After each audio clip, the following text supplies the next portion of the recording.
Okay. Good morning, everyone. The April 5th, 2017 meeting of the City Council is called to order. This meeting has been properly noticed and posted in compliance with the open meeting law. These proceedings are being video recorded as well as presented live on KCLV Cable Channel 2 and are closed captioned for hearing impaired viewers. Please note, customers of CenturyLink and Cox Communication, you may view this program in high definition on channel 1002. The council meeting, as well as all other KCLV programming, may be viewed on the internet at www.kclv.tv/live. These proceedings will be rebroadcast on KCLV Channel 2 and the web the Wednesday of the meeting at 8 p.m., also on Friday 4 a.m., Saturday 7 p.m., Sunday 7 a.m., and the following Monday 5 p.m. This building is protected by state-of-the-art fire detection and suppression sprinkler systems if alarms should activate. During today's meeting, please evacuate using the exits at the back of the chambers out to the mezzanine. Proceed out the double doors to the terrace and down the back staircase.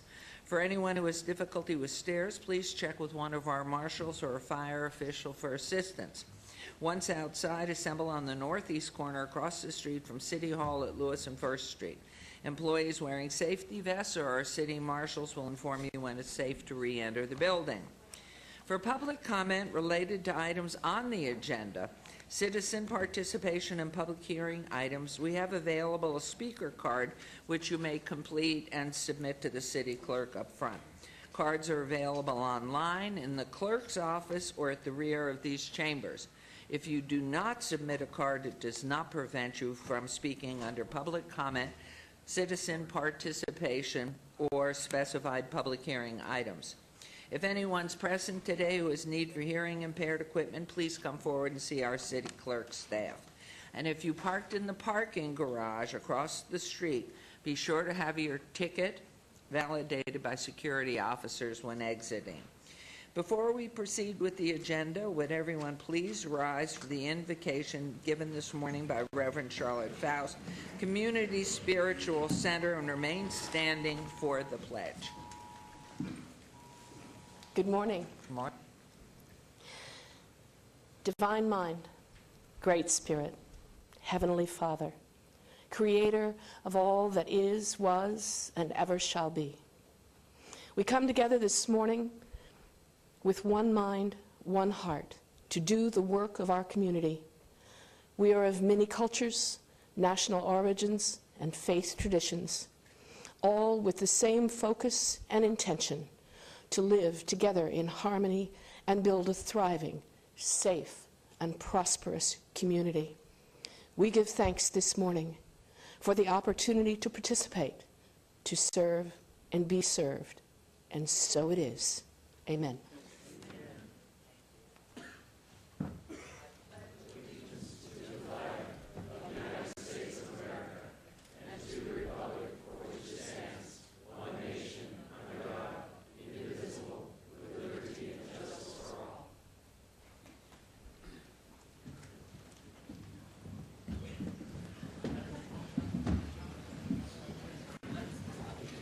Okay, we'll be coming down for our ceremonial portion of the agenda.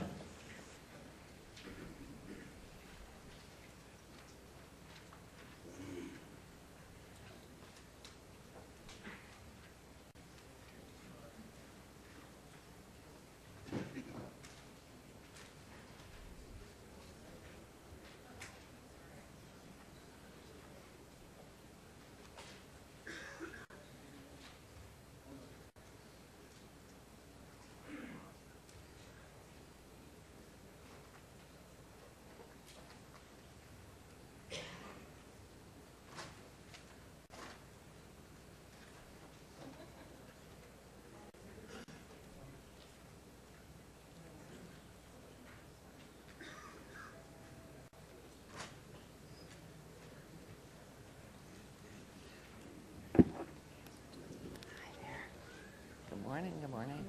Good morning, good morning. Good morning. Good morning, good morning, good morning, good morning, good morning. Wow.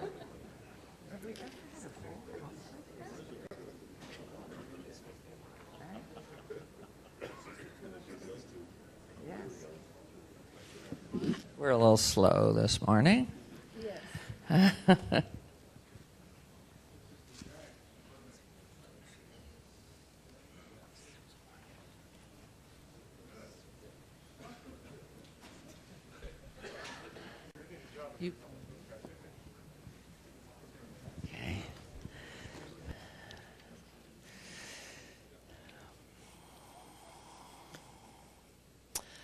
Good morning, everyone.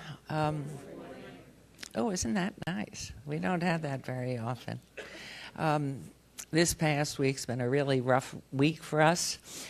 We lost Howard Elkis, who's the architect who designed this beautiful building. And he passed away in New York, part of Elkis Manfredi. But he's left us a beautiful place to call home for our families. Now, you all may notice that we are using a lot of white today and wearing white ribbons, or some of us are wearing white clothing. May look more like a maitre d' in how we look, looking at somebody from my office. But anyway, it's a serious time, though, because April 5th is Wear White for William Day, to increase awareness about bacterial meningitis. A relative of our wonderful city manager, Betsy Fretwell. William came from South Carolina, 12 years old, passed away in January. And his family is honoring his memory by increasing awareness of the symptoms and signs of this type of infection. April is also Donate Life Month, recognizing organ donations, and William and his family are also part of this cause. William, again, 12 years old, his heart, lungs, liver, pancreas, and kidneys were donated to other children in need of transplants. So for more information on prevention and treatment, please visit my.clevelandclinic.org or the Centers for Disease Control website, www.cdc.gov. And so our prayers are with Betsy. Please, to your family and to the family of William, knowing the beautiful life he's given to others. But this is such an important day for us. And for all of you wearing white or thinking white today, as you put on something that's white, know that you're doing something in recognition of this disease of bacterial meningitis. So now we will move on to our first item, our Citizen of the Month. Councilwoman Tarkanian, you are doing that today. Yes, I'm doing it today. And Mayor, I want to thank you for mentioning that about the transplants. My son, my youngest son, recently received a kidney transplant. And I cannot tell you the pressure and the praying that everybody does and that is wanting one. He waited on 4 years on the list and then went to Cleveland Clinic back east and had it done, and they did a really, really good job. But it made me so much more aware of the importance of that. I was going to donate some, but I think my body may be too old, Mayor. I don't know if they want it. Yeah. It is so very important, though. I'd like to have Knight Allen come up here, please. I understand that the Teamsters took your seat. That's a joke. Where is this? Oh, there, I was looking the wrong place. Come on. I can always lose a seat to the Teamsters. I know that. I know it. I know that. All right. We're going to honor Knight Allen this today, and I wanted to say first, however, that in putting together the pieces of what's needed to make a great city, it isn't only the large builder or economist or government official that's most needed. Just as important is the individual within a neighborhood who every day works quietly but mightily to maintain the standards and values of his community. He is a protector, a leader, a learner, and a doer. And he's the glue that holds things together. And today we're honoring Knight Allen because he is such a person. Originally from New York City, he came to Las Vegas in the 70s to start a new career in the casino industry. And in 1993, he moved to the Torrey Pines neighborhood, which is located in Ward 1, which I represent. I quickly met him, and I noticed that they started the Torrey Pines Neighborhood Preservation Association in 2005, and that was when I first met you, and we worked together some on that. And then he became vice president of that association in 2006, and he's been president since 2014. During his tenure as president, his association has focused attention on the daily needs of a community, such as pedestrian and traffic safety, needs of individuals with disability, red curbs, stop signs, and other safety measures, especially around Rose Warren Elementary School. And he has also focused on graffiti removal within and around the neighborhood, and that's resulted in a 31% reduction in graffiti from 2015 to 2016, and it's continuing even further downward in 2017. These are little things, perhaps, a red curb, collection of trash out of a neighborhood, but they're big things in the everyday life of individuals. And these are things I get the most calls on, things like that. So he works also very hard keeping the neighborhood informed about proposed developments and other assorted issues such as abandoned shopping carts, illegal dumping, squatters, and shorted streetlights. He urges residents to attend meetings and participate, and he works a great team with Metro, Rose Warren, the city, and each other. They're a great team out there. They're a small team, they're a senior team, and they do as good as anybody else. Nobody in the city beats this area as far as taking care of graffiti. Additionally, he served as vice president and legislative director of the Nevada Seniors Coalition, and he focused on goals and objectives of improvement of political and governmental institutions, identifying legislative trends at all levels, supporting domestic policies responsive to the needs and will of the Nevada senior population, involving more seniors in government, and working to assure that government is open, responsive, and accountable. He keeps members and the general public informed on current issues affecting them, and he works with other community organizations in a common endeavor when those programs coincide. He's shown a close interest in state legislative issues and wrote about them as a columnist for Vegas Voice. He's contributed articles, letters to the editor, commentary to a variety of media, including the Nevada Journal, KNPR, the Review Journal, the Las Vegas Sun, on issues related to government, seniors, and taxpayers.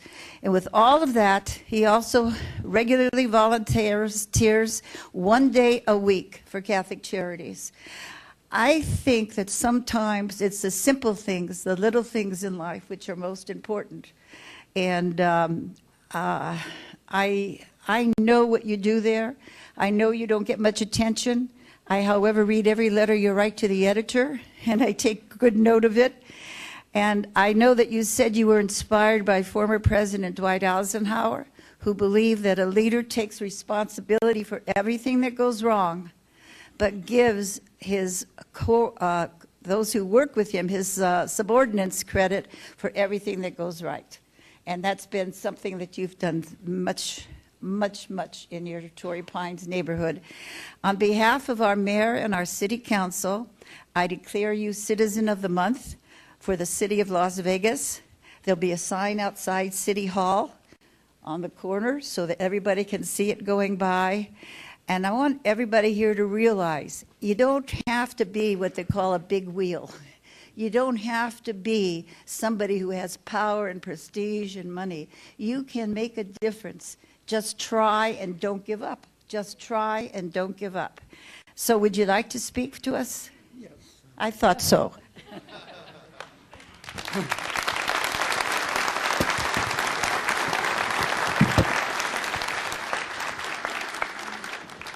Well, I don't know who that guy was, but I'll take the award. I just want to say a few words, and I promise I won't be long. You folks certainly have an item on the agenda you're interested in. So this won't take long, maybe half an hour, 45 minutes. Is that all right? When you find yourself in the position of being the designated head beagle, so to speak, of an organization as small as ours is, you realize real quickly that if you're going to accomplish anything, it's totally dependent upon the quality of the people that you have and their commitment to the goals and objectives. And I got real lucky. For example, I have Ken and Sharon Hody in the group. Now, you folks may recognize that name because they have already recognized Ken and Sharon for their community service. So what kind of a pot of jam did I fall into having them in the group? I also have a lady by the name of Lyra Hall. Now, Lyra defines herself as the baby of the group. And she is, because she's so young, she still has to work for a living. And she has an interesting story in the sense that she was born and raised in the Torrey Pines neighborhood. In fact, she lives in the very same house that she was raised in. And she has a passion to protect the neighborhood that is really something to see. In fact, you don't see it. You feel it. It washes over you like some kind of a wave, and it's a remarkable thing to have going for you when you have something coming up in the neighborhood. Now, I'd like to take a minute, if I may. I want to acknowledge the city departments that we deal with on and off basis through every year. And that includes graffiti abatement and rapid response and code enforcement and parking enforcement. Now, I know that these departments work for everybody. They work for all of the neighborhood associations. They work for all of you as citizens of the community. I just want to take this opportunity, since I've got it, is to give a public thank you to those departments for being there for us when our resources couldn't possibly take care of a given problem. They are there, and I want them to know how much we appreciate them.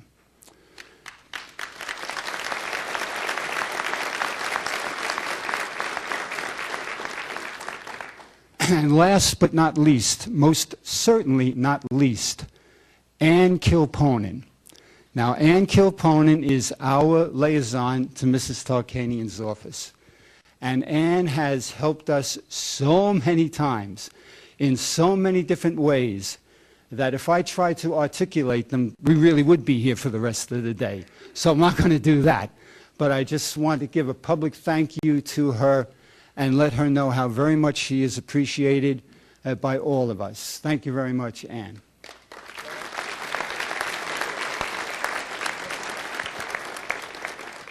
And finally, we come back to me. There's this guy here. Oh, yeah, Knight Allen. Okay.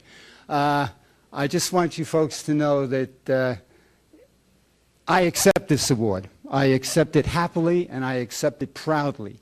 But I do so on behalf of the hardworking loaves and fishes miracle workers who get the job done, and I am so proud to be part of and to be associated with as president of the Torrey Pines Neighborhood Association. Thank you all so very much.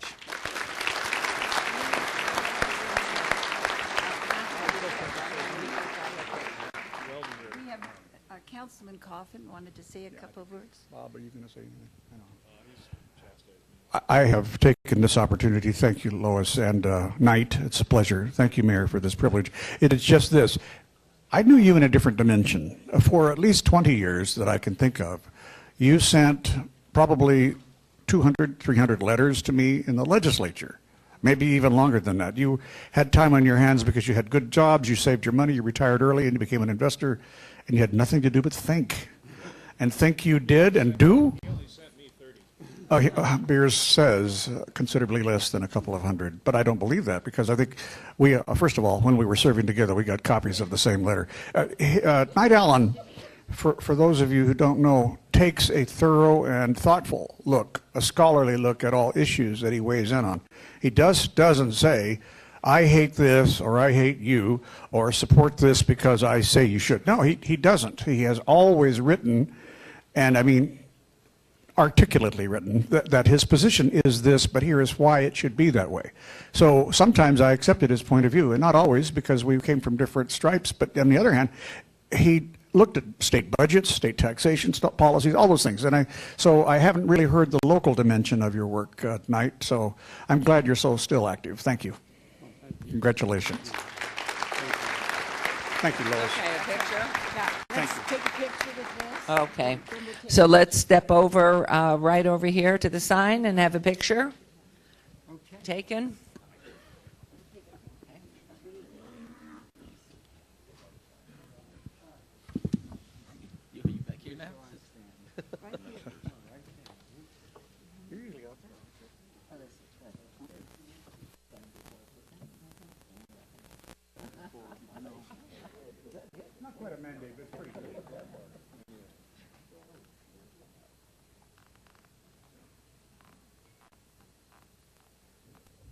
In the back there, Shane.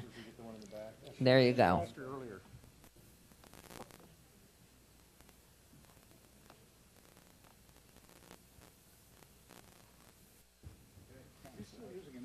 Thank you and congratulations.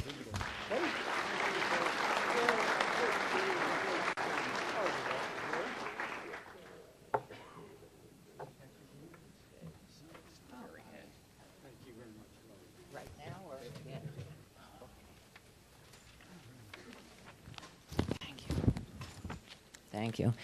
You know, we have such a wonderful group of people here today. I wish we were serving you food and drink, and I know you do too. So if you need to stand up and stretch, feel free to do that, please. For our next item, it's my pleasure to recognize a team of city employees who've done an outstanding job assisting our community in an emergency. The Chuck Minker shelter team stepped up to assist 51 residents displaced by a major apartment fire, a complex fire in February. I'd like to invite the leader of this team, our emergency manager, Carolyn Levering, to join us up here at the podium. And I'd also like to invite, how are you this morning? If your name's Carolyn, you may come up. I'd also like to invite all the team members joining us today to please gather on either side of the podium so that we may recognize you and thank you, and let's have a great round of applause for this wonderful team. Come on up, don't be shy. Split on either side, wonderful. As our first responders were fighting a fire at 624 Stewart Avenue, it became clear that there were going to be citizens who lost their homes, and would need shelter and assistance. That's when this team took action. Standing before you are members of the Parks and Recreation, Operations and Maintenance, and Emergency Management. These individuals with the Red Cross and the Salvation Army opened our Chuck Minker Sports Complex as an emergency shelter for these families in need. Meals and housing were arranged, and our team even made sure that service animals and pets were accommodated. Many of the residents were, of course, elderly and had chronic medical conditions and mobility issues, but all these needs were also taken care of quickly and respectfully by our team. I understand that you all were honored by city management at a lunch and you received certificates of appreciation. We want to add our thanks for all that you do for our community every single day, and especially for your actions to help our citizens when they are in their time of greatest need. So I know that Carolyn would like to say a few words about their great work. Thanks for being here. Thank you. Thank you so much. Good morning, everyone. We had a much bigger team at the luncheon. I guess the mayor's right. If we serve food, right, that would have been a good thing. It is well known that in an emergency, the brave men and women of fire and medical service respond in a rapid manner to save lives and protect property. But what is lesser known is what happens in the immediate aftermath. You've lost your home. You can't retrieve anything that might have survived the hot blaze and thick black smoke. Where do you go? And who do you have there to help you? When Parsons Place was deemed unlivable, over 50 people faced these very questions. And in our community, the immediate and obvious answer is the American Red Cross. And the Red Cross came, and the Red Cross helped, but the Red Cross can't do it all alone. And they called the city of Las Vegas, and these are just some of the people who responded. Displaced residents found warm, clean, and safe respite at the Chuck Minker Sports Complex. The staff at the Parks and Recreation Center, along with the operations and maintenance personnel who support those facilities, ensured their basic needs were met. City marshals increased their presence on property so that our guests felt secure and protected during this most vulnerable time in their lives. Worries about pets and their care were alleviated because our animal control team has a plan in place to provide the same protections to all the fur babies involved. And when it came time to determine next steps in the recovery process, our community services team provided support in connecting disaster survivors with housing options and other unmet needs. Since the Parsons Place fire, many members of the same team you see here responded again to those affected at Cornerstone Crossings apartment fire just 1 month later. The team effort, reaching across multiple city departments, proves once again the city of Las Vegas is the finest place in the world in which to live. And thank you all for serving your community. Thank you all for your time this morning. Thanks, Carolyn. Thank you all, and for those who aren't here from the team, for serving our community that we all love so much. And I have a good luck Mayor Chip for each of you to keep you safe and healthy going forward, and we appreciate all that you've done. But you may not cash it. Keep it. Thank you, Carolyn. Thank you.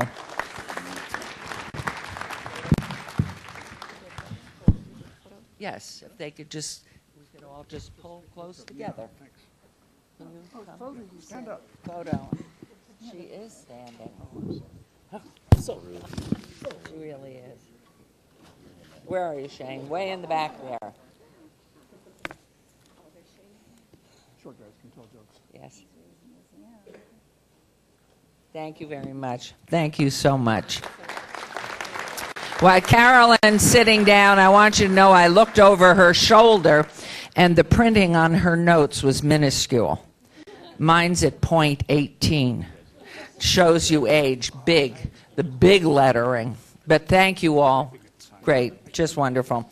For our next item, Councilman Beer is going to recognize an organization working to protect our children. You also have small print. But I have reading glasses, Your Honor, somewhere. If the representatives of the NICRP and Nevada Chapter of Prevent Child Abuse America could please make their way forward, because April is Child Abuse Prevention Month. Blue, actually, is the color, hence the shirt. Appreciate all you guys wearing the blue hats today.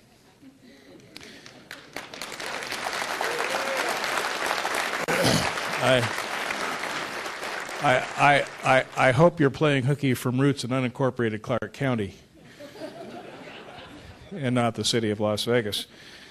We use this month to acknowledge the importance of our community working together to prevent child abuse and neglect, and to draw attention to the effective solutions of prevention and continue to identify more and better solutions, because basically I believe, and most of us do, all children deserve great childhoods.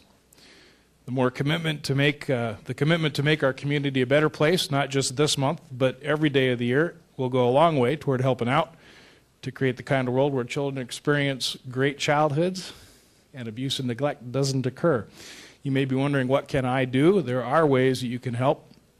We can support each other in the community, help increase informal resources to families, check your library out, stuff such as making yourself known to your neighbors.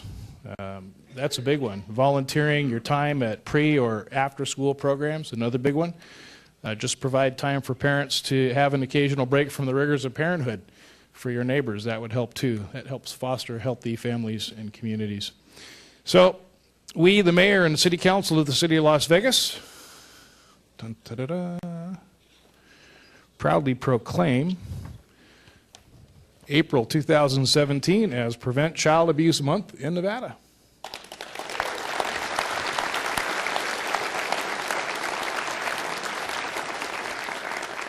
And Tara Phelps is currently the head of the Nevada Institute, this is a lot of words, Nevada Institute for Children's Research and Policy, which actually goes back more than 20 years anyway, creation of First Lady Sandy Miller. So if you give us some words, we'd appreciate it. Thank you so much. Thank you, Councilman, and thank you to the City of Las Vegas. Yes, April is Child Abuse Prevention Month, and it's the time of year that we try to raise awareness for the importance of strengthening families and talk about all of the things that we can all do to help improve the lives of children in our community. To celebrate this month, we have several activities that are happening not only here in Las Vegas, but also all throughout the state and all throughout the country. Friday is Go Blue Day nationwide. So on Friday, I encourage everyone to wear blue to support families. And then also we have, excuse me, we also have our Pinwheels for Prevention event happening this Saturday from 10 to 2 at the Galleria Mall in Henderson.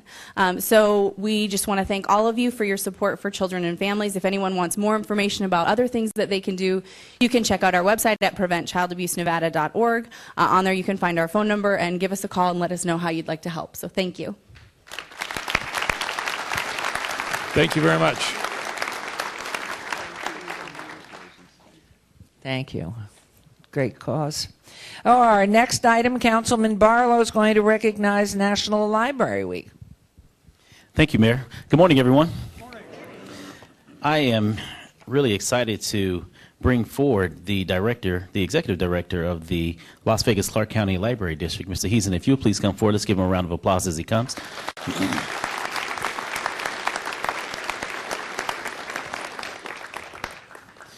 Since 1958, the National Library Week has been observed to celebrate the contributions of our nation's libraries and promote library use and support. Libraries enhance the social, economic, and educational well-being of our community and are transforming to meet the needs of our residents. Libraries are busy public places for learning, especially during the day for families with young children, where they can enjoy story times, do homework, study for tests, obtain tutoring support, attend STEAM workshops, access technology. Libraries open up a world of possibilities through resourceful services and creative programming where adults can research topics, develop business ideas, pursue career paths, as well as attend citizenship classes and learn English as a second language.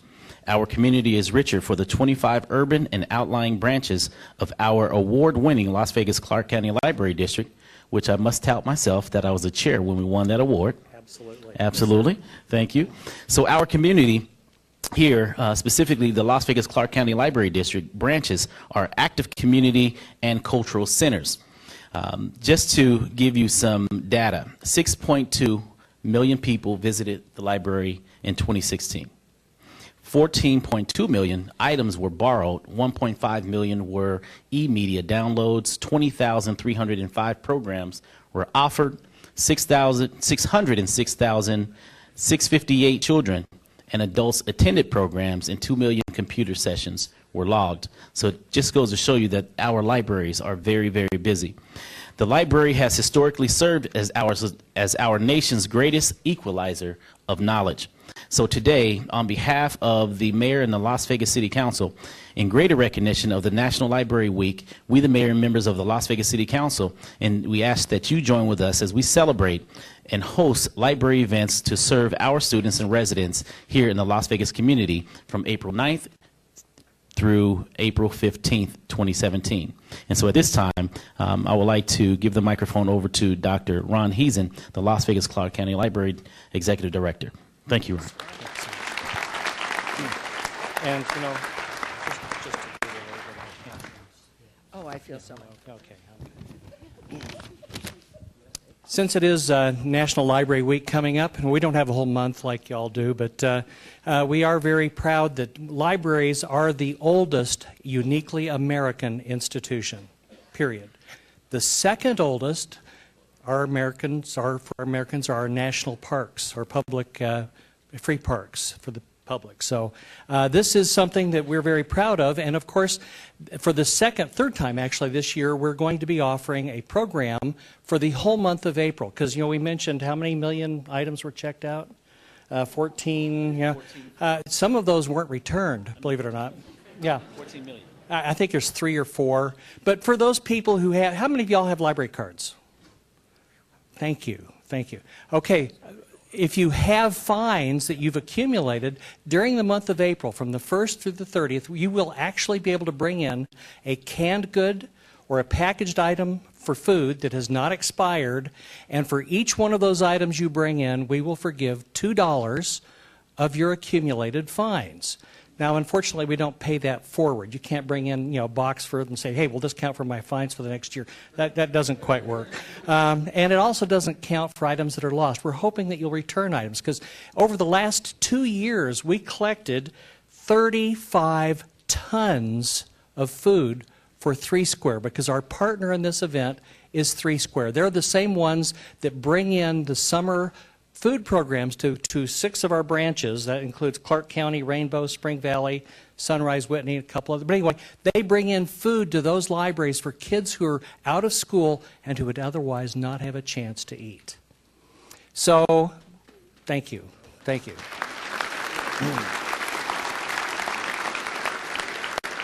So our partnership with 3 Square goes deep, but we have a lot of partnerships. And also during this month, and I'd like to mention this in honor of Mayor Goodman and her husband and Betsy Fretwell, we are offering discounts to the Mob Museum. You didn't know you remember the mobs, right? Okay. So anyway, it's very big, and I mean, without Mayor Goodman, the former Mayor Goodman, and without Betsy Fretwell, we would not have a mob museum. But because of them, we're also able now to offer the $2 discount for any time you want to take you or your family or your friends to the mob museum. You do have to show your library card. So it's, if you love your library, tell a friend kind of an event, and we think it's very, very important to get the word out that we do partners. Now, some of the other partnerships that we have that are, as of today, you can go to the Windmill Library, and if you do not have a passport, you can do the full passport process at the Windmill Library starting today. It's only on Wednesdays, and it's only for new passports, not renewals. But on the other hand, if we're also going to partner with 3 Square, or no, I'm sorry, not 3 Square, but we're going to be partnering with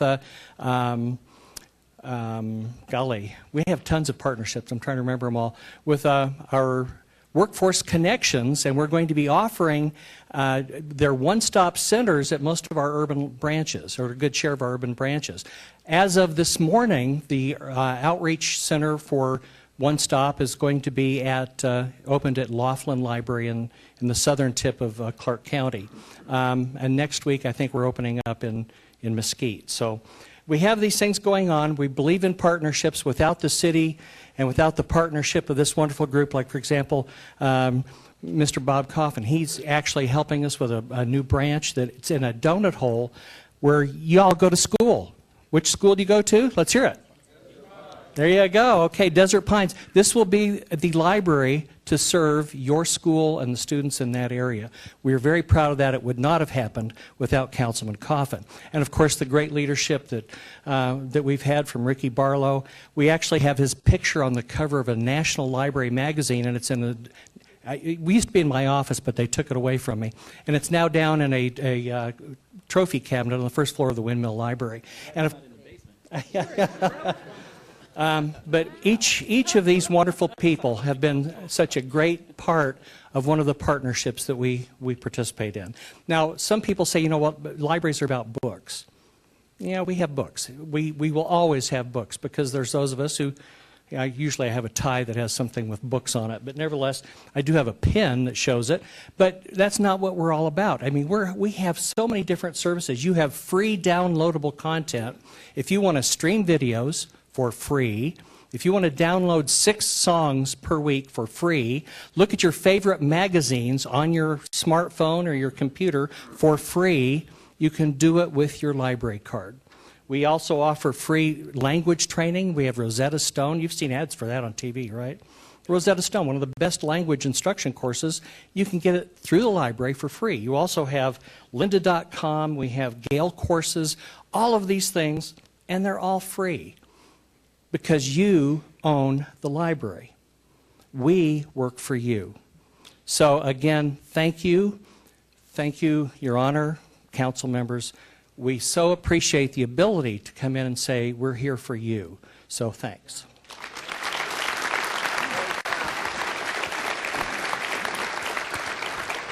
Thank you, Dr. Hazen. I've been called a lot, but I've never been called a trophy. Well, But thank you so very much. And right.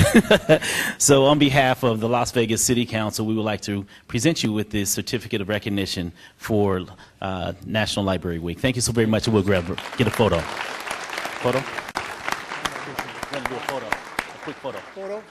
Yeah, maybe everybody go close. Oh, Yep. okay. Away from the podium? Away from the podium? Okay, we'll have them stand there. Okay, sure. Hi, Jace. Oh, golly.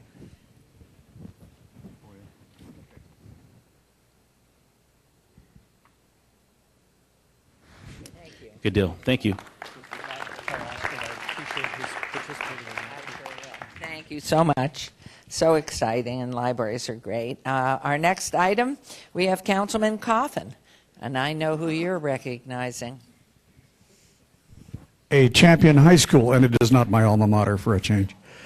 It is something that probably gets overlooked in here with all the powerhouse sports teams and schools. One cannot tell what comes first, school or team, but the point is that there's a lot of competition out there, and you read about it in the sports pages, and there's always a couple of schools that dominate the headlines. One that does not, but oughta, now, is Desert Pines. Desert Pines, as some of you know, is the only school in the United States named after a golf course. Well, where there was a mesquite forest, there became pines and a golf course, and naturally then, 2 years later, Desert Pines High School. It makes sense, of course. Well, really nothing makes sense except winning championships in this town. And I don't know how many people really know this, but the winners in both basketball and football this year in the state 3A rest right on the east side of town in Ward 3, the Desert Pines Jaguars. I'd like to invite Principal Isaac Stein to join me here at the podium, if you're here. Basketball coach Mike Uzan. Football coach Tico Rodriguez. Is the coach here? Coach Rodriguez? Yeah. And athletic director Gertha Robertson, excuse me. Hi, good to see you. Now, here is an athletic director who's got a bad knee, so obviously, yep, I can see the effect of sports on your life. Yes. Thank you. Don't look forward to that. These young men, and did any ladies play basketball on the varsity this year? Just by chance? It can happen. Congratulations to all of you. Desert Pines, you know where it is. You know the school is on the east side of town. We used to think of Rancho as the east side of town. It's in North Las Vegas. But here we have in Las Vegas' own. And in fact, it's closer to the center of Las Vegas than the formerly Las Vegas High School, which is now in the county of Las Vegas, Clark County. So we have a confusing school system made much more confusing by the names. Our kids play good. And not only that, they maintain good grade point averages. They're not just there for future football scholarships at some schools, although we certainly hope to see some of them wearing the crimson and gray of UNLV. We do know that they were here because they are good at all that they do. They're proud. We're proud to have them as our citizens in the east side of town. And we have 2 proclamations for the Desert Pines Jaguars. I think there's too many of them to come up here. I'd like the basketball team first to stand up and say hello. Your guys are maybe the tallest.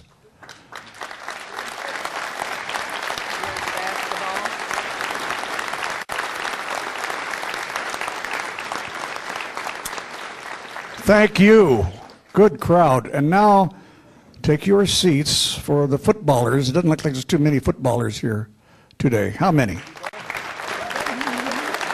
Look at that.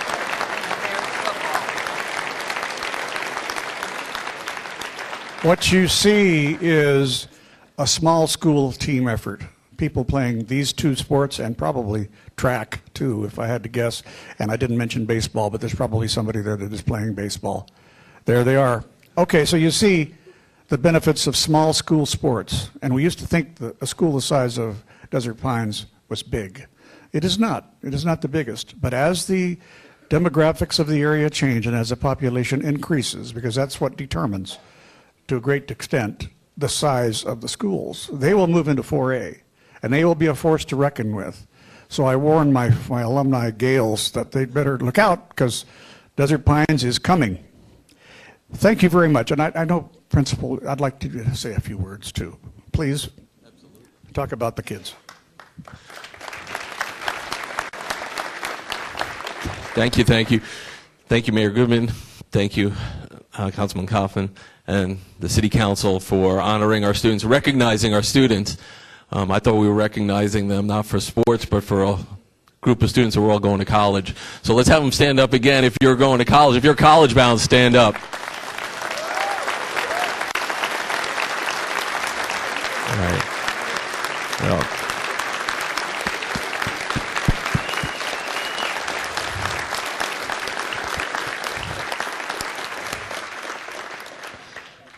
sports is the carrot, but college is that bottom line. That's that expectation that we have, our coaches have for our students. So this is a group of amazing students when we start talking about state championships. So we really recognize them. Many of these students were on our state championship team that won track at the end of last year. So we're really 3 sports in. We're spring, fall, winter, and we're about to vie for a track championship again. So in each season that we may have a state championship. So that's a testament to the hard work that these students put in, not just on the fields, but also in the classroom, because just about every one of them is within the top 100 of their class and just knocking it out of the park every day. It makes it a pleasure to be the principal of this school. Thank you very much, Principal Stein. Thank you for all the good words. We have such a long agenda today, we will not invite each and every player to come up and receive their certificates. What we will do is present to the bosses here the certificate for the school so that it can hang in the trophy case for both sports, and then we will create individual proclamations for each and every one of you as soon as we get a good list of all the names, because I think it's going to be more than the people who are here today. I have a feeling. Again, I'd like to present the basketball coach. Mike, come forward. Mike was on. We, the city, the mayor and the city council proclaim today, Desert Pines Day, in honor of the Jags Nevada State Division 3A basketball championships. Congratulations to you. Thank you.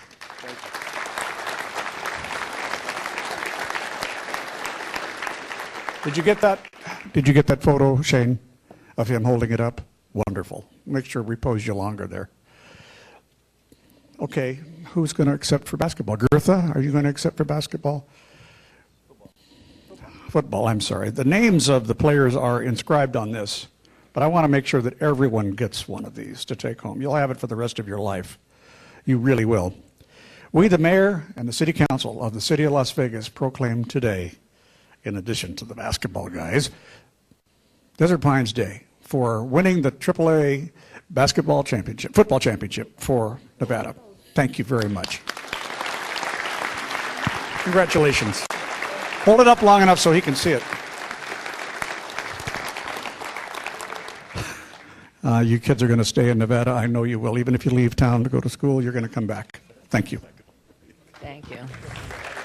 Just wonderful. So proud. So proud, and we thank you. Thank you for all. It sets an example for every young person and parent in this entire community. Thank you.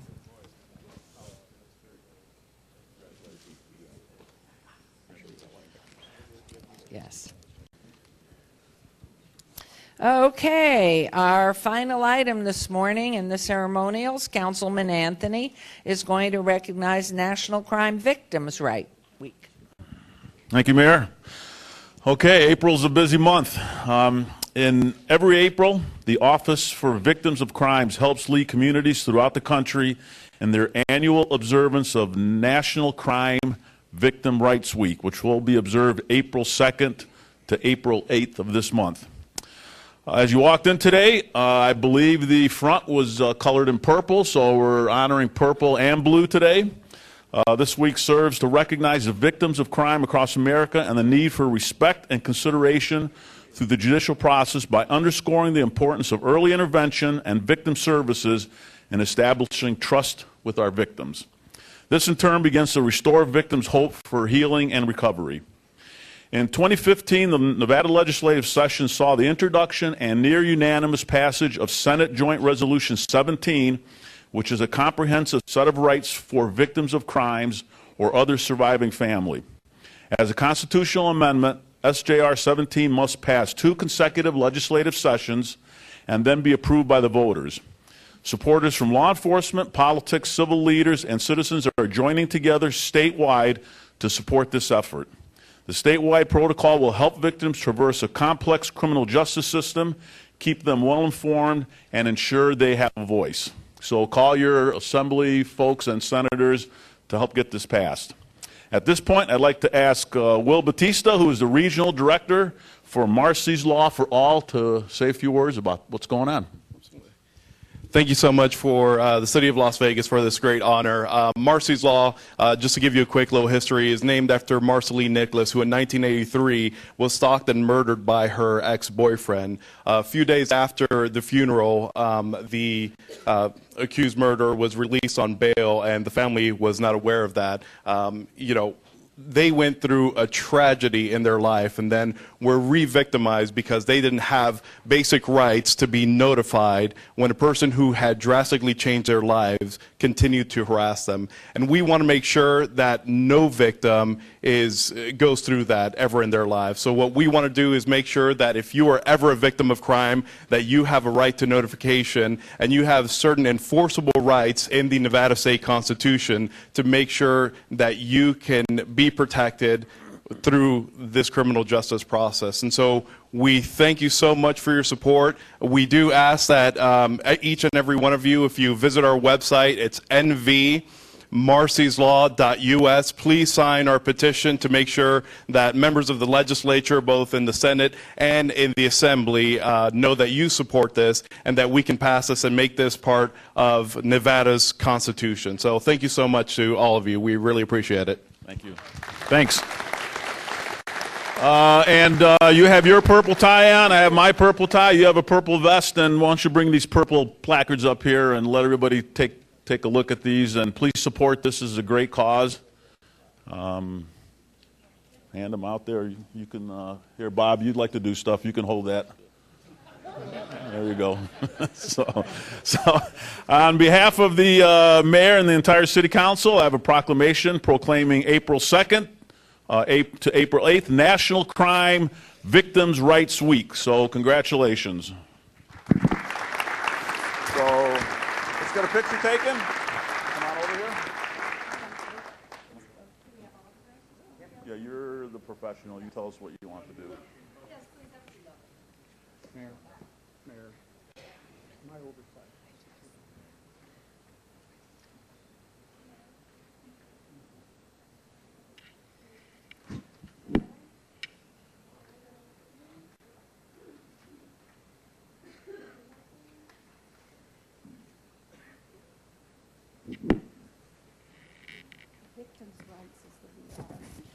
Okay, no more proclamations. Let's get to work.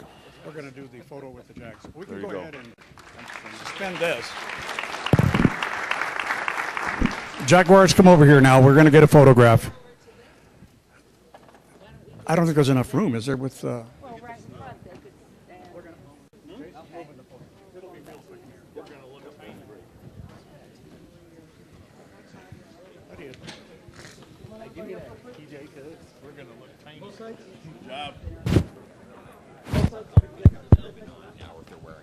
Thank you, Councilman. All these guys are.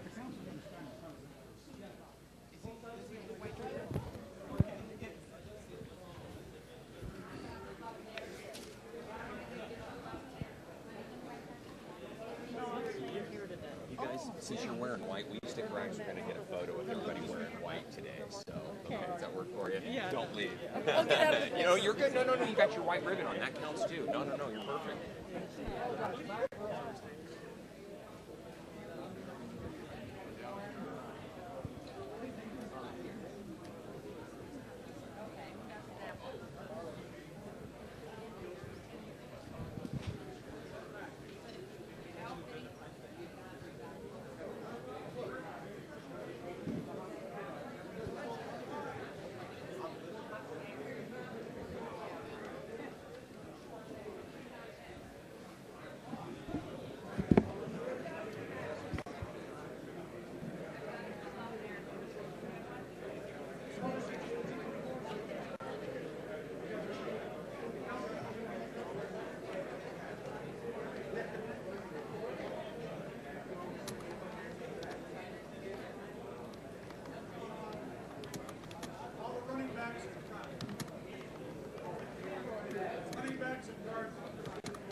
Okay, where's Shane going to be?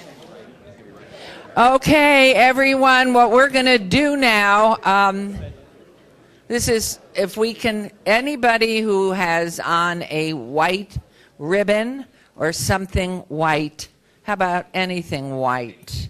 Anything white, so your shirts have white. If you'd stand up, we're going to pan you all so we can make sure on Williams Day that they know that we have all worn white.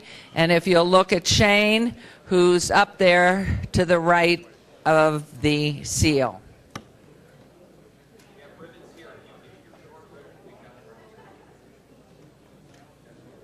So he's going to pan the whole audience, and as soon as this is completed, we are going to go right into our council meeting, and thank you all for your patience this morning.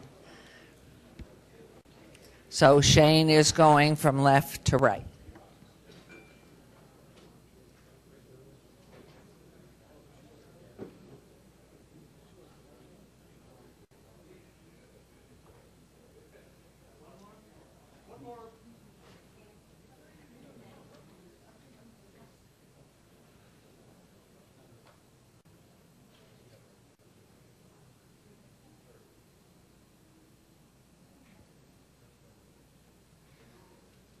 Thank you all.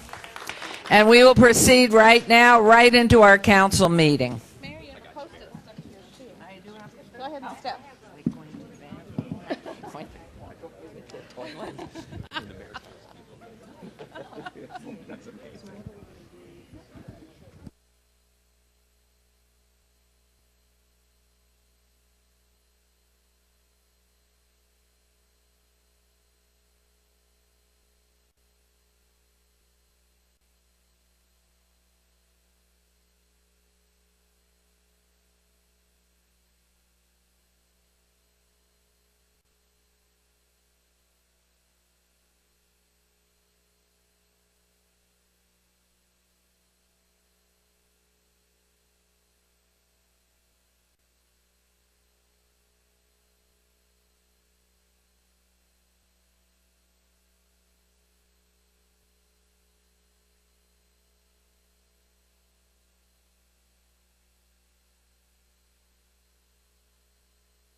Okay.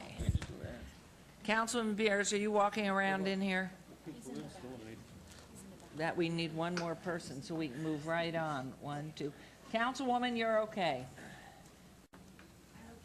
If you stay with us, we need 4. Okay, we're going to move right on to agenda item 10. Okay, public comment during this portion of the agenda must be limited to matters on the agenda for action. The amount of time any single speaker is allowed may be limited. All comments made will be cross-referenced to those specific items. If anyone submitted a speaker card who wishes to speak under this portion of the agenda, please come to the podium and state your name for the record. This is your opportunity to address the council, but the council is not able to respond or engage in dialogue. We'll set the time at one minute. And we do not need your address, just your name. So anyone who wishes to speak under this portion of the agenda, please do so.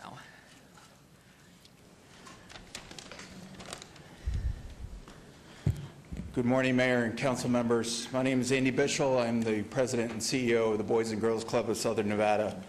I'm here to speak on items 33 and 40. Boys and Girls Club serves 20,000 youth in 14 area clubhouses throughout the valley, the majority of whom come from single-parent, economically challenged homes. I'm here today to speak on behalf of the relationship between Republic Services and the Boys and Girls Club. Republic Services provides no-charge trash collection and recycle services to all 14 area clubhouses and recycling as well. This community partnership allows us to maximize the impact of our youth services by concentrating our funding resources to academic, artistic, character, and leadership programming. Also, their aggressive recycling procedures engage our club kids in real-life environmental and sustainable activities. We appreciate and value Republic Services' generous contributions on behalf of the youth and the community. Thank you. Thank you very much.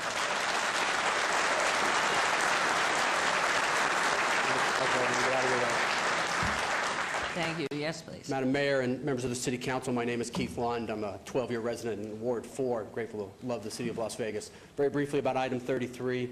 I'm a financial planner by trade. I have no relationship with the Teamsters Union, with Republic Services, or with any of their competitors. I honor the group there for the show of force to come out in this. I do have some concerns about item 33. This is the first City Council meeting I've ever come to. I feel that strongly about this issue. I think it's vastly inappropriate in my opinion. I understand as City Council we get to do it, and those things need to happen. A 12-year extension on top of 4 years. They're already remaining a 16-year contract without competing bids. Just seems drastic in my opinion.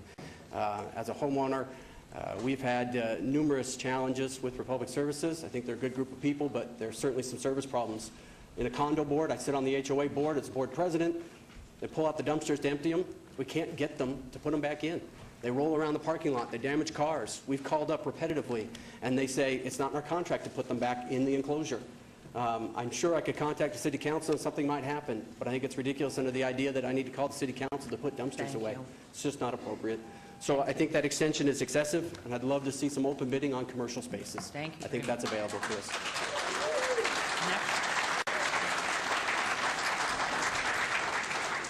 Hi, my name is Chelsea Scavenger. I'm a homeowner in Centennial Hills. I've been there 7 years. I support Republic Services. I support item 33 and 40. I think they've provided outstanding customer service.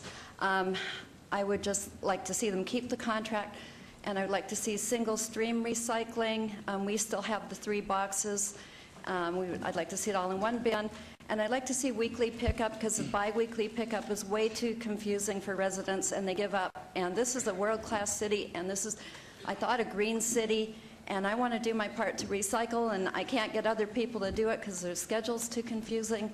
So, and the 3 bins it would just be simpler with 1 bin, weekly pickup, same day of the week. Thank you for your time. Thank you.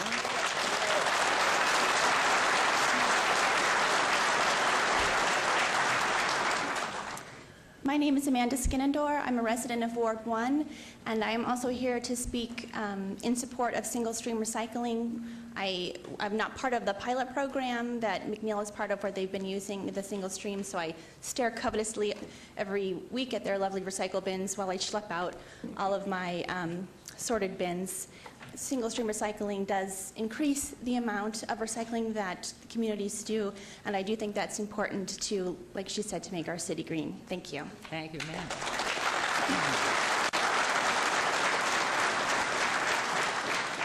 Good morning, Council. My name is Tomei Lawrence Hodip. I called yesterday and have been here I went from 2010 to 2015, along with Councilman Stravos Anthony, about Crime Week.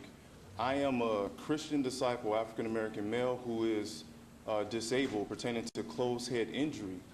And and I live in Ward 6, which is Mr. Ross's, Stephen Ross's actually area. 4340 Simmons is where I applied at, and I had my entire disability stolen by a government official there. So I want to, the message I left for our city clerk yesterday, so I can be put on the agenda, and I have reached all the way to Paul Ryan, Federal Trade Commission. This woman has not been arrested. She has not been issued a warrant, and I still have not received any portion pertaining to my disability, according to the acts as far as in the 1990s with... Thank you. If you'll hold on 1 second, please, can you have someone from your office? Here comes Christine, if you will speak with her right there. Thank you. Thank you very much. Hello, Mayor and members of the City Council. My name is Vinny Spadelson. I'm testifying on behalf of the Nevada Conservation League. The Nevada Conservation League supports the expansion of recycling in Las Vegas. Resource extraction comes at an enormous cost to our environment, so anything that we can recycle allows more of our public lands and waters to be used for outdoor recreation and to support healthy wildlife habitat.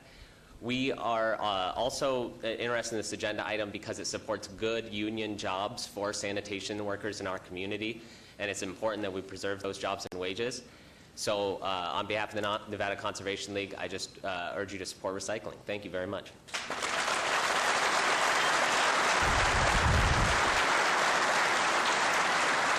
Okay, I've just been informed by our attorney, according to the process and procedure of City Council. If you're speaking on item number 33, or what's the other one? The other 40? Is it 40? Or 40, if you speak now, you will not be able to speak again at the public hearing. So you have a choice to speak now and take your minute now, or wait for agenda item 40, and 33 will be trailed to that. So you're making a record here. It is part of our record, but you will be asked and not allowed to come back a second time. So that's your choice, whichever, and we'll continue on. I forgot who was next in line. I think our lady, sir, your turn, please. Good morning, Your Honor, Counsel.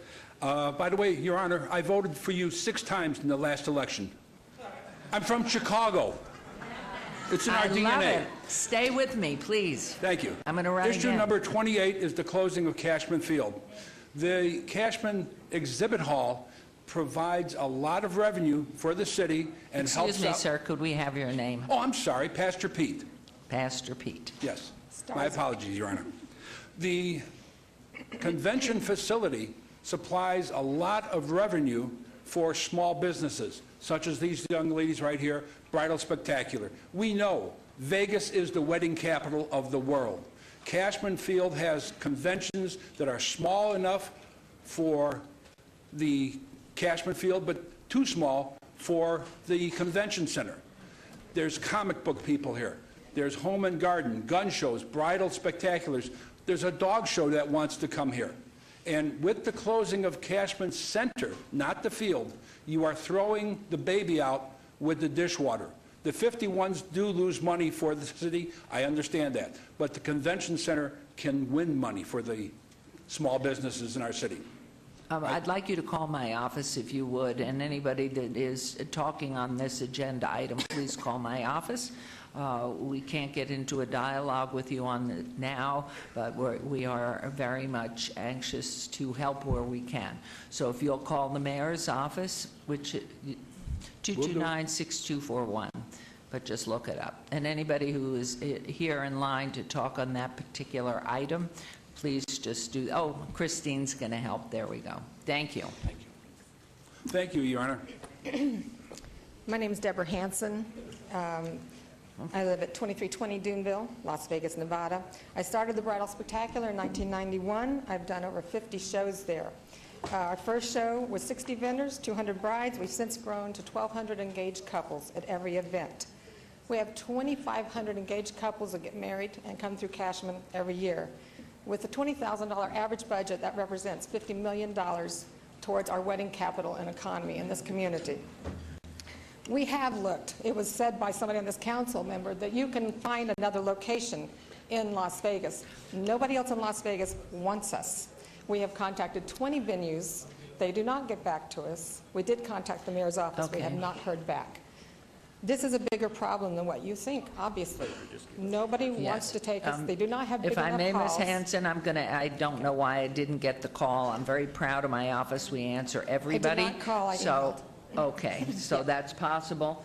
I'm going to ask Christine right here just to hand out the cards to anybody that is here and in line to speak on the Cashman Convention piece regarding future occupancy. So that can help an awful lot, and we'd love to have you come. We'll try to set up a meeting to talk. We'll have Ms. Fretwell there as well. Just So please if you understand, would, nobody wants us. South Point doesn't want us. They don't want us. We need this event. Our vendors need this yes. event. So we're going to try and help and see what we can do. So Christine right there will be happy to give you a card. Thank you very much. Yes, ma'am. My name's Laura Covington. I'm with the Las Vegas Wedding Chamber of Commerce, and I'm also here about the Cashman issue.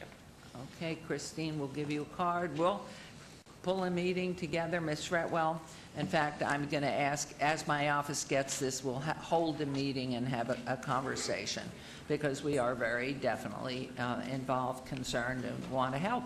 We So, really thank you. appreciate that, because we Thank have a you. list of 44 community event people that are very concerned that this could put some of us potentially out of business. Okay.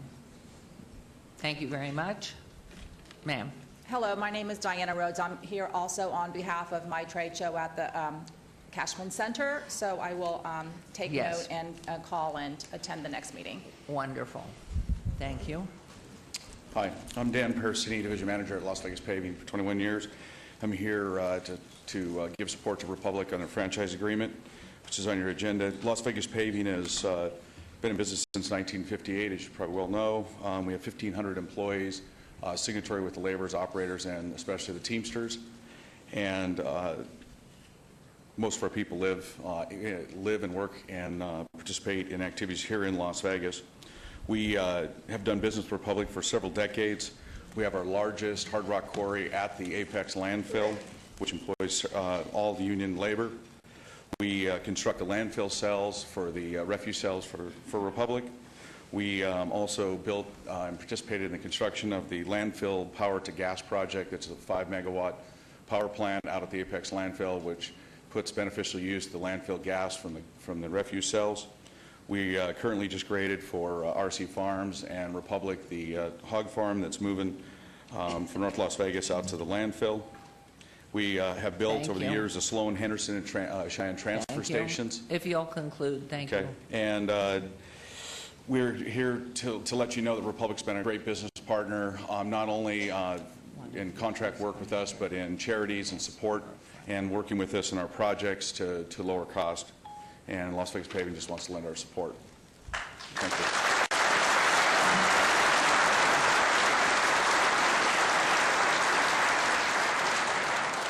My name is Chandler Rice. I am a resident of Councilman Anthony's ward. I have a store in Councilman Beer's ward.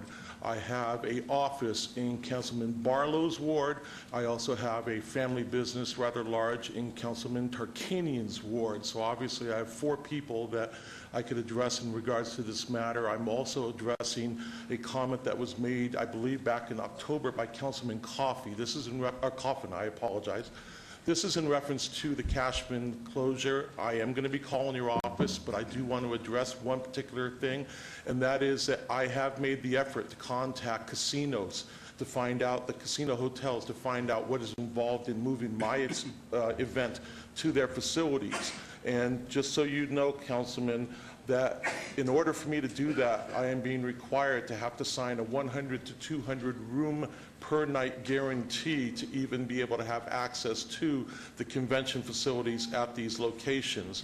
Unfortunately, these locations are the only ones that would have space that would even accommodate my event, as all Thank the you. non-gaming facilities We're going to have do a not. meeting, and hopefully you will be in attendance there. We're just going to try to coordinate that through our city manager, and I'm informing my office as calls and emails come in. So we will have a meeting, and hopefully within the next week to 2 weeks we can get that on. Thank you for coming Appreciate your down. time. Appreciate it. I don't know who is next. Yeah, my name's Jeff Wolf, and I don't know what ward I'm in. I'm brand new to the city. My thing was about the trash. I think we should publicize it, and or have the city pick it up. I think the city should have their own trash hauling system going on. And I think you guys should put out for bids for other companies. That's about it. Thank you. Thank you. Your Honor and members of the council, my name is Jim Howard. I'm sorry, I didn't get it. What My was- name is Jim Howard. Thank you. I'm a retired banker in town. I worked for, those of you who've been here a while, First National Bank, Wells Fargo Bank, First Interstate Bank, and on through them all.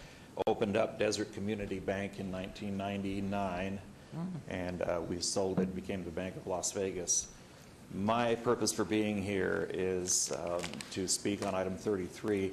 I don't have any problem with the service from Republic Industries. When I was born at Southern Nevada Memorial Hospital, I remember the best, when I became memorable, that I had, that we had Silver State doing the service here, and they've done fine. My concern is, though, as a free market individual, putting it out for an RFP would be good for everybody, and I'm hoping that the council would consider doing that. Thank you. Thank you. Mayor, council members, my name is Tom Tate, and I live in Henderson. Be that as it may. I'm here to support Republic Services, and I want to say on behalf of the 107 residents in our HOA that going with the Stream Recycling Program as a test organization back several years ago, it was the best decision that we made. I was the maintenance chair and still am, and feel that it's a seamless and sanitary program that serves the best interest of our community. I'm also affiliated with Republic Services through the Outside Las Vegas Foundation, of which I just finished the chairmanship for the past 3 years, and we have had a long-standing support of Republic Services and feel very strongly of their ecological, environmental commitment to this community. And a side note, and I know I only have a second left, in 1974, Your Honor, in the city of Philadelphia, Victim Rights Week was born by the mayor of the city of Philadelphia and the prosecutor's office there. In 1975, working in the district attorney's office, I had the pleasure of working with Governor O'Callaghan and District Attorney George Holt to bring the first statewide victim rights to the state of Nevada into the city of Las Vegas. Thank you. We appreciate it. So it's a nice Thank history. You. Thank you. Thank you.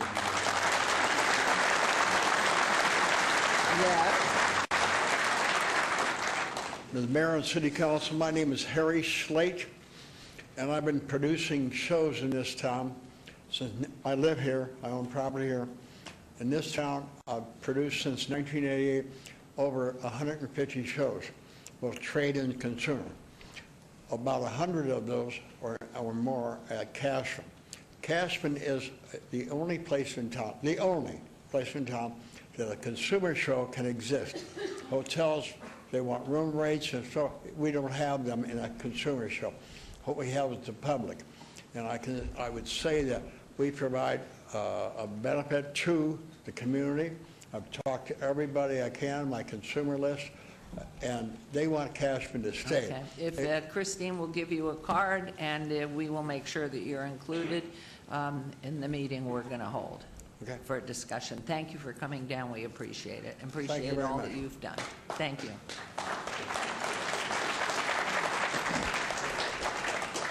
Your Honor, council members, I've testified here before about the solar industry. I came on another matter with recycling. Name? But now, James Katzen for the record. I'm apprised of the Victims of Crime bill that's going through. I was hit by probably a drunk person 2 months ago. I waited 3 hours for the police to show up, and I went down the street and followed an officer into the left turn lane, got out and asked him if somebody could please come and get this guy, because I followed him to his home after he ran away from the accident scene. We went to his home. There were 4 houses on a cul-de-sac that had a gate, and the police were not able to get entry to the gate.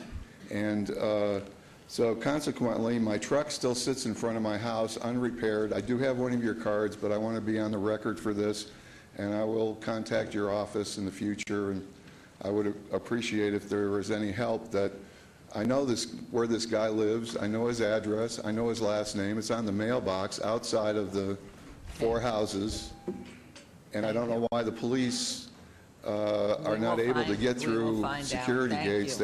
I was there for 45 minutes while they called the station, and they were not able to gain access. And this guy is a criminal. Thank you. Or help. Thank you. Hi, Stephen Franklin, 1112 South 6th Street, just here to speak in regards to Republic Services. Just wanted to let you know that I'm a 17-year downtown area resident and have been absolutely, I can't believe I'm here to talk about a trash company, but have been absolutely thrilled with their service on all levels. I love their recycling program. I've been in 2 downtown area neighborhoods where that recycling, that 1 can, 2 can recycling program has been rolled out. It's fantastic. The pricing, I think, is just unbelievable, and I cannot say that. I've lived in several municipalities, and I think they've done a fantastic job. I generally loathe a lot of large corporations. I hate the idea of monopolies. I think this is an exception that's worth considering. Thanks.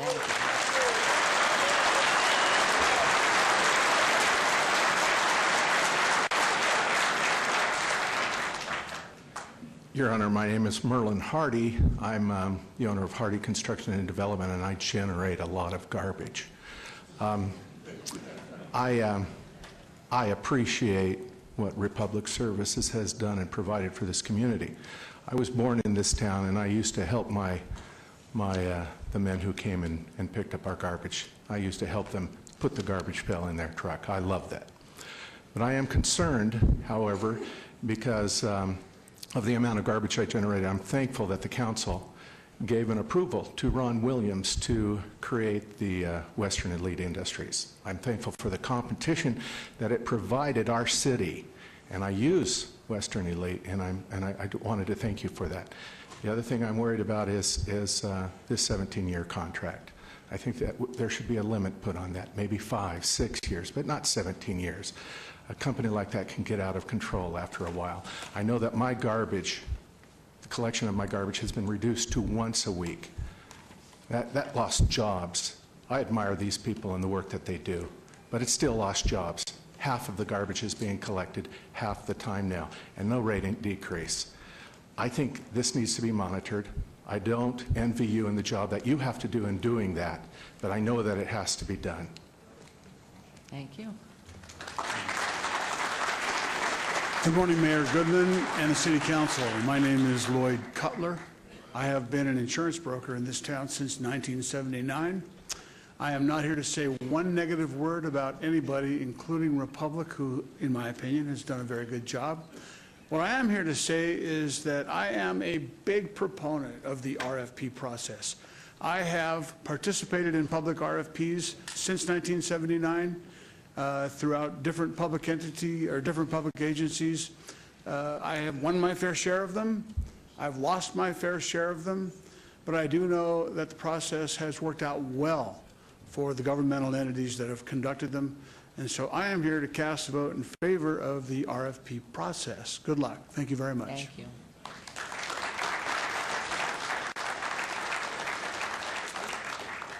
Okay, I guess anyone else that we have? All right, we're going to move on to agenda item 11.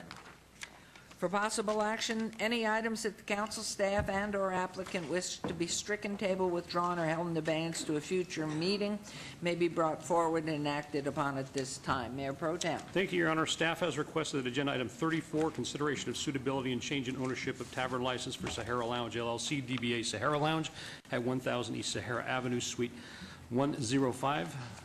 That be stricken off the agenda. Also, the applicant has requested agenda item 48, SUP 67474, abeyance item special use permit, applicant owner the Sylvia Brune Family Trust at 2508 Kalita Court be obeyed to the June 7, 2017 meeting.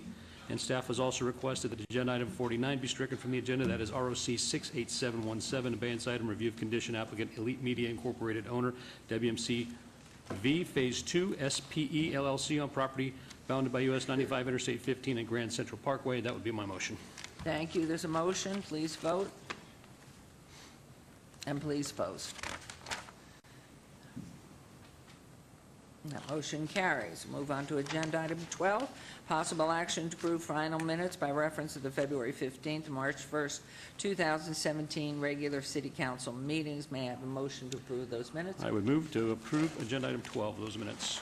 Thank you. There's a motion to approve on agenda item 12. Please vote and please post.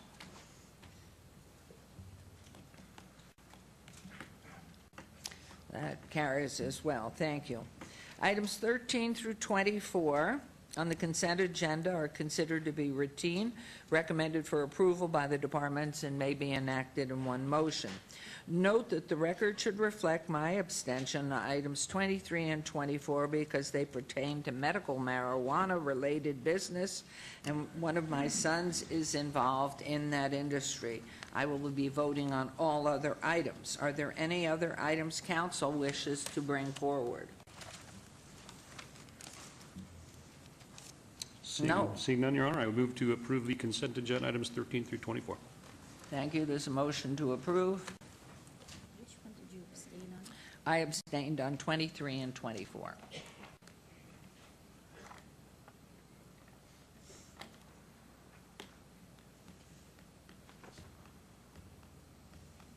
Motions carry. Move on to agenda item 25, public hearing on local improvement district for special improvement district 1485 Alta Drive, landscape maintenance FY 2018, and Councilwoman Tarkanian's Ward 1. This is a public hearing. I declare it open. Mr. Pavlik. Good morning, Mayor and Council. I'm Alan Pavelka, for the record, City Engineer for the City of Las Vegas. And with me I have Alicia Ock, who is also with the City of Las Vegas and oversees our SID program. So this is a public hearing for Special Improvement District 1485. This district consists of 37 parcels along Alta Drive between Rancho Drive to approximately 275 feet west of Lacey Lane, having a total of 27.94 acres in assessment. This SID covers the annual maintenance cost of landscape maintenance and utility services from the period of July 1st, 2017 through June 30th of 2018. The assessment will remain the same as it has been in previous years at $75,800 and is paid 100% by the property owners. And no written protests have been filed in the city clerk's office. Thanks. Thank you very much. Councilwoman, do you want to make remarks, or do you want to hear from the public first? Oh, let's hear from the public first. Okay, anyone wishing from the public to be heard on this item?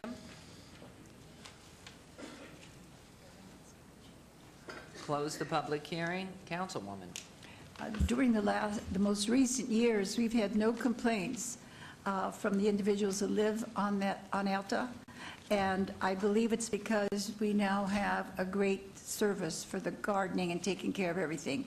I don't know who could send maybe a note to them and let them know that we appreciate that, and the individuals who live there appreciate it also.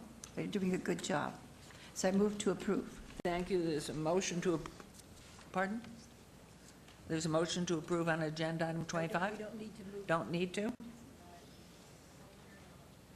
Only a public hearing. Okay. They'll come back again, probably. Thank you.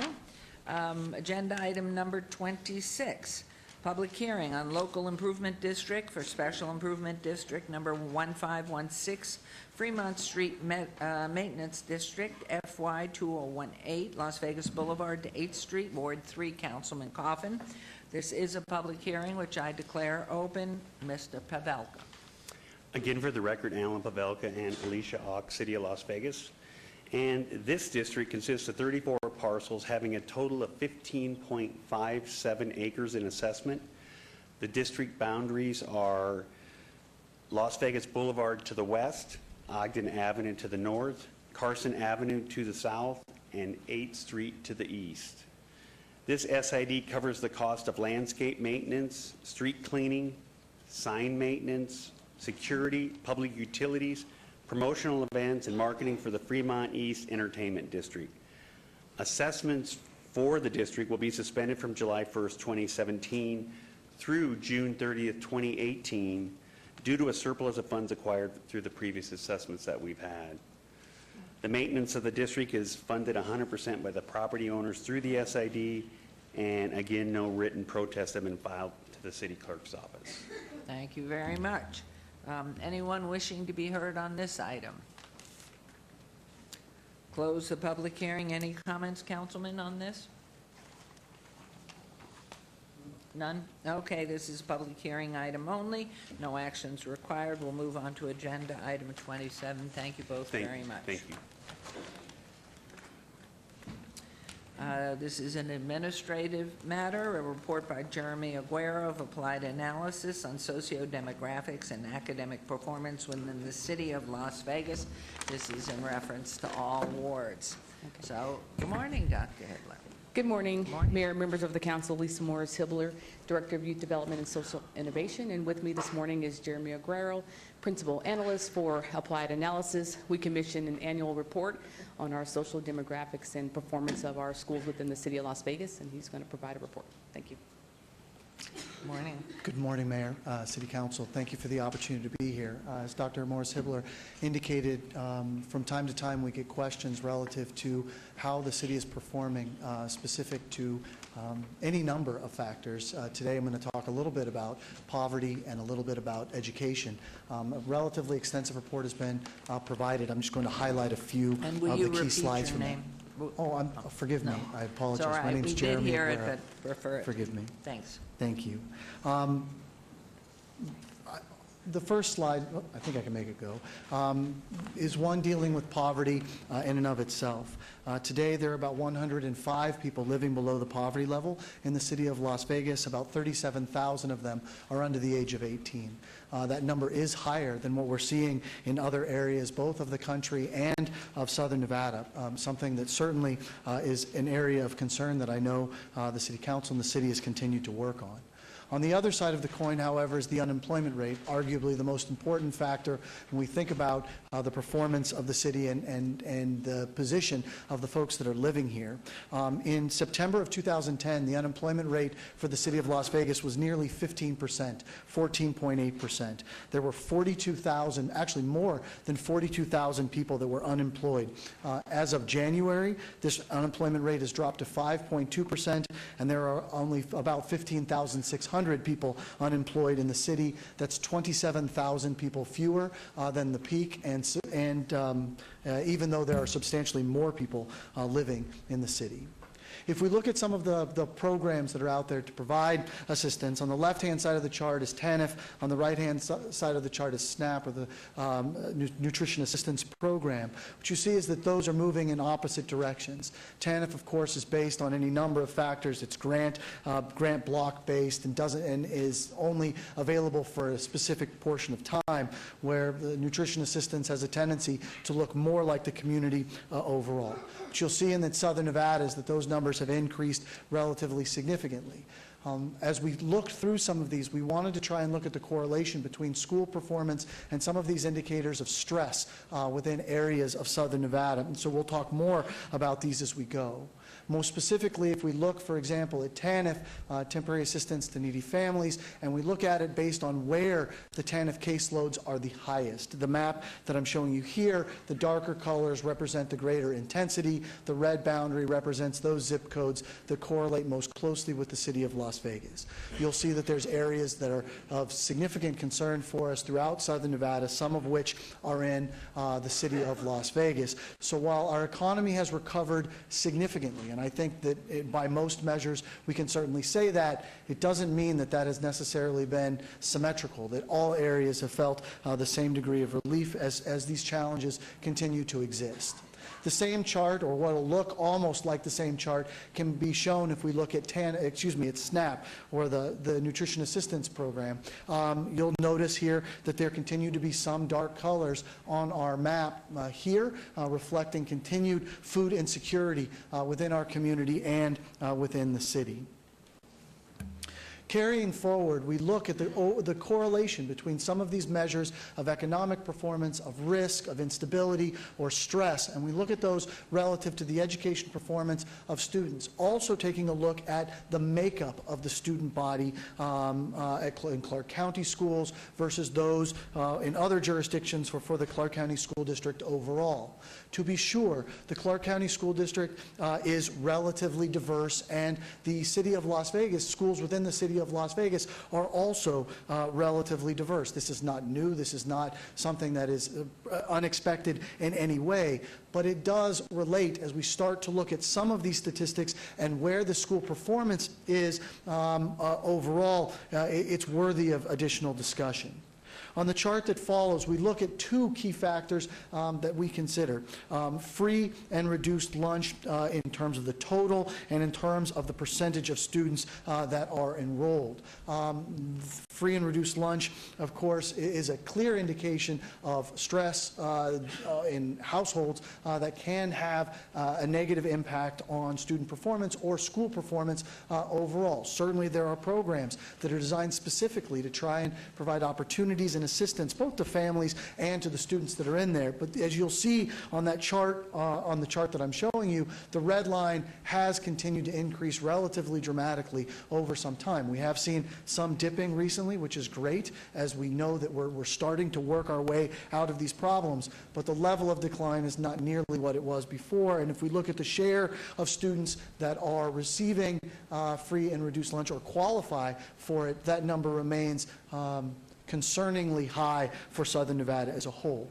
If we look only at the city of Las Vegas, it's slightly lower in some ways and slightly higher in others. There's something called a Provision 2 school, which essentially means that 100% of the students qualify. The city of Las Vegas remains higher in that particular category.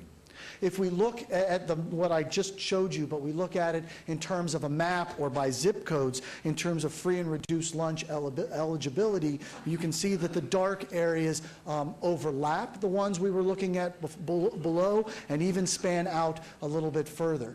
There is no area in Southern Nevada that isn't affected in one way or another by this instability. It continues to be problematic for us, but I would point to some of the areas that showed increased stress in our previous indicators also are reflected here by some of the darker colors. If we look at ELL in terms of diversity overall, but in this case English language learners, we see where the concentrations are there as well. And again, the theme is not ambiguous here.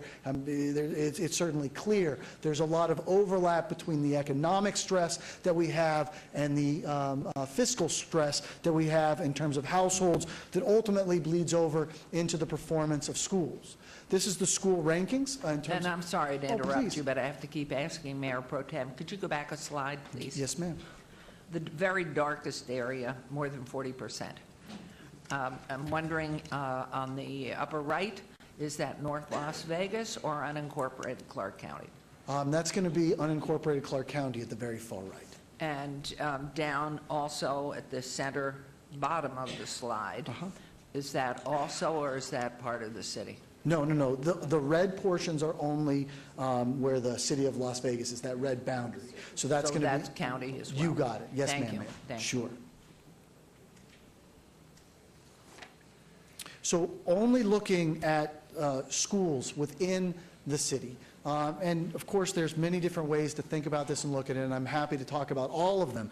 But if we look at the city's schools and we look at the star ratings, what we find is it's a bell-shaped curve, as one might expect. But if we look at that bell-shaped curve and where the students are and where they're served, again, the overlap is clear. Where there is economic instability, there is financial instability. Where there's financial instability, there are struggles relative to education, and we certainly see it in this regard. City of Las Vegas's one-star schools are shown here, and again, I could blow up this map and overlay it with almost any of those maps that we just looked at, and you would find that the one-star schools are clearly in areas that are most significantly impacted by those economic downturns.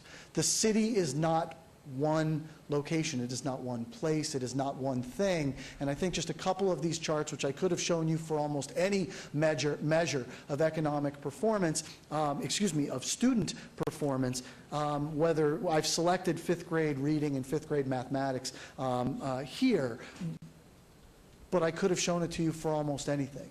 There are schools that are absolutely exceeding the overall average, and then there are schools that are absolutely falling behind. 28 schools are above the Clark County School District average, 40 schools are below that average. And whether we look at fifth grade reading, or whether we look at eighth grade reading, or whether we look at mathematics or any of those others, you will see that this link between economic instability and economic risk and student performance is significant and worthy of additional scrutiny and discussion. With that, Mayor, I'd like to express my thanks both to Dr. Morris Hibbler, who has always pushed us to dig deeper into these statistics, for your guidance and leadership relative to education, and certainly to the city manager and the balance of the team that has really elevated the discussion around data and given us even the ability to pull together statistics like this. So with that, I'm very grateful. Thank you, Mayor. Well, we're very grateful, Mr. Aguero, because we cannot do anything without the data to back up what we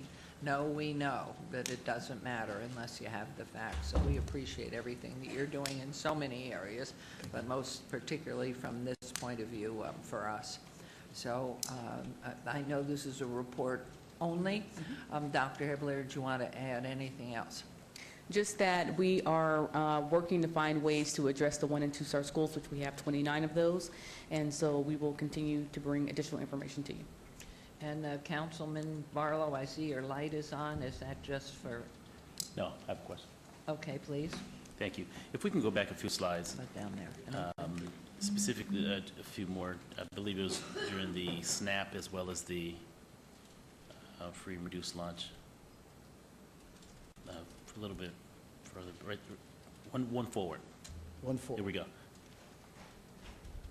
One back. One more. One more back? Yes. Okay, gotcha. Right there. That's okay. So the free and reduced lunch enrollment.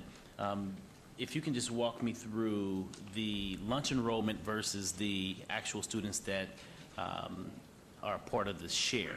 So the way I'm reading this is that although the growth of poverty is increasing, the number of participants that are actually receiving the free and reduced lunch is in the blue. Am I reading that accurately? Yes, sir, you are. Okay. The red line represents that total volume of students. The blue represents the percentage of the total.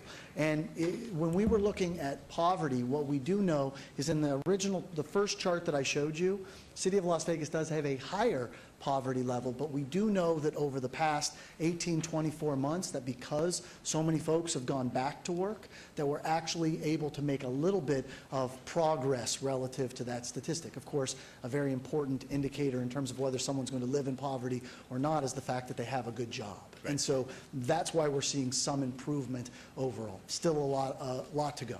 And so my follow-up question then becomes, how are we defining poverty? Sure. Poverty is defined by the federal government, and it depends on the size of your household and depends on a couple of other factors. The most recent one that I have in my mind is 2015. I believe a household of one for the poverty level was about 12,000, a little over 12,000, and for a family of four was somewhere between 24 and 25,000. Again, I'm pulling that up off the top of my head, but I think it's close. In terms of free and reduced lunch, the number is about 130% of that federal poverty level in order to qualify, so those numbers will be a little higher. Right. And that's where agencies such as 3 Square and their affiliates come into play to help offset and support a lot of the poverty-stricken areas that have increased over the last 6 or 7 years. Councilman, I can't agree more. But for the expansion of food pantries like 3 Square and others that are out there, we would have a great deal more folks in our community dealing with food insecurity. There's no doubt about it. Right. And if you move forward as far as the zip codes, the mayor pointed out something that I want to make sure that is clear as well. So everything within the boundary, the interior of the red boundary is the city of Las Vegas? That is correct, sir. Okay. And so the darker shaded areas represent the free and reduced eligibility boundaries of those who qualify. Is that by zip code or income or a compilation of both? That is by eligibility at the individual schools within those areas. So each one of these boxes that are on here, you'll notice that there's some sort of lines within the red areas and outside of them. Each one of those are a zip code. That's how we receive the data, so we have to compile it at some level. So we compile it at that level, and then we're reporting what that percentage is in each one of the individual zip codes that are shown on the chart. It's a little bit imperfect, but it was a way to get us to be able to show it without having just little polygons where the schools themselves were. Okay, great. I appreciate it. Thank you. Thank you, Mayor.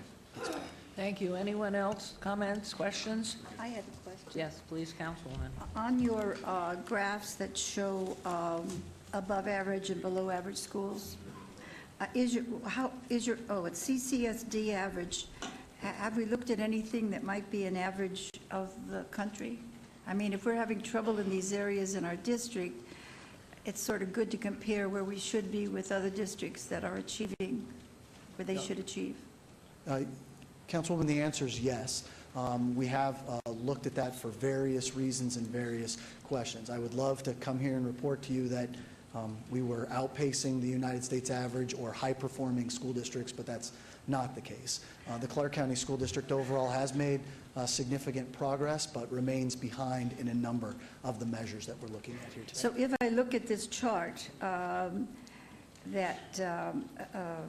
I could probably assume that it's 66.7% Becker Middle School or Hyde Park Middle School. They would be above the national average. Councilwoman, if it's okay, I'm happy to put the national averages where they're applicable to this chart and then resubmit it. I don't want to guess exactly what the national averages. If you could do that, I would appreciate it, because we all know we have problems in these areas. And if we're trying to make progress, we don't want to compare with our average. If it's in a problem area, we should compare it with the average where it should be. Councilwoman, we'll follow up with you on that. Thank you. Thank you. Thank you, Mr. Aguero, Dr. Hibbler. We appreciate it. This is a report. We'll move on to agenda. Item 28. And agenda item 28. This is a report by the Department of Public Safety staff on the status of the Deputy City Marshal's Unit. This is in regard to all wards.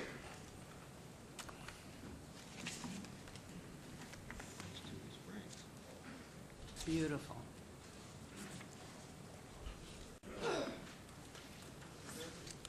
It is beautiful. Good morning. Good morning.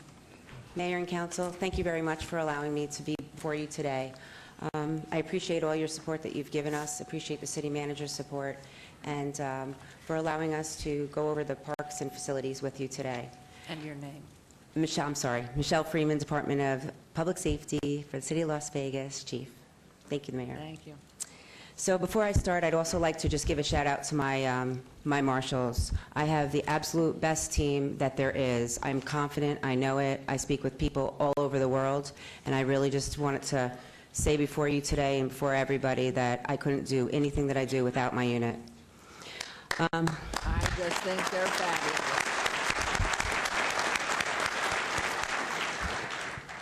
So today we're going to give you an overview. What I want to share with you is our parks and our facilities. And so our strategic priority that's important for the City of Las Vegas, where we fall under, is community risk reduction. And what we've done here for the Department of Public Safety is identified, one, a key measure indicator, and then the second is a supporting measure for that. Our key performance indicator, how about I put up the slide so you can see it? So our key performance indicator is, in order to keep the public safe, the Department of Public Safety will increase citizen satisfaction rating by 30% from 63.1% to 82% by June 30, 2023.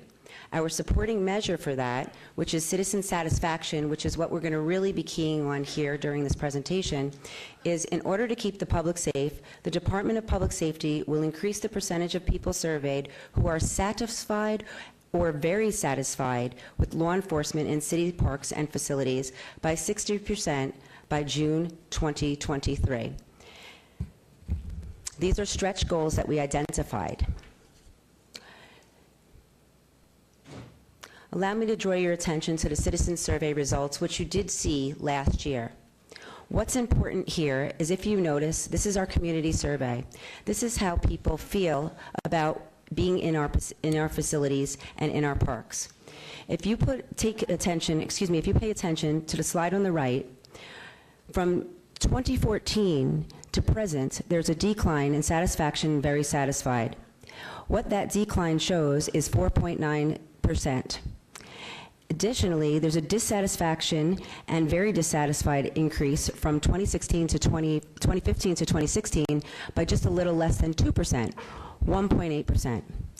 Then we have neutral and the don't known impact, which we obviously want to impact as well.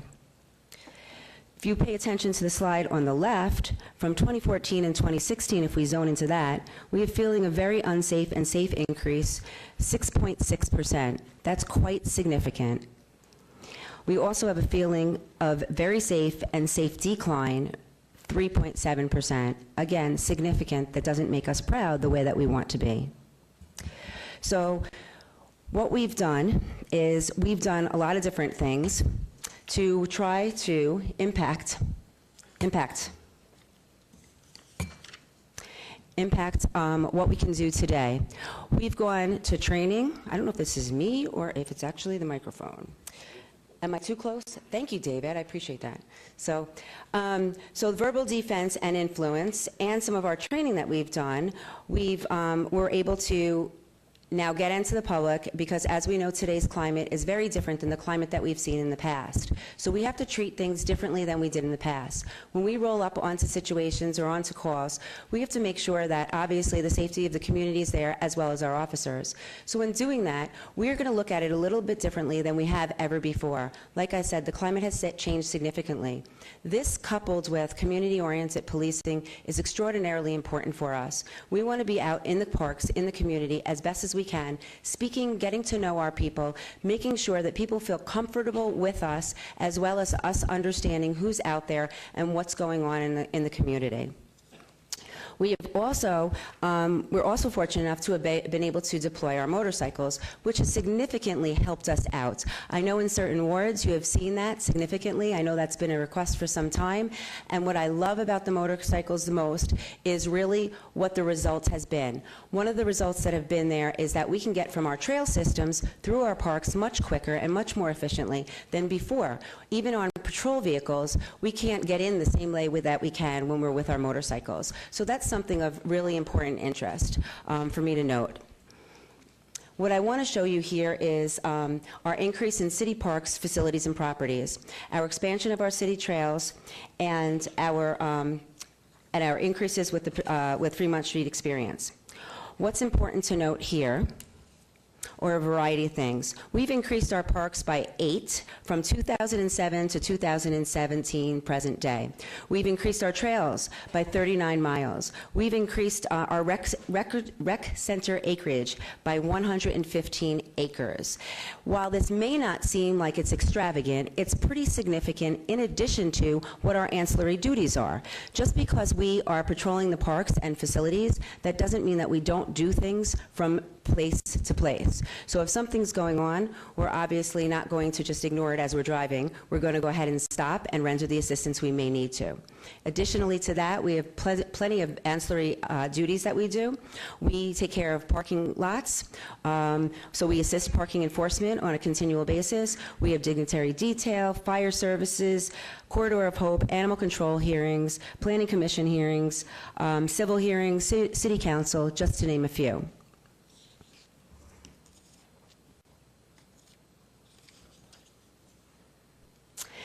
If I can bring your attention to our actual staffing, I'd really like you to zone in here. In 2007, we had, if we just look at our patrol area, which is kind of what we're doing right now, because I know that the focus has been on patrol of our areas out there and being in our facilities, being seen, being present. If you see, in 2007, we had 43 marshals on patrol. Today, 47. That is not a significant increase at all. So I really just want to show you that we've grown so much, and actually we've had to balance what we're still participating in versus what we're participating in today. Some of the things we were participating in the past, we are no longer able to participate in, which you know, I'd like to someday be able to do so again. If you look here, our calls for service by breakdown, by time and ward, are of an interest for you, I'm sure. I'll allow that slide to speak for itself.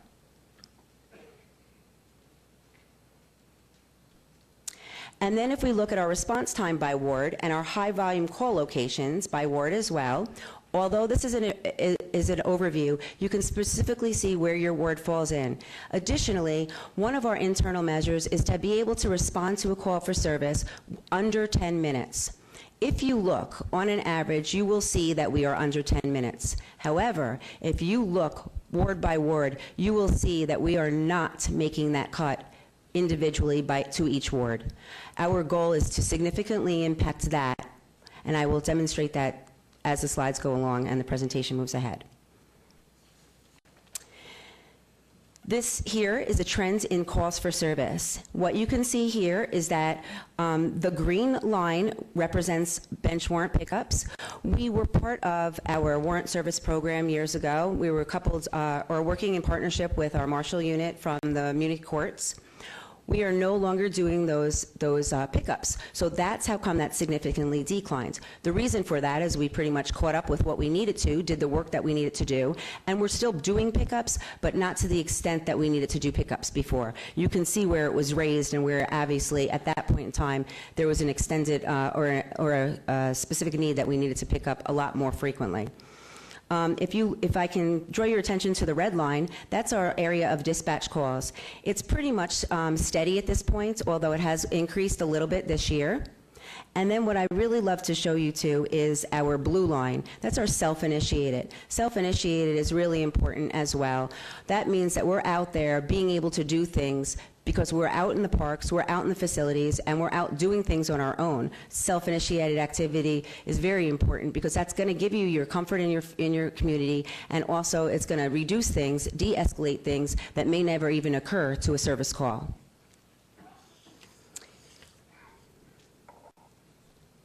Here, this looks a little bit busy, but I'll synopsize it for you. Overall, all of our trends, whether they are arrests, citations, other reports, they are all on the increase. So that's what you see here.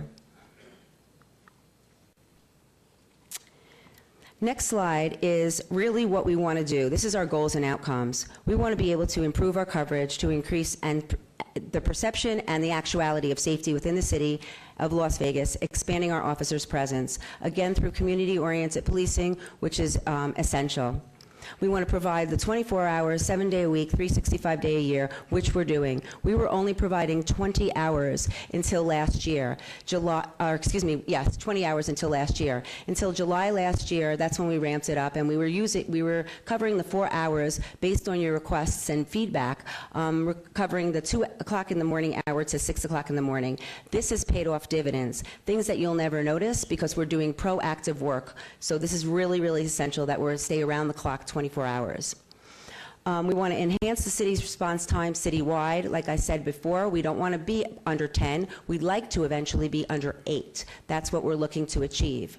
So instead of just strengthening the numbers that we have today in some of the boards that we're not hitting where we want to be, we actually want to take that number down so that we can respond even on a quicker response time. What I'd like to tell you here is we had last year, in 2016, a little under 11,961 annual park hours times, or 11,961 annual hours in parks. That equates to approximately 33 hours per day in parks. Now, I'm a little conservative with this number because our motorcycles aren't being tracked at this time, so we have actually a little higher than this of a number, just for full disclosure. What I'd like to see is we believe that if we move forward, as my presentation will show, with what our request is, then we'll be able to increase to a little less than 18,000 hours in the parks, and that equates to 49 hours, so 33 to 49 hours per day in the parks.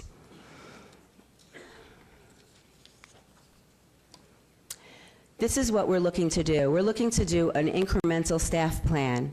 What I really want to bring your attention to is, although this seems like some extravagant numbers before you, we have never really done a full staffing analysis plan. Thanks to Deputy Chief Shatler and Lieutenant Adams this year, they did a comprehensive staffing analysis. What that does is it tells you what your needs are based on what's going on. And when they did, we were at higher numbers, but we were able to go ahead and balance our numbers so that it was reasonable that we can go ahead and move forward with this incremental plan for our community so that it's reasonably fiscally responsible, as well as making sure we have the officer presence out there that we need for our team to do what we need to do. So what's this just showing is, although we're looking at a total of 33, I want to make sure one of the things that we also cover is, when we had our City Hall assessment, our security assessment done, one of the recommendations that was given to us was to replace the contracted security and have our marshals take over those areas. So with that being said, we did an analysis as well on that, looked at what areas we would need to be at, and determined that 16 officers would need to do that. So technically, we're really asking patrol officers for 17 with the breakdown of 16, which will also assist overall, because these officers are going to be able to respond more quickly as Category Peace 1 officers. We're looking to do at fiscal FY18, 1 lieutenant, 3 sergeants, and 11 marshals. FY19, July, 11 more marshals, and then July FY20, 11 marshals again. So the full impact will be seen FY21, because the time that we take to go through the academy and field training, we'll need to make sure that we're fully equipped before we actually get out there and start doing our business. So what this means to you, as another just quick synopsis, in calendar year 2016, as I said, we were a little less than 12,000 hours in the patrolling of the parks, and that equates to about 33 hours. What we'll be able to do by mid-calendar year of 2020, which is, again, FY21, July, we'll have 17 patrol officers that will be increasing park hours by 17,941 hours, a little conservative, as I said, 49 hours per day. We'll be able to decrease our response dispatch time, and we're looking to get that under 8 minutes. In conclusion, what we're looking to do is really improve those citizen survey results. We want people to feel safe in our community. We want you to feel confident that when we're out there, we're speaking with your constituents, they know us, they feel comfortable that we're going to be out there, and that they see us on a more frequent basis. And by doing that, by having these additional officers, I believe we'll be able to feel that impact in the community. We want to exceed our KPI, which was our key performance indicator, as I expressed earlier. In addition to our supporting measures, we want to obviously strive to prevent our criminal acts and behaviors from occurring. We want to be proactive. We want to get out there and be community-oriented policing, even more so than we are today. Although we are doing a good job out, particularly with elderly and the youth of our society, because it's real important that we get out there and we do things such as, just to refresh your memory, get out there and speak with them and are in the communities and give them some fraud training and some gun safety training. We want to do more of that. We want to continue working in partnership, obviously, with our local law enforcement partners, especially with Metro, as we work very closely with them and appreciate their assistance all the time. And work in collaboration with our other local law enforcement agencies, city departments, and other stakeholders on homelessness. As we know, we just went to San Antonio, and we're really looking at other opportunities and options for our city here, and we don't want to lose sight of that either. And then lastly, we want to, hold up to our standards. We want the marshals out there want to feel good about what they're doing, as they do, but with the staffing right now, it is a little slim, and I know that this will really help complement them out there. Thank you very much for allowing me to present with you today. Thank you, Chief. We have questions, and I'm just going to quickly, while Councilman Anthony's going forward pushing his button, the capital expenditures of adding more motorcycles, where's that? Is that in another report? We were able to take care of the 2 additional motorcycles right now within our budget today. Going forward? Correct. Okay. We are going to have 2. Yeah, in our existing budget today, it's not in our budget. We're actually able to handle it in our existing budget right now to get those 2 other additional motorcycles on. And the other piece is, as we expand and build more parks, you need more surveillance. So is there a formula that you're looking at, or that any of this resulted in, that showed for every time you add, who knows, 2 acres of park, you need 1/2 a marshal or something for surveillance? That's a great question, and there's different philosophies behind that. There are things that we're looking at. I don't really have something here today to present before you in regards to that. However, we are absolutely looking at that and that model. Okay, thank you. Councilman Anthony, go ahead, please.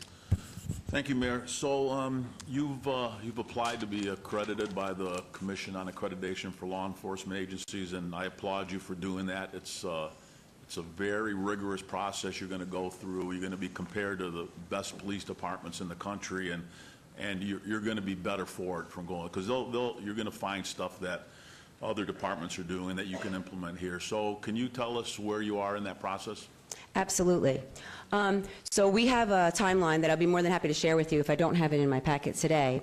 We are on the move. We've already hired our entire team. They've gone to training. We have a focus group of individuals that will be dedicated to that area, and we're looking, I want to say 2019 is when we're actually looking to have to go before CALEA, because based on their timelines and what we would need to do to have them come in with their audit, I believe it's 2019. What I'd love to do, if you don't mind, is forward you the timeline later. I have it nicely presented out by our CALEA team. Thank you for mentioning that, too. That was an oversight on my part. It's very important that we're able to meet the CALEA standards and maintain that level of professionalism. And with doing so, this is actually some of the things that we would need to be moving forward with doing, as you're well aware. Yeah, and just to keep in mind, there aren't that many police departments that are CALEA accredited, and they're mostly back east. There aren't that many on the West Coast that are accredited. So for you to, and I have full confidence you're going to be accredited, but for you to become an accredited department on the western part of the United States is a big deal, and your people should be proud of that. So, yeah, I'd like to see that. Thank you. We are, Councilman Anthony, and we appreciate your support with that and your direction. Thank you. Thank you. And Councilman Barlow. Yes. Thank you, Mayor. Thank you, Chief Freeman. Would you please refer to page 7 on your slide? Okay.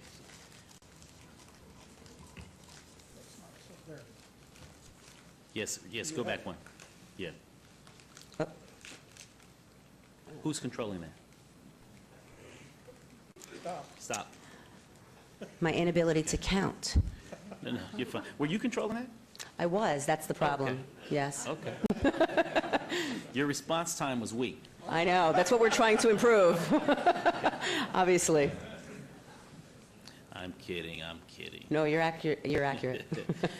Hey, I'm looking at, for example, Ward 5, and under dispatch calls, we have 984 during the time period of January 1st through the 31st of December, which is the calendar year. Do you have it broken out in relation to the types of calls and where the calls were coming in by each ward? We, not here today, but if you would like some more information, I'd be more than happy to get it to you. Yes, I would. Sure. Because I would just like to get an understanding of when your men and women respond to a call, what types of calls are they? So Absolutely. It will paint a clear picture as to how, the type of programs that or a strategic move that I can do on behalf of the ward to address those specific type issues. It could be calls for a cat in a tree, or it could be a call for a crime taking place. So I'm just trying to get a feel for what level of calls and where the spike, as well as the locations throughout the ward where it could potentially exist. On the far right-hand side, as far as the locations for calls for service, I see that Fremont Street Experience has 272. However, I share half of Fremont Street Experience in my ward as well. The other half is in Ward 3. And so I'm pretty sure that the majority of that 272 happened on the Ward 3 side versus the Ward 5 side. I'm sure. So, actually, I'm not, for the record. So Fremont Street Experience, and I neglected to say this earlier as well, we've been handling Fremont Street Experience as the primary law enforcement agency down there.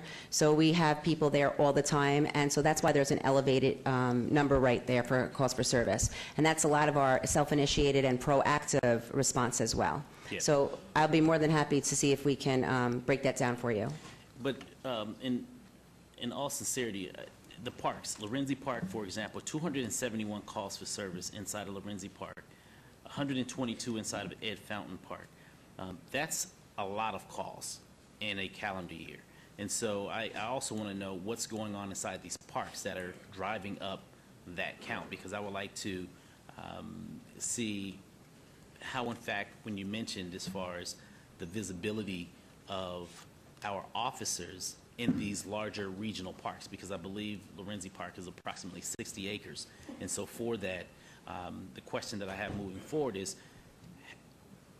when you see the spike or the elevated calls for service in these high-volume areas, high-populated areas, do you increase the service patrol or have a stationary officer or officers in these areas opposed to them being in areas that are much lower?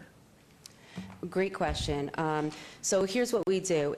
When we do hear from you, or if we see something going on or know something's going on in a particular area, such as yesterday, I know that there was some concerns and questions from Councilwoman Tarkanian about Bob Baskin and Councilman Coffin about Huntridge Park.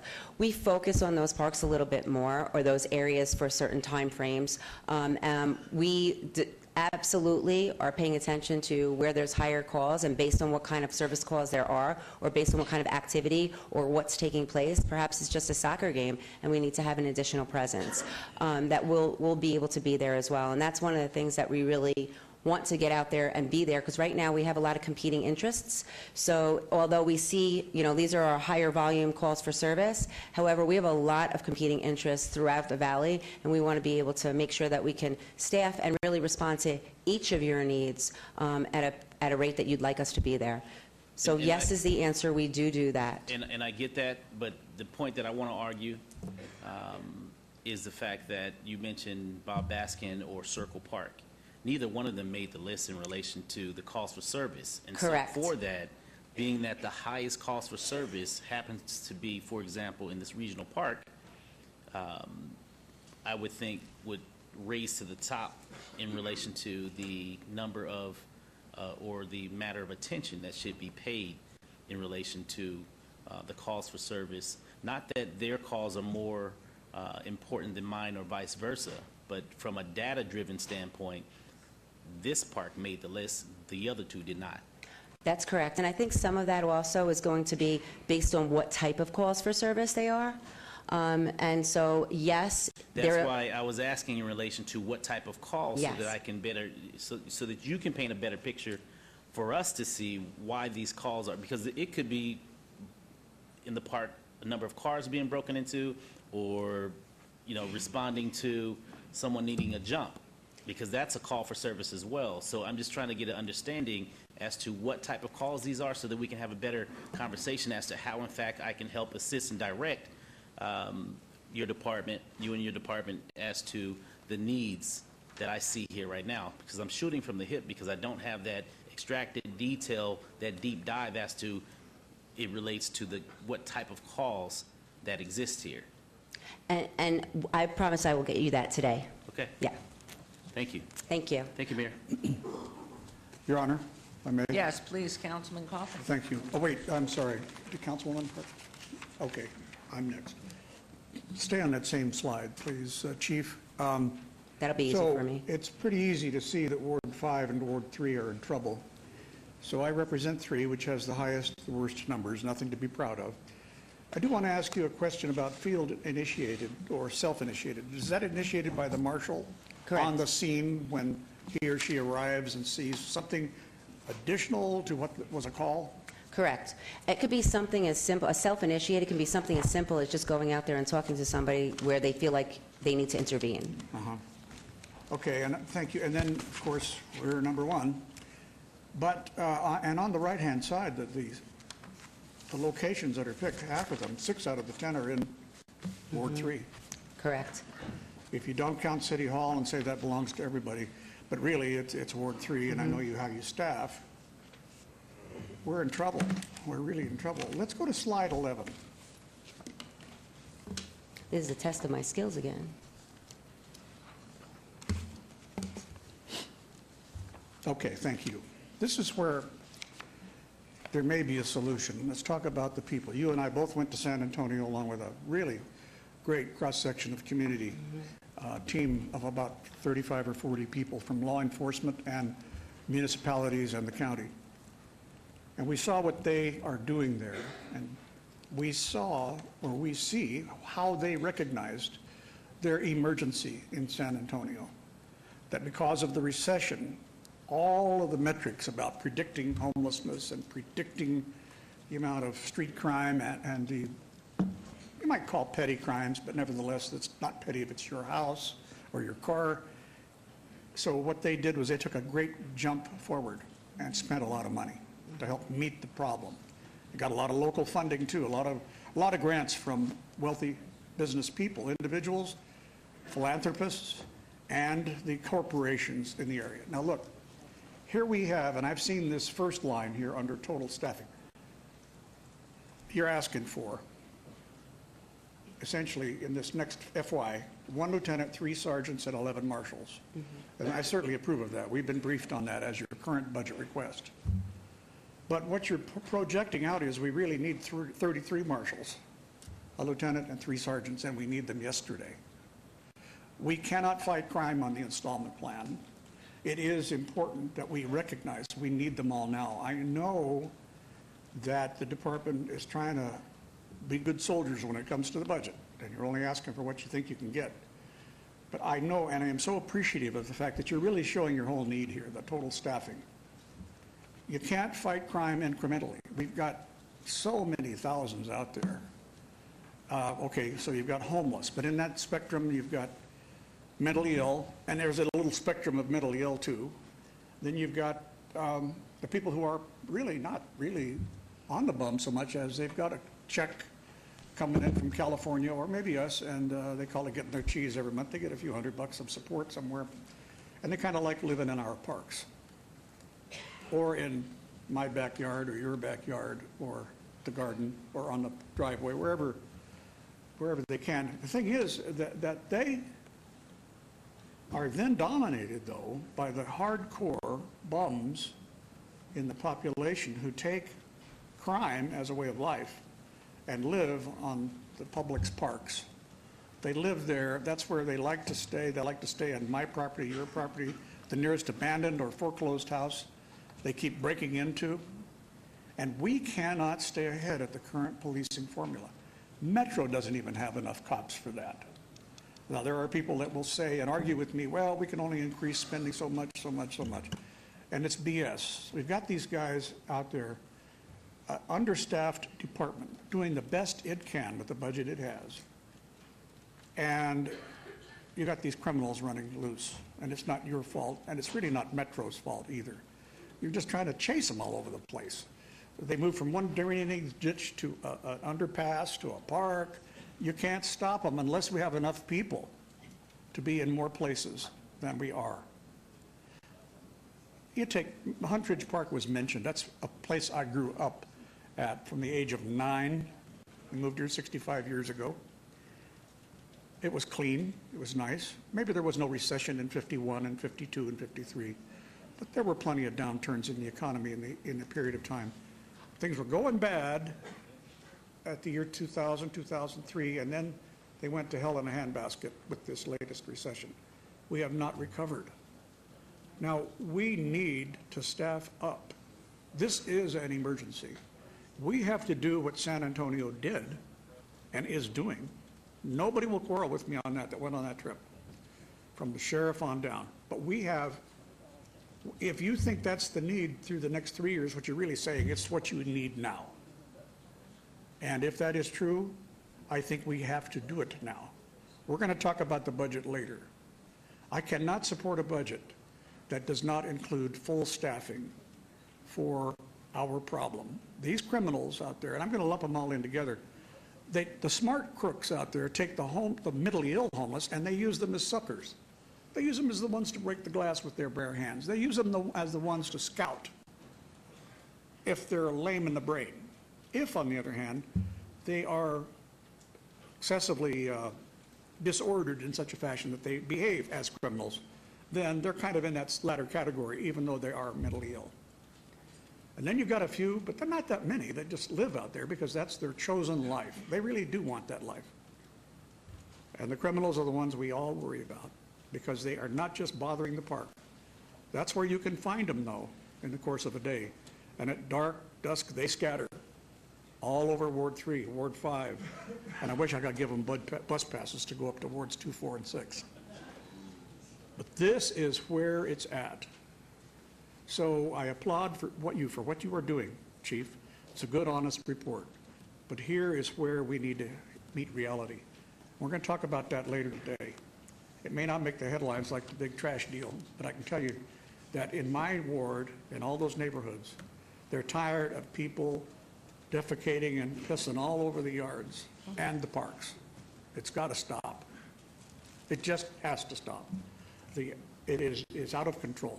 So we are in an emergency. I cannot phrase it with any less terminology.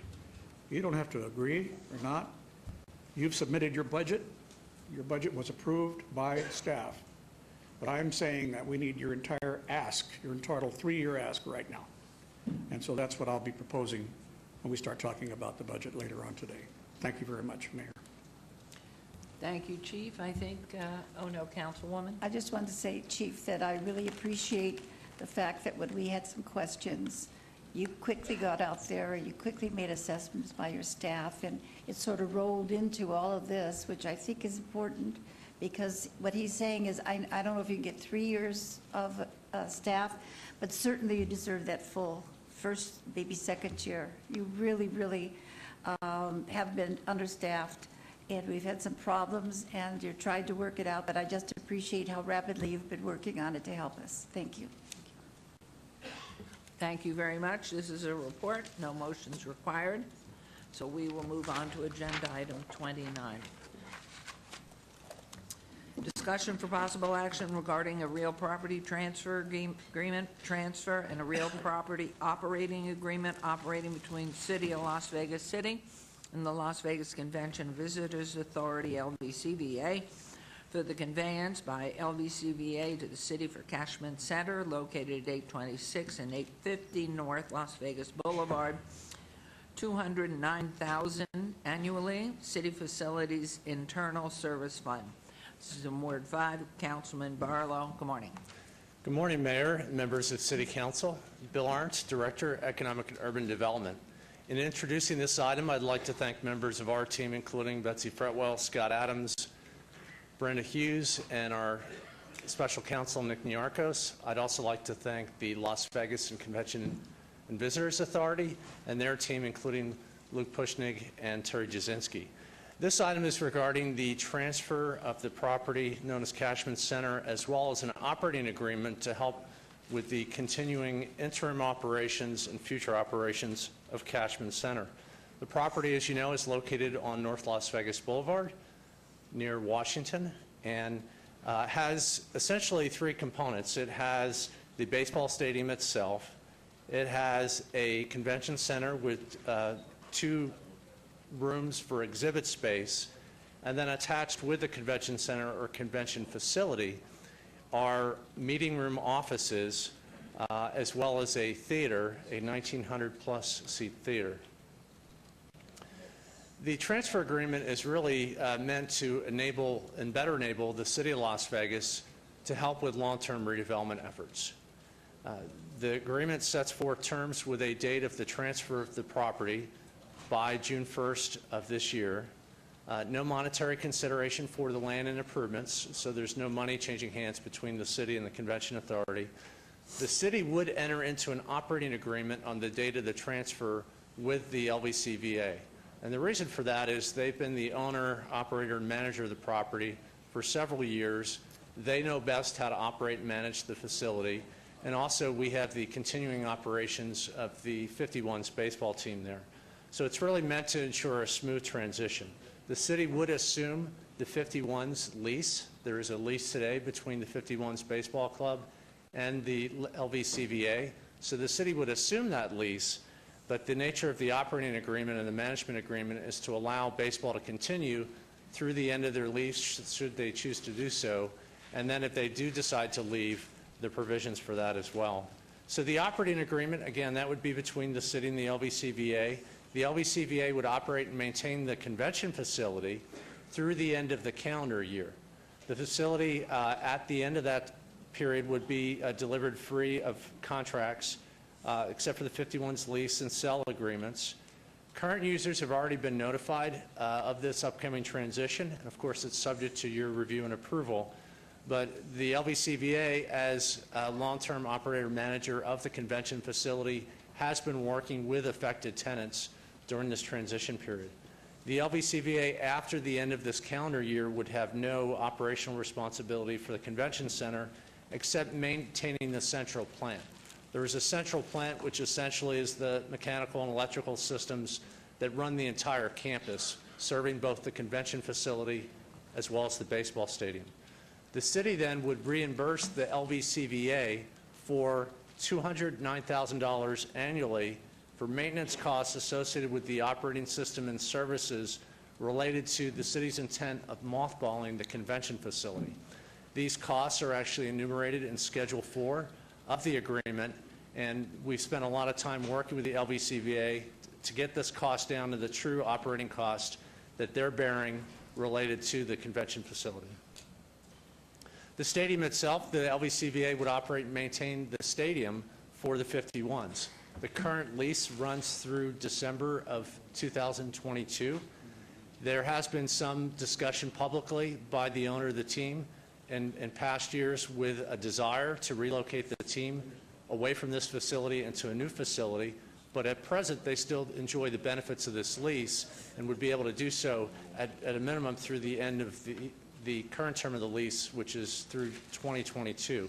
The LVCVA then essentially would be doing what they've always been doing for the 51s. They'd be running the stadium. They would be providing all services and functions required by the lease. The stadium contracts would be maintained by the authority. Essentially, revenue and expenses specific to baseball would pass through the LVCVA. So the LVCVA would essentially run that facility turnkey. And we do realize and appreciate the importance of the 51s to the community and the amenity that they provide as the professional baseball club to the community. So we've gone to great lengths to ensure that so long as the 51s want to stay through the current term of their lease, they would do so and enjoy the benefits of being a Cashman Center. The LVCVA will provide an annual report on the operations of the stadium as well. So in wrapping up, the benefits to the city is transferring of the property will give us fee title to the property. And as we've looked at long-term redevelopment opportunities for this facility, and it's run the gamut, everything from sports-related activity to commercial businesses to higher education campuses, we've had a lot of interest, but because we have not had fee ownership, fee title to the property, there was always that contingency of the city getting fee title. So because of where the community is at with respect to both the convention facility and the baseball stadium itself, we think this is a great opportunity and great timing for starting with this transition now with transfer of the property, keeping the operating agreement with the 51s through the end of the lease. There's minimal expense annually to the city, and the operating agreement for the convention facility gives the city maximum flexibility in finding a new use for the convention facility as well. I would note for the record that we've had multiple interest from multiple users, not only for the stadium portion of the site, but also for the convention facility. We're not, of course, able to consummate any transaction until we have ownership, but there is a lot of interest for both properties, and we're going to be very thoughtful in working through those proposals to ensure what is in the best interest of the city and the community. I would also finally, in concluding my remarks, note for the record that the LVCVA, again, has been working with the existing shows that are happening in the convention center already, and they've provided us with a list of venues throughout the community that serve as an alternate venue to the Cashman Convention Facility. There are a minimum of 20 facilities that provide comparable space. Many of them are located in very close proximity to Cashman, and I've already provided this to you, but I have some copies for you now as well, copies for our communications team, and I have a few extra copies should anyone from the public here wish a copy. And could you please, Mr. Arndt, make that available when Ms. Fretwell gets this meeting convened, and hopefully you will be there for that as well, to talk to those who look after December not to have a locale. So if we could have extra copies of that and coordinate through Ms. Fretwell. And Mayor, thank you again. For the record, Bill Arndt, I will do that, but I'd also like to stress that The LVCVA is our convention facility operator in the public realm. We as a team at the city, that's not our core business. That's not what we do. So certainly we'd like to invite our community partner to those meetings to help with those discussions.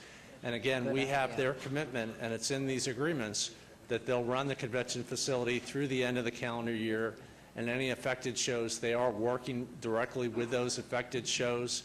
I've personally spoken to the owner-operator of World Market Center Las Vegas, and they welcome those shows to their facility at the pavilions. So I think there really is an opportunity, and we realize that change for everyone is difficult in getting through that change and that transition, but we think we have great community partners, and we anticipate a successful outcome for that. Well, and I'd like to add to that, having been seated on the Tourist Infrastructure Committee that preceded the whole Raider process, one of the things that was asked of the LVCVA was to show good faith in reducing loss to their businesses, and it was my understanding, not from the stadium, but from everything else, the loss to the LVCVA cost was between $4 and $5 million worth of loss a year.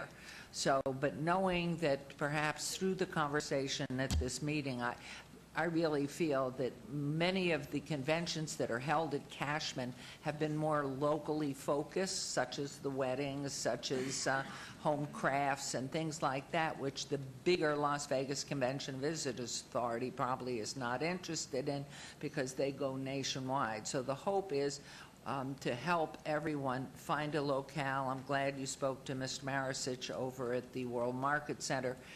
I think perhaps that might be another suggestion. But if you would be sure to invite LVCVA or Ms. Fretwell, we'll do that to the meeting that we convene. I'd like to have that done before the end of 2 weeks if we can do it, and notify all the people that are going to be calling into City Hall to help, because these are our people. So we want to help. Thank you. And comments? I just wanted to comment that before we do something like this, we're saying we could maybe do it in a convention or in a casino, or we might be able to do it at the World Market Center. Could we get some specifics so that we can show the people who are involved and have a livelihood here? Could we get... You have a list of 20, but does the list tell us, for example, do you have to pay for parking there? I know it was parking paid for at the other, but it was a small amount. There's a big worry here, and I know a lot of people who love those conventions that they have at the Cashman Center, and I'm just hoping that before we have a vote that we can specifically say, yes, these are places you could use, or we could show the people who are concerned and then see what their comments are, because there may be reasons why they can't do it, of which we're not aware. That's the only, I'm just worried about that. Mayor, with your permission to address the councilwoman's question again for the record, Bill Arndt, I want to make it very clear, it's the city's intention through these agreements to not run the convention facility past December 31st of 2017. We are, through our partner, going to be working with those affected shows. All those facilities have different requirements, different fee structures, what the cost of the space is, cost for parking. There are a number of those facilities that are public venues. So there are public and private venues available. Again, that's not the city's core business. I'm not trying to avoid the question, but I think the question is best answered by the LVCVA, and we do have representatives here should you wish to hear from them today. Yeah, it's really the Las Vegas Authority's responsibility. You're right. Excuse me, what? No, don't go there. Okay. Let me just, this minor discussion here. I just am concerned that we look thoroughly into it. Sometimes what happens is something gets tossed at us and we don't have enough time to thoroughly research it, and then we say to the people involved, oh, you might use this place or that place, and then they go and they can't. And I'm just saying, let's not provide information unless we thoroughly investigated it. It is something, and if that's too much of our time, because it really isn't our responsibility, then maybe we could ask the Las Vegas Authority to do it for them. That's it. Councilwoman, I think and the mayor's agreeing with me.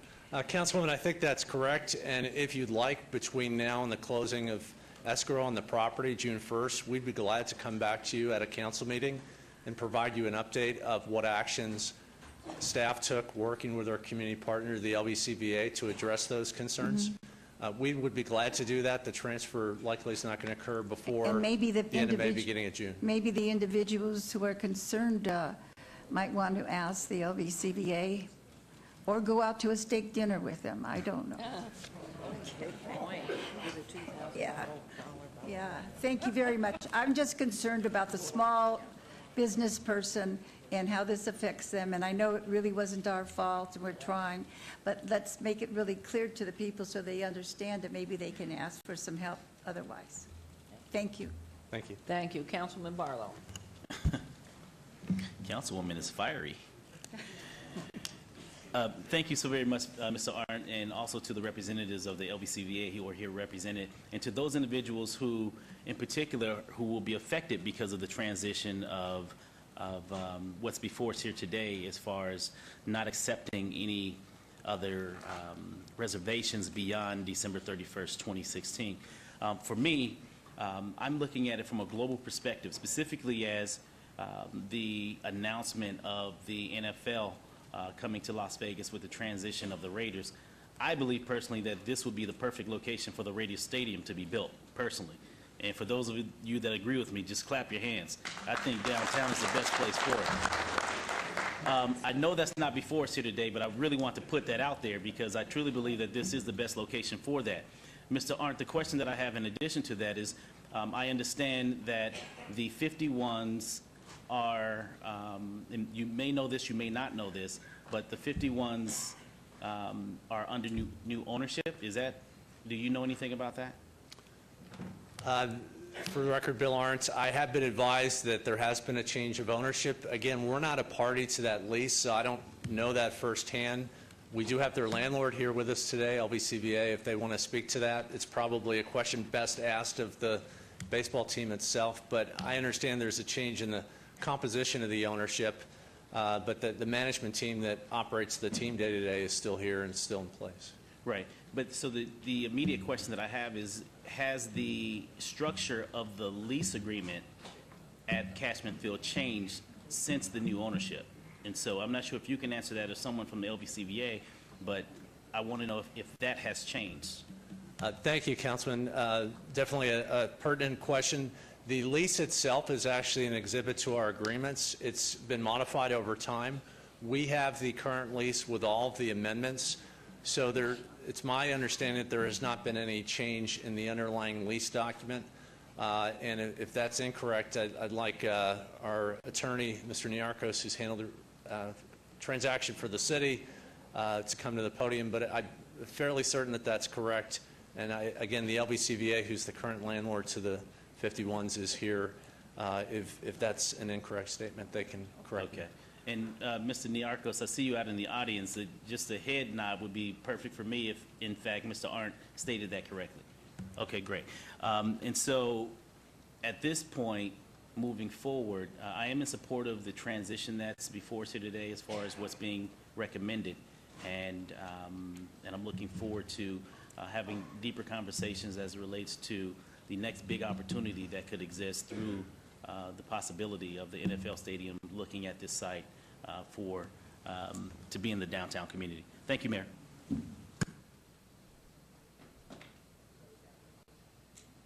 So my motion would be for approval, subject to all conditions on this item. Thank you very much. And NFL Raiders, welcome to Ward 5. There's a motion. Please vote. Wait a minute, is there supposed to be a motion? Yes. Motion on this. Oh, yes.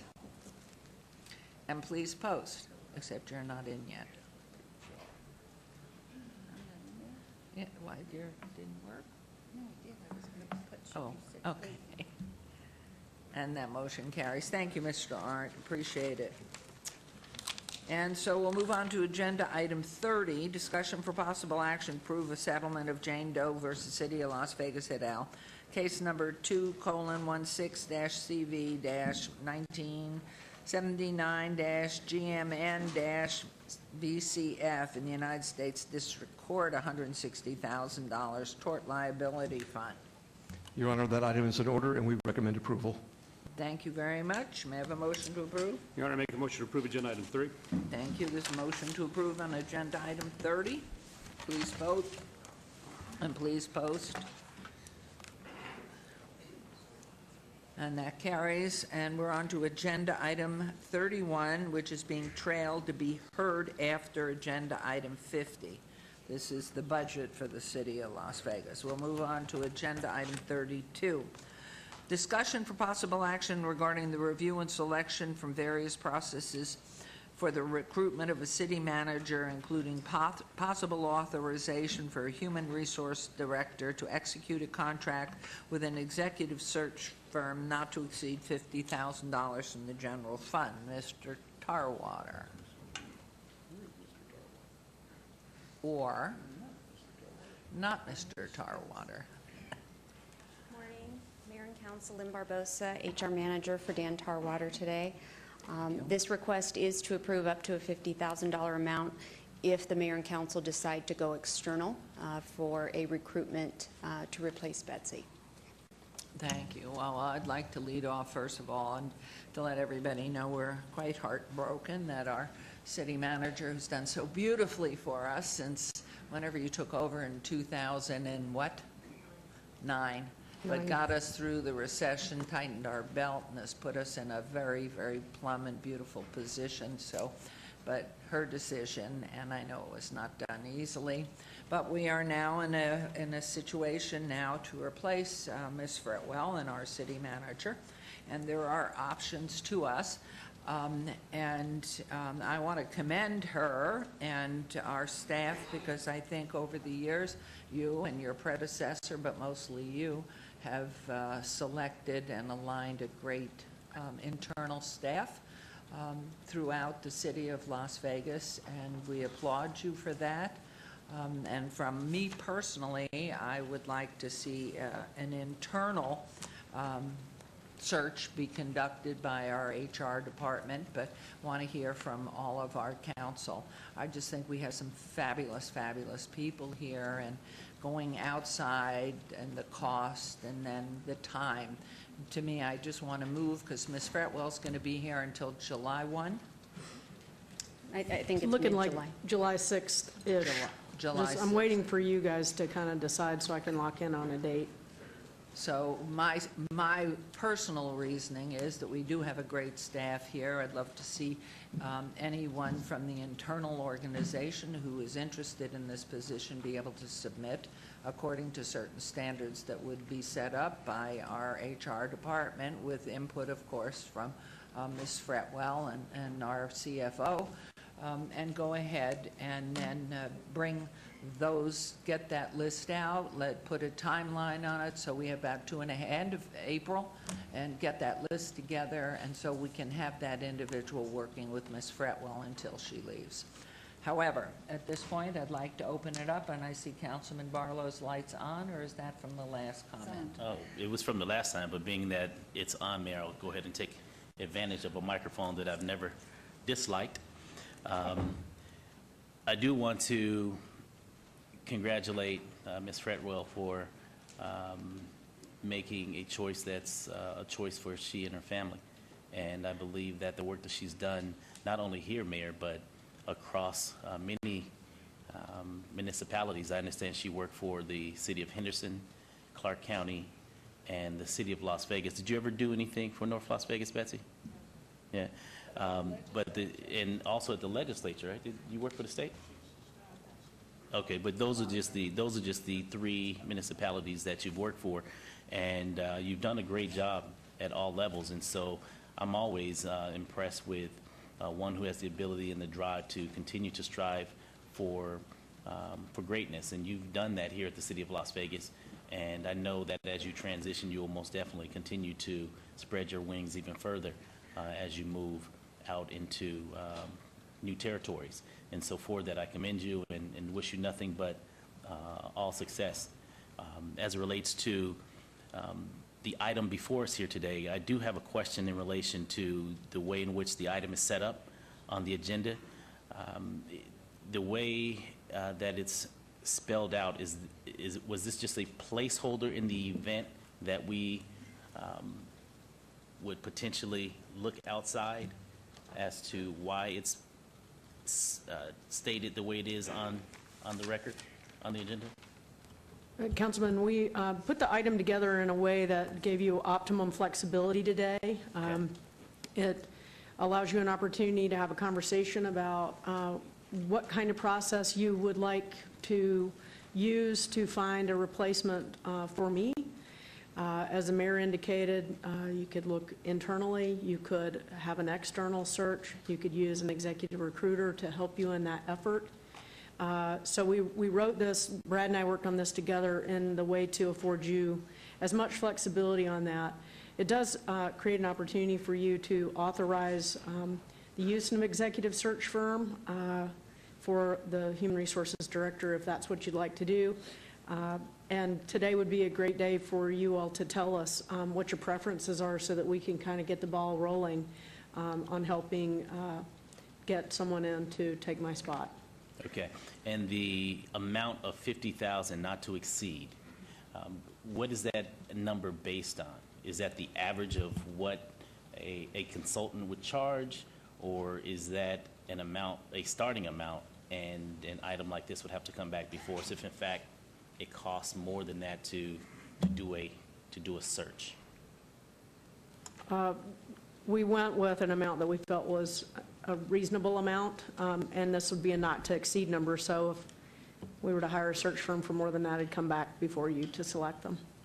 Okay, and so I'm always of the opinion that in a situation like this, specifically at the leadership level, that we should always look within first to see what our options are, because there are a number of professionals within this organization, within this municipality, that have worked their way up through the ranks and have the ability and the capacity to elevate themselves even more so within the organization that they've basically poured their blood, sweat, and tears into, coming to work, doing a professional job each and every day. And so I'm always impressed with those who are motivated, such as yourself, to take a stab at a promotion from a supervisor to a manager, manager to deputy, deputy to director.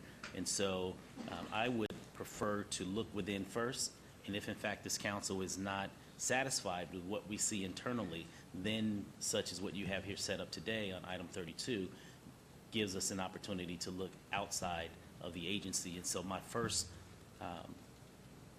position, Mayor, would be to look within the organization. I believe that we have a lot of great talent here that we can choose from. Thank you very much.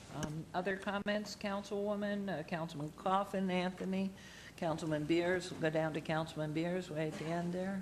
Well, thank you, Your Honor. Before I jump on your bandwagon and endorse your words, I just want to clarify one thing. I thought I heard Betsy say if we don't decide today, we might get her a little longer. I wanted to make sure there's a smooth transition, so I'm willing to be flexible to accommodate what you guys need. That doesn't mean forever. I think she just said that's not what she said, Bob. It's all right. Yeah, okay. We can take it whatever way we want. Right. I would agree with both your comments. I think we have probably the deepest managerial bench in the state.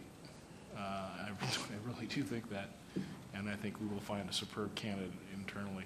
And we should also open it up to anybody external that wants to apply, but I don't think we should spend the money on the headhunter. I think we've got resources. Okay, thank you. Councilman Anthony? He's good. Mayor Pro Tem? Thank you, Mayor. And if you don't mind, through you to Ms. Fretwell. Ms. Fretwell, I've always said you have created a deep team. I concur with my colleagues in regards to that. I think there's plenty of talent on your executive team to continue to make this city the great place that it is. You've done a fabulous job, and I'm very happy for that. Happy for you and your next adventure as well. But I think having been through this before, when Mr. Selby decided to go, you were that internal candidate, and I think you've got the talent, so we don't need to spend the money. But certainly, I think if we authorize this, it gets authorized. Whether we spend it or not is another story. But I think I'd like to see it come from within. Okay. And see what those candidates look like. Thank you, Mayor. I do want to commend you and Brad Jervik and whomever else had input to this packet. You've afforded us as council and mayor for the city management recruitment packet. It really is very, very clear, very thorough, and I think you've guided us very well. So Councilman Coffin and Councilwoman.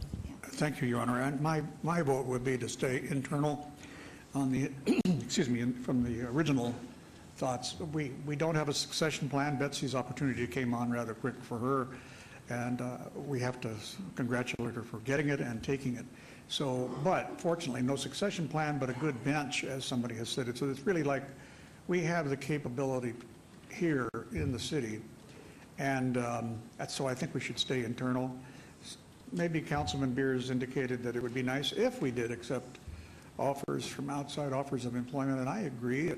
Why overlook the possibility that somebody of a star quality wants to be seen by us? And I support the idea of a consultant, whether it's internal or external. Ultimately, I think it helps take the HR department off the hot spot of having to choose between people who they know, all of them. So amongst those people, we eliminate the biases that can occur, pro or con. So I'll be supporting the move to allocate the money. Okay. And Councilwoman? I also agree with what's been said here, that we should go from within. We have some excellent personnel here, and we should go from within. But sometimes even the best, excellent personnel may not want the job. So did you say, Councilman Ross, that you think we should approve the $50,000 in case we need it, but don't use it unless we go outside, or just don't vote on it now? If I may, Your Honor, to respond to that, I think Ms. Fretwell, if I can through you to Ms. Fretwell, if we go ahead and authorize this $50,000, that doesn't mean we need to spend the money. If you would prefer, you can authorize the money, and then we can do, as the mayor indicated, start an internal search. We probably do need to get clarification from you if you want to include external candidates in that search. If through that process we feel we need the help of an outside recruiting firm, we could always work with the ones that have submitted information to us about the qualifications of their firm to help you through the process. And then if you needed to broaden the reach, you could use them. Could I ask a question on that, please? And Mayor Pro Tem, sorry to interrupt you, but my question, I guess, is really for council. If in fact we are opened beyond the internal group, that is public information. So if I were one of those candidates out there in the field, just heard about this, wanted to apply for the job, that becomes public information, and my job is not, my employer, I am not protected from that being out there to my employer that I've put my name in for this job. If I could jump in, if you use an external individual to do that first cut, receive the applications, call the ones out that they don't believe are qualified, nobody would have public access to those if they went just to an outside headhunting firm, for want of a better term. After they went through that first cut and it got forwarded to the council, then those names would become public. So the advantage of using an external recruiter, whether you start internally and then expand it later, or do internal and external, or whatever you want to do, the advantage is it protects those people, at least from that first round, who might not have a chance in the first place of their employer discovering that they've applied for the job. Okay, so what I would ask of council, do we want to limit it to internal only at this point, asking HR to establish the process, what we're going to ask them to get their visas, and cull down the list to the top 8 or 10 or something like that? Or do we want to go ahead and invite external simultaneously to this? My concern is, my personal concern is, I would like to get somebody in the position as soon as we can, assuming there is that right person, so they can begin working with Betsy. And if we go to external, I think it might delay. But my biggest concern was anybody from the external side of this, once their name is in, unless we have a consultant, their application is a public information piece, correct? Yes. If they applied directly to HR without somebody externally collecting these, they would be public record the minute they came in. fine. That's what I was after. Thank you, Councilman Beers. Your Honor, I think we have that same concern with internal employees. They may be concerned about submitting their name because they have a supervisor between them and the city manager that they don't want to know. So I think you're going to have that That's a problem good point. regardless of if you're looking internal or external. That's a good point. Yes, please, Councilman Anthony. I think it would be cleaner just to hire a firm, do a national search, or anybody internally can apply. They should apply if they want the job. We're not Mayberry, we're Las Vegas. This is a big city, it's a unique city, and I think it'd just be cleaner to have a company take the applications in, whittle it down to a few, and then they can bring those to us for further discussion. Thank you. I think it'd be easier to do that. Thank you. Mayor, Okay, Councilman. I would like to offer another option as well. And that is start with the internal, and we know that we have enough talent in the event that we can place someone as a interim prior to going out. And that would be my position, because I truly believe that we have a number of professionals here that I would like to hold in high regard in relation to the professionalism of what they've brought to the city of Las Vegas, to give them the first shot of an opportunity. And if this council decides that we need someone greater than their capacity, then we have the ability to place someone who we know we have enough talent to be a placeholder while we go out on that search. So that way, we can at least respect those professionals that are here, to let them know that we want to take a look at them first. Okay. Then thank you, Your Honor. Councilman, sorry. One more question, I'm sorry. When we discuss internal and external, on internal, are we suggesting we're going to, I guess, publish a position like we do when we hire a new fireman? You can do that either way. You can publish Anybody it. who sees the ad can respond? It can be posted either just for internal recruitment or for external purposes. It's just the way we post it. So we can do it for city employees only. No difference in the time frame that it would take to do one versus the other? Much quicker on an internal only. Oh, is it? Quicker on an internal. Mayor, if I may respond to Are you Councilman... through, Councilman Beers? Yes, ma'am. Please, If I may respond to Councilman Councilman Beers' question. If you recall, and I'm not sure if you were here, and you can correct me if I'm wrong, when Dr. Selby retired, the council collectively chose Betsy. And I don't believe that we put out an application process. We basically chose Betsy in 2009 and said, this is who we choose to be our next leader as city manager. And so for that, we have the ability to do the same thing without having to go through that application process. So I just wanted to just make a point of clarification in that respect. That's correct. You can just appoint. And because of the open meeting law, which we know prevails, we are not in a position to go off either serially talking two at a time that can talk to two at a time. We are in open meeting. So this is our first conversation in this regard and filling this spot. So my sense is, only because these people have been glued to their seats for so long, and wanting to get to you too, but knowing how significant this is to us, I'd like to see somebody make a motion, see if it passes to how we're going to, oh, his light's on, so Mayor Pro Tem. My light was on first. Okay. Oh, and see if Mayor it Pro Tem. passes so we can move forward. Go I ahead. would. My motion would be that we start with the internal search first prior to going to the outside. So my motion on the first bite of the apple would be that we start with the internal look at our professional staff here prior to going with an outside agency. That would be my motion. Councilman, before you finish the motion, do you want that to be done through HR directly or through an external headhunter to help you do that, to help cull those people down to the ones that you would want to consider? I would like to do that through HR.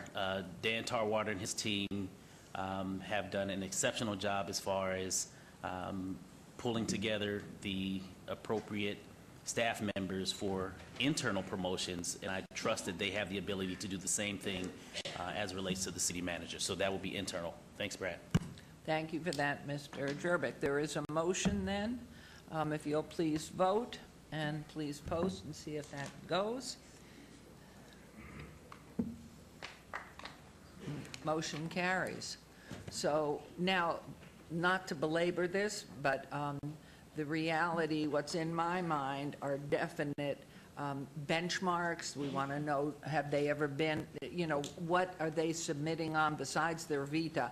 What's their educational background? Have they ever worked in negotiation with unions?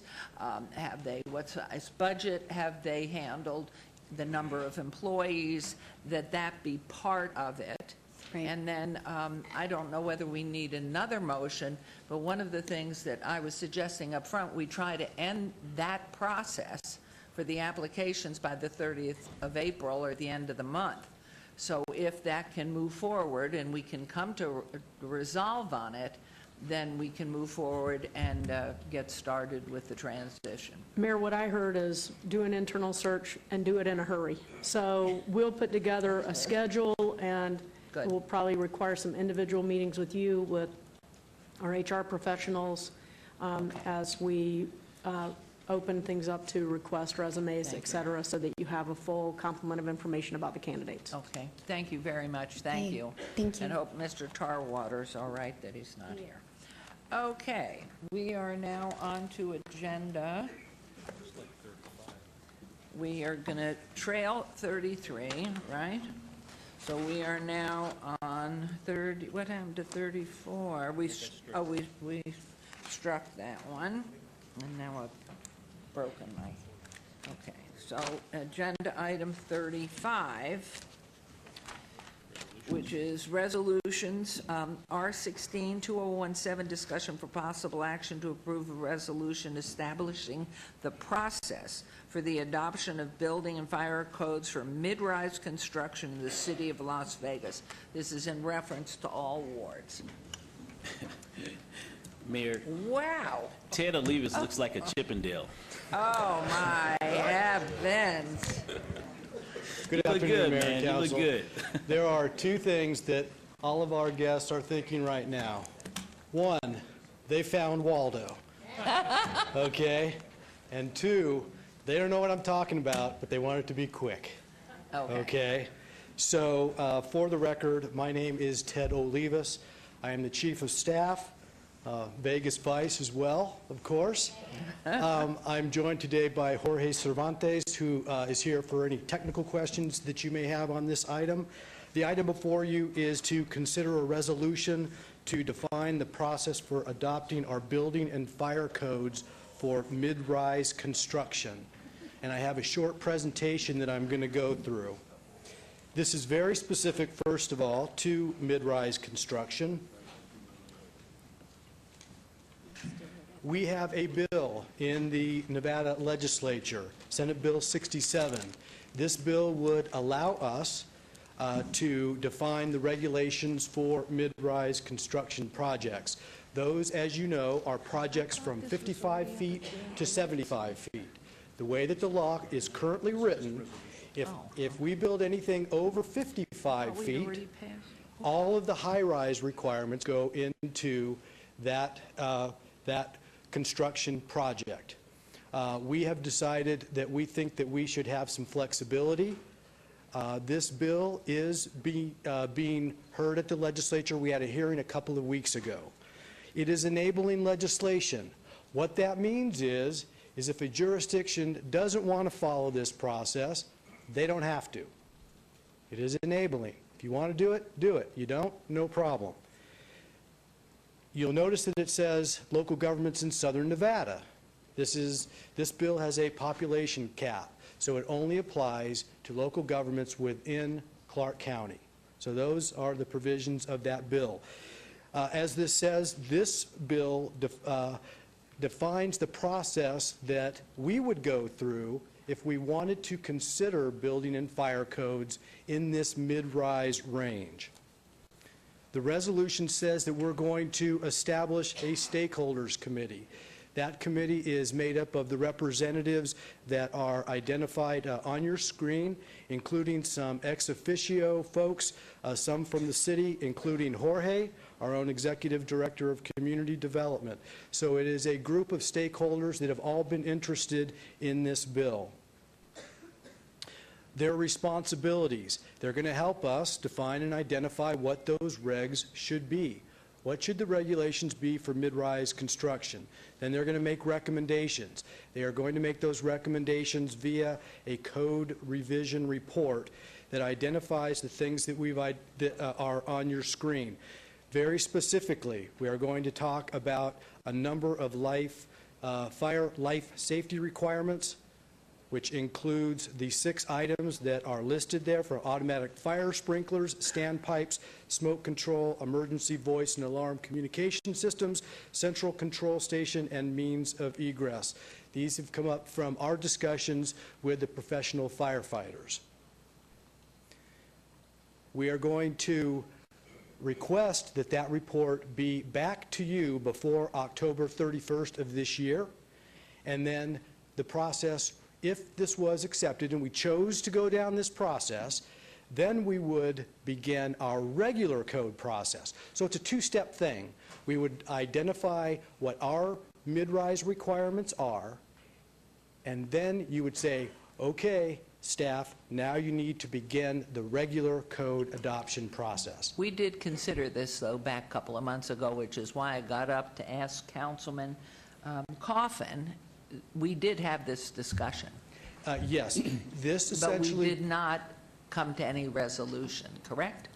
Well, correct. This defines very clearly what we would go through if this bill passed, how we choose to implement mid-rise construction requirements at the City of Las Vegas. Mayor, maybe I should just clarify. I think, okay, so here's the kind of how things went. We proposed a bill draft request to you, which the council approved. That's been submitted to the state legislature. In the process of trying to get that bill successfully adopted by the Nevada State Legislature, we have been working with our firefighters union, the State Firefighters Association, the State Fire Marshal, the Clark County Building Officials, the Clark County Fire Marshal, the Clark County Manager, and a variety of other individuals to help explain how we would go about implementing a change to our codes in the future if we were given the opportunity to do so if this bill were to pass. So this resolution very simply says, if the bill were to pass, then this is the process we would use to develop a mid-rise package that then would go through the traditional code adoption process that culminates in City Council making a decision about whether or not there would be a mid-rise package in our Uniform Building Code and our Uniform Fire Code. So this is a way to ensure participation in the development of the mid-rise package if we're afforded the opportunity to do so under state law. But what you're asking for today is an approval to this resolution. Yes, we are, so that everyone is very clear what the next step would be if this bill is passed. Your Honor? Yes, Councilman Coffin. I'd like to step forward and propose a motion to approve this, and I'll tell you why. I am the person who opposed the change in the one narrow part of our vote a few months ago, which had to do with changing the definition of what a mid-rise is for firefighting purposes, I believe, from 55 feet to 75 feet if you were built on a podium. But this is larger than that. This gives us some local control, and so even though I do not support personally, individually anyway, that change, I think we need the bill in order to, encompass all the other things we need to do as a municipality. So I move for approval of this, adoption of this. Thank you. There's a motion to approve the adoption of this resolution. Please vote. Please post. Motion carries. Thank you, Mr. Olivas, Mr. Cervantes. Motion carries. Agenda item 36. Boards and commissions, discussion for possible action regarding the reappointment of members to the Neighborhood Partners Fund Board from the following list of nominees. Neighborhood representatives, Grace Toussaint is the mayor's designee. Sherry Holmes, Ward 2. Lance Kirk, Ward 3. Beth Boriswich, Ward 4. A.J. Powell, Ward 5. Larry Schultz, Ward 6. And staff designees, Ann Kilponen, Ward 1. Vicky Skilred, Ward 2. Maria Jose Norrera, Ward 3. Sally Christensen, Ward 4. Joe Mitchell, Ward 5. Christine Kramer, Ward 6. And the appointment of nominee Shelley Walters as the Ward 1 neighborhood representative, all wards. Procedure for this board is appointment by the mayor and city council. Recommendation is the approval of the appointment and reappointment per subject. Mayor Pro Tem, may I have a motion? I would move to appoint and reappoint. Your Honor, Here, there you are. thank you, Your Honor. If I can modify Mayor Pro Tem's motion and delete Vicky Skilbred for Ward 2's staff designee, I will return to our next meeting on April 19th 19. with the Ward 2 designee. Can you take it that way, City Clerk? Yes? So Ward 2, we will eliminate Vicky Skilred, and Councilman Beers will come back on the 19th with his appointment, and that Thank you. motion stands Thank you, amended. Your Honor. That's my modified motion. Thank you very much. Please vote. And please post. Motion carries. Agenda item 37, discussion for possible action regarding the appointment of nominee Romaldo Chazdez, is that pronounced? The Civil Service Board of Trustees to replace David Steinman, who is deceased. Procedure for this board requires appointment by City Council. The options for any member of City Council to recommend a new member to this board. I understand, Councilman Coffin, you are prepared to make a recommendation? I am, Your Honor. We have an outstanding applicant for this position, long-term resident of Las Vegas, 20 years, specifically in Ward 3, Romualdo Chaidez, and I now nominate him for this position. Thank you. There's a motion. Please vote and please post. Motion carries. Agenda item 38, discussion for possible action regarding the reappointment of members of the Las Vegas Clark County Library District Board of Trustees from the following list of nominees: Felipe Ortiz, Marilyn Drake, and Robert Munier, all wards. Mr. Ortiz was appointed on July 10, 2013 to fill an unexpired term. Ms. Drake was appointed on March 20th, 2013, and Ms. Munier was appointed on March 20th, 2013. All three members are eligible for reappointment. Procedure for the board requires recommendation by any member of City Council with council ratification. Options are reappoint Mr. Ortiz, Ms. Drake, Ms. Munier, or appoint new members to fill these seats. Councilwoman, I understand you have a recommendation specific to Ms. Munier. Yes, I wanted to move to reappoint her. We want to reappoint. Yes. And thank you. Would you please vote on that? Vote on the motion to reappoint Ms. Munier. They're separated out, please. Please vote and please post. Motion carries. Councilman Coffin, you have a recommendation specific to Mr. Ortiz. I move for the reappointment of Mr. Ortiz. Thank you very much. There's a motion to reappoint Mr. Ortiz. Please vote and please post.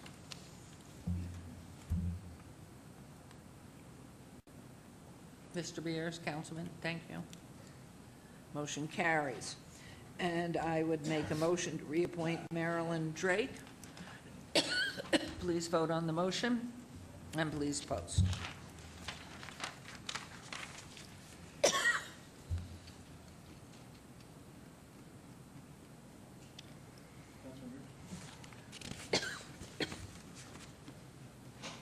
Thank you. That motion carries. Agenda item 39.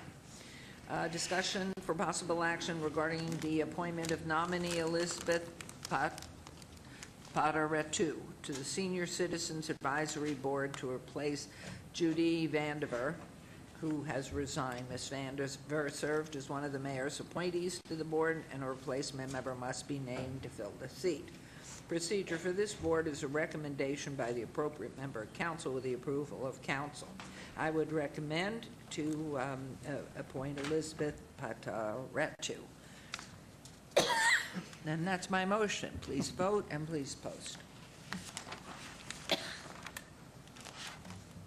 And that motion carries. Okay, agenda item 40. Recommending committee, bills eligible for adoption at this meeting. Bill number 2017-3. Councilman Barlow, would you like to have the bill read? Yes, Mayor. Thank you, Your Honor. Thank you, Councilman. Bill number 2017-3, an ordinance to repeal and replace LVMC Chapter 9.08 relating to the collection and management of solid waste and recyclable materials and related matters. And, Your Honor, before we go forward with this, can I also have you read item number 33 and open it at the same time? Move for approval. No? There's a motion to I'm sorry. approve? Don't do that. Did we want to have them both open at the same time? Who did that? No. I just wanted to see Brad's expression.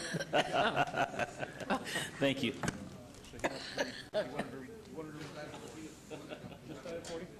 Okay, so we're just on agenda item 40. Okay.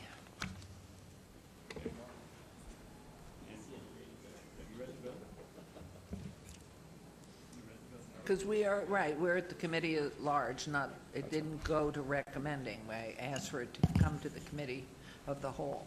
Right. So, Thank you, Your Honor. Tom Perigo, Planning Director for the record. Ms. Duddleson will be making a brief presentation on the solid waste ordinance before you. Thank you, Your Honor. For the record, Karen Duddleston, Deputy Planning Director. Staff was assigned to update the solid waste ordinance. Under NRS and prominently at the beginning of your ordinance, you'll see the mandate that the city has, and that is to regulate the collection and disposal of solid waste, and in particular, local governments are responsible to protect the public health and welfare, prevent water and air pollution, prevent the spread of disease and creation of nuisances, conserve natural resources, and enhance the beauty and quality of our environment. That's the purpose of the ordinance before you today. In preparing for this ordinance and receiving public comment, I want to let you know that we had comments open for the proposed ordinances and were solicited from October 25th to November 28th was a comment period. And then we were also directed by the council to hold a workshop. We held that workshop on March 27th. We prepared minutes and notes from that workshop, as well as all of the materials that were presented at that workshop, and received several hundred pages. And those were forwarded both to the clerk and to each of your offices for your review in preparation for today. At the printing of our PowerPoint, we had 184 emails, comments that had been received by business licensing specifically on single-stream recycling. I checked this morning, and we now have 316 as of this morning, specifically on their support for the single-stream recycling concept.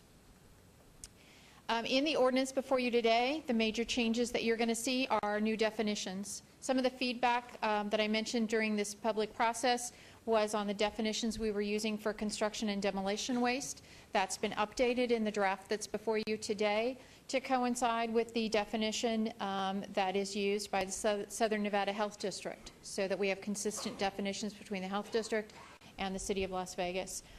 You'll also see new definitions for recyclables, recycling centers, and single-stream recycling in order to implement that single-stream recycling program. In addition, on the ordinances, you'll see that it delineates waste and recyclables. It sets the regulations for collection, for transportation, and disposal standards. It implements a single-stream recycling with a date that any one operating solid waste or having a franchise with us on December 31st, 2018 or thereafter would have to have a single-stream recycling program. And the tables of rates and charges for our customers were in the old ordinance, were in 2007. We've updated those with all of the changes that have been made since that time, with rate increases to have a 2016, 2017 current rates. It locks in additional fees and rates that are charged to our customers, and that were not in your ordinance before. It allows delinquent accounts to be referred to a collection agency instead of the only remedy is liens on properties. In addition, you'll see that we're proposing to change the annual adjustments in the rates from the CPI to the previous year's CPI, or the 5-year average change in the CPI, whichever is greater, in order to smooth those rates as we go through time on this contract. It allows an environmental surcharge of up to 5% for environmental programs and activities, and that would be at the option of the City Council.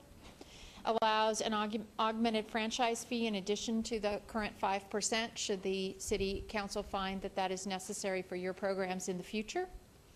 And it prevents the franchisee from withholding solid waste collection services from commercial or industrial customers for non-payment of charges unless certain conditions are met, and that includes notification both of those property owners and someone that might be leasing that property that has those services, so that that can be rectified before service interruption would occur. We do have some proposed amendments for your consideration today, and would ask that the fees that are shown on the screen, these are mandatory fees that would be paid by residents, and they have not been in your ordinance as a fee set by the City Council in the past. We would suggest that these fees be added to the fee table so that those are locked in for our customers, and that we also amend the ordinance to allow, at the option of a resident, a second trash collection service per week. Would be optional for single-family residences and duplicates or multiple dwellings such as apartments and mobile home parks at $13.50 a month per residential unit. That would be for a second Ms. service a Duddleston, week. Yes, ma'am. These are paid directly to the company, or paid to the additional, these fees to be added to the ordinance, these fees are to be paid to? The franchisee. Thank you. And with those amendments, I know this is a public hearing, staff is available to answer any additional questions that you may have. And anything further, Mr. Verrigo? No, Your Honor, Ms. Edelson has summarized the highlights and the key changes in this ordinance to bring you an ordinance, again, that implements single-stream recycling and also cleans up some issues that we currently have in the old ordinance. Okay, thank you very much. I want to apologize to everyone that's here. You've been sitting here and you've not been fed or given any water, anything. But council has been given some food and back, and because I'm not breaking for lunch, you're going to see them eating, and I'm sorry. So, given that, should we start with you? That's not right, Ms. Goodwin. Well, we should hear the proposal. Yeah. We're trying to create a separate record on this item as the next item. So Right. Now it's just staying the course with the council moderating. Okay. Before we make the motion, yes. could I ask a couple of things? Absolutely, May, and then this is public hearing, and so I'm going to take comments from those who haven't spoken that minute in the first public hearing portion. So, Councilwoman, please. Do you want me to go before or after? Yes. Before, I just wanted to ask, what's industrial service attempt charge? What is that?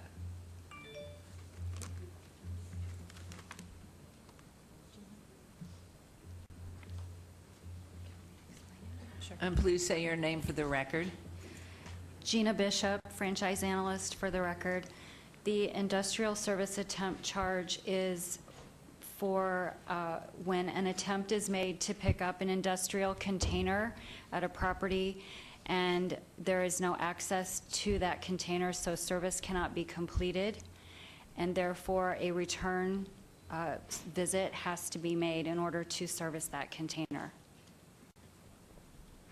So you're saying this would cover having to do 2 trips instead Yes. of 1? Yes. And then a container relocate would be if somebody says they have a container here and they need it someplace else? Is that what that is? That is correct. Is that fair? I mean, if you have a container and you just want to have it moved, how big are we talking about these containers? Industrial size, anything 10 cubic yards or I've got larger. you. Okay, thank you. And then next, I wanted to ask, we keep saying with our single stream, and even though the area which I represent and live did not want this, I had offered them, as Republic had offered, to be part of the trials, but they did not want it. However, on the single stream that we have, do we have facts that show us that it's been successful? Because I looked at everything I had from the Southern Nevada Health District, and all I can find is up to the year 2013. I don't have 14, 15, 16, and really it was the last 3 years where we've done more and more of this. And then I was told that it has gone down. Our recycling has gone down in those 3 years, but I don't know if that's true or not because I can't find the figures. Your Honor, if I might, again for the record, Karen Duddleston, I do not have statistics with me today from the Health District on their recycling overall and trying to break that out to the city. What I have seen and what I know that was presented to your offices, and if you'll give us a few minutes, maybe while you're taking public comment, we can pull them out. We do have surveys from the pilot programs that were accomplished in the city of the residents that are on those programs That they're very happy? and their individual feelings on whether they feel they recycle more. Yeah, I just wanted to know factually, though, not just feelings, you know, I'm giving this and I think I'm giving more, but I just wanted to know factually what statistics show that through this we are getting a better percentage of recyclables. And Your Honor, through you, what the ordinance does, it establishes the ability for council to require single-stream recycling. But that's why we had the trials, isn't it? Didn't we have the trials so we could show we were going to do better? So in the last 3 years, where we've had more of the single stream, where are the facts, the statistics, the research that we were supposed to be doing in these years? Where is it so we know? Councilwoman, Yes? could I possibly help on that? I won't take the floor. I don't know. That's the problem. When you answer, I just don't know if it's going to help or not. Oh, I'm sure you know that. It's absolutely purest of heart. I could just offer a thought that when I heard about it 2 years ago, I asked for it to be in my neighborhood first. Yes. And it's worked well, a lot less work. And so on the end point, since so few people in Las Vegas city limits proper have single stream, I cannot tell you honestly what the feed, whether it's changed or not. We do all our best. So I see a lot of blue carts out there and a lot of black carts, and that's all I can tell you beyond that. But it has worked in our district, in our area. But the thing is, maybe it's my educational background, but I just want to know what were the facts and how did we determine this, that it is better. For example, the report from the Nevada Health Districts tells us that, in years 10, 11, 12, that how we were doing better and everything.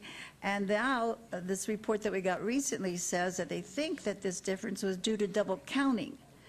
And maybe that's why it's gone down now, because they're stopped at double counting. I don't even know what double counting is with waste, but all I want to know is if we did this trial in order to obtain information that we knew was accurate, where is it after the last 3 years?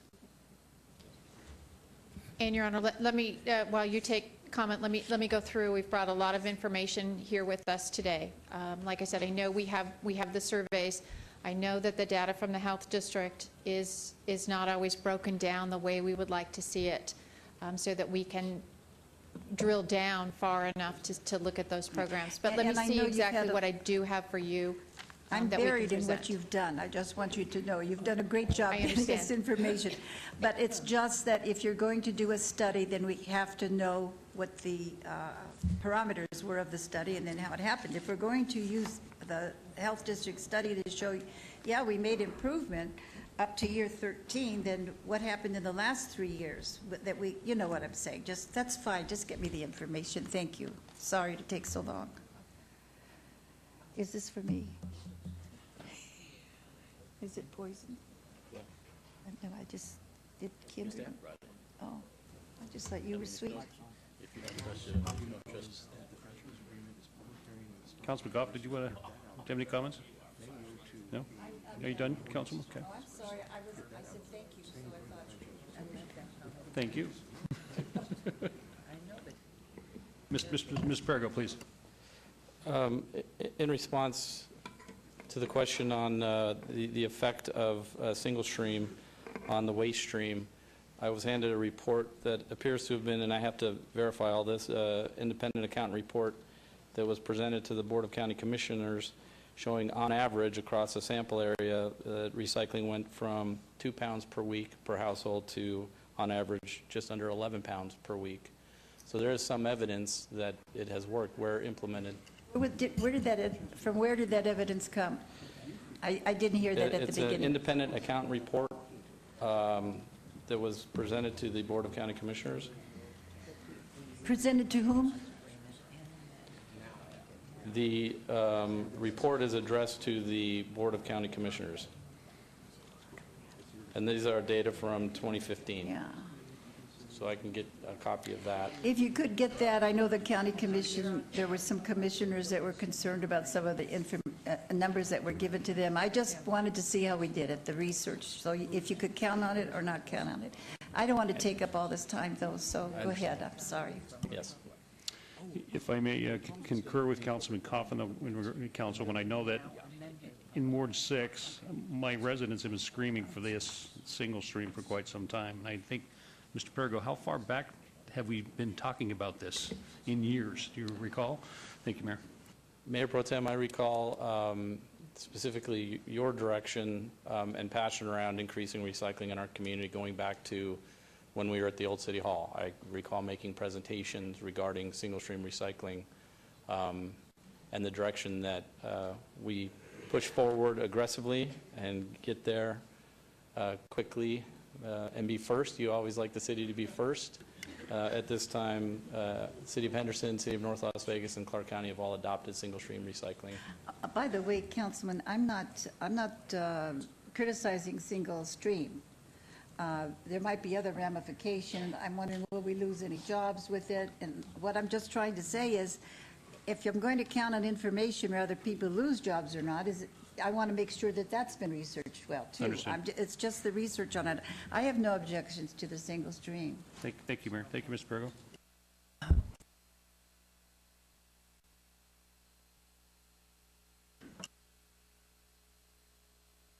Why isn't it holding? There we are. What I'd like to do at this point is ask Mr. Jerbick, first of all, when do we want, well, first of all, what I'd like to ask, I'd like to hear public comment on the ordinance, and specifically those who haven't had the opportunity to speak. And while I really don't want to get into a lengthy discussion, would it be appropriate both to hear first from Mr. Udman and have a presentation, and then allow comments both on the ordinance and the franchise? You have a lot of discretion on this. First of all, with respect to the ordinance itself, it is a public hearing because you didn't have a recommending hearing. So the ordinance anybody can speak on, and you can take a separate vote on that if you wish to. On the franchise agreement, it's not public, but if you're going to hear comments on it, and if the two have overlap, then just for utility of time, you might want to call them both at the same time and let people speak on both. With respect to the order of the speakers, I would recommend that you hear staff's presentation on both the ordinance and the franchise agreements first. And because Republic is affected most directly by both of them, hear from Republic, and then procedurally open it up to anybody else who wants to speak. So at that point, in agreeing with that commentary, you'll have to read in agenda item 30, is it 33? If you would read agenda item 33 into the record.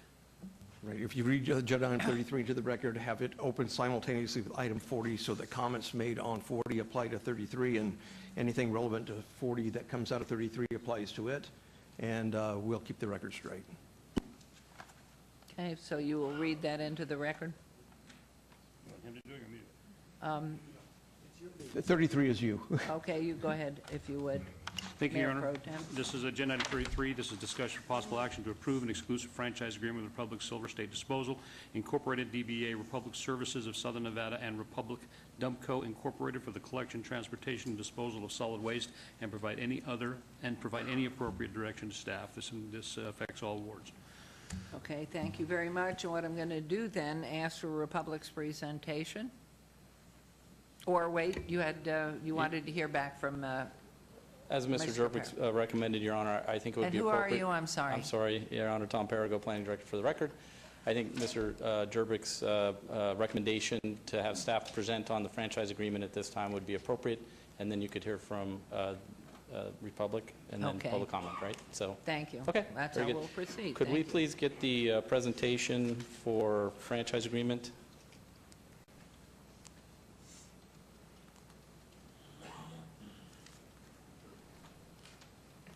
Yes, 33. There we go. Okay.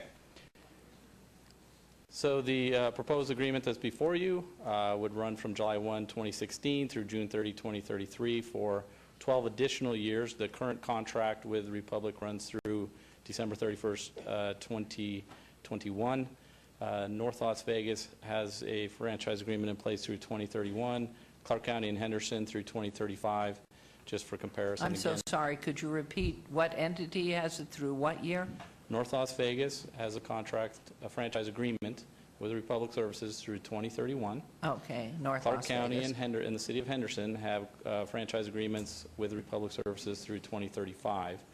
The franchise agreement before you right now would take the city's agreement through 2033, or Okay. 12 additional years on top of the current agreement that ends December 31st, 2021.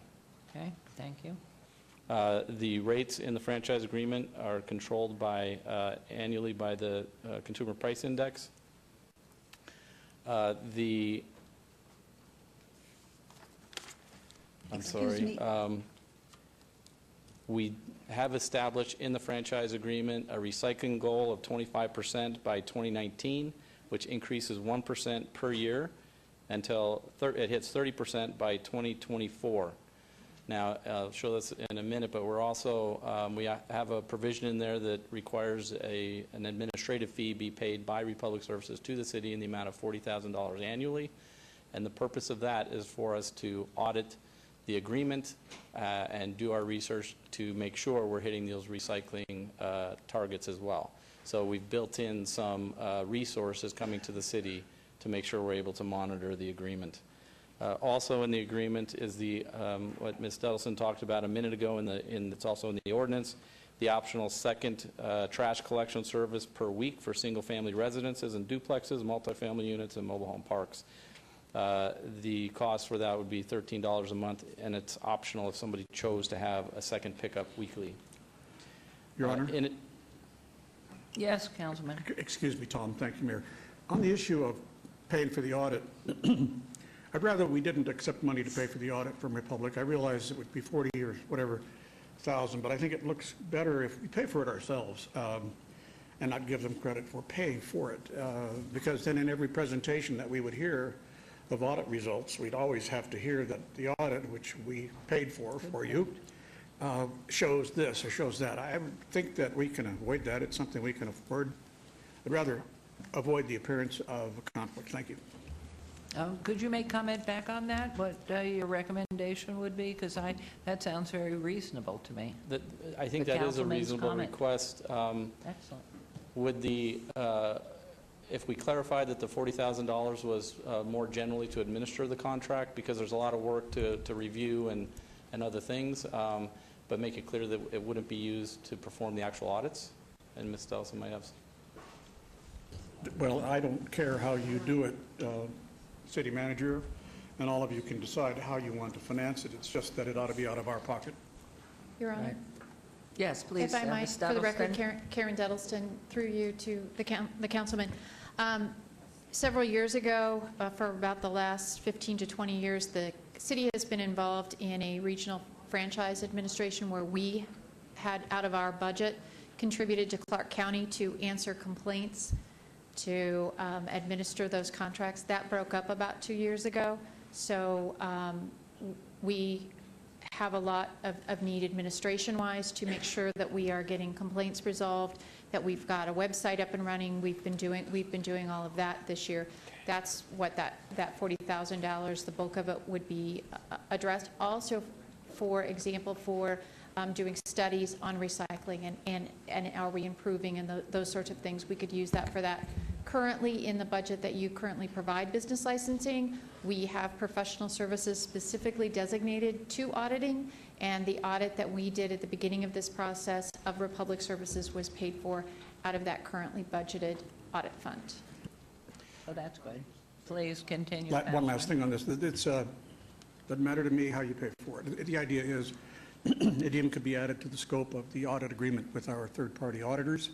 It's just that I think you understand my misgivings about accepting money for someone to then, from someone to essentially monitor them. I'd rather not.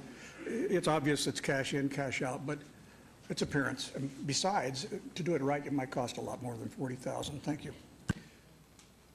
And Your Honor, maybe... Continue, please. Just real quickly, if I could read how that reads, maybe it'll be acceptable the way it is. $40,000 each year is an administrative fee to cover costs incurred by the city to administer this franchise agreement and ensure compliance. So it really, it can easily be done without, to cover the things that Ms. Dudson was talking about without doing, spending any of the money on auditing.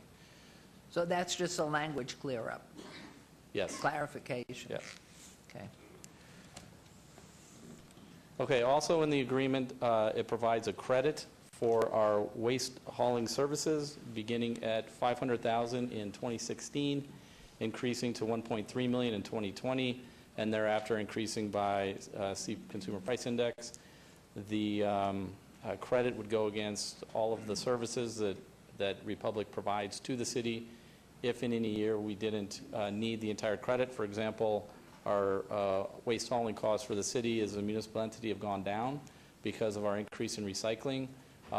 If that trend continues and we didn't need that credit, they would make up the difference in cash, so we would always be kept whole up to the $1.3 million when we hit that amount. There's also a provision in there that brings $300,000 annually to the city for code enforcement, and this also is increased by CPI, that administrative fee that we just talked about, and then the 5% annual franchise fee. And again, that brings in about $3.7 million to the city currently. And would you correct that second to last administrative fee in alignment with what Councilman Coffin said, say $40,000 annually for whatever you're putting there? Housekeeping and franchise compliance, take the word auditing out. Yes, absolutely. Please. Yes. The franchise fee provisions also allow council to increase that franchise fee at any time if they so choose. And again, has that environmental fee that was also in the ordinance that Ms. Dudson talked about. Other features, we worked quite a bit on this and received a lot of feedback. The ability to withhold up to 30% of our sludge. As technology changes, there's potentially other opportunities to use that material as a productive resource. So this agreement allows the city to hold back 30% for alternative uses, increasing up to 50% after 2026. Single stream recycling to be implemented by December 31st, 2018. Again, that would provide trash and recycling pickups once per week, and it would add also a bulky item pickup once every 2 weeks. Plus, we've included an on-call pilot program that might be more convenient for our residents. So that's in there. We'll try a pilot and see which way seems to work best. The fleet conversion to compressed natural gas will occur within 5 years per the agreement, reducing air pollution. The performance bond has been increased from $250,000 in the current agreement up to $10 million with a corporate guarantee of performance. And then liability insurance increased from $1 million to $10 million. The customer service standards have been placed in the franchise agreement. Previously, they were in the ordinance. We felt that it made sense to have these customer service standards directly in a contract with the franchisee. So we've added things like after-hours calls will be answered by an answering service and not a voicemail. Noise complaints may require route changes. For example, pickups in commercial properties, if there's complaints, we can ask them to change that service quickly to mitigate any sort of noise complaints with the routes. Complaint resolution targets of 48 hours. Republic Services required to have customer service training for all of their folks. Free recycle cart program, I see there's some on display over here, and a missed pickup response within 24 hours. So those are the customer service standards that have been included in the agreement. Those are the highlights of the agreement, and with that, we'd be happy to answer any questions. Okay, I think we're good. We can now hear from our public. Thank you, Mr. Paragon. Ms. Duddleston, don't go away, though. Thank you.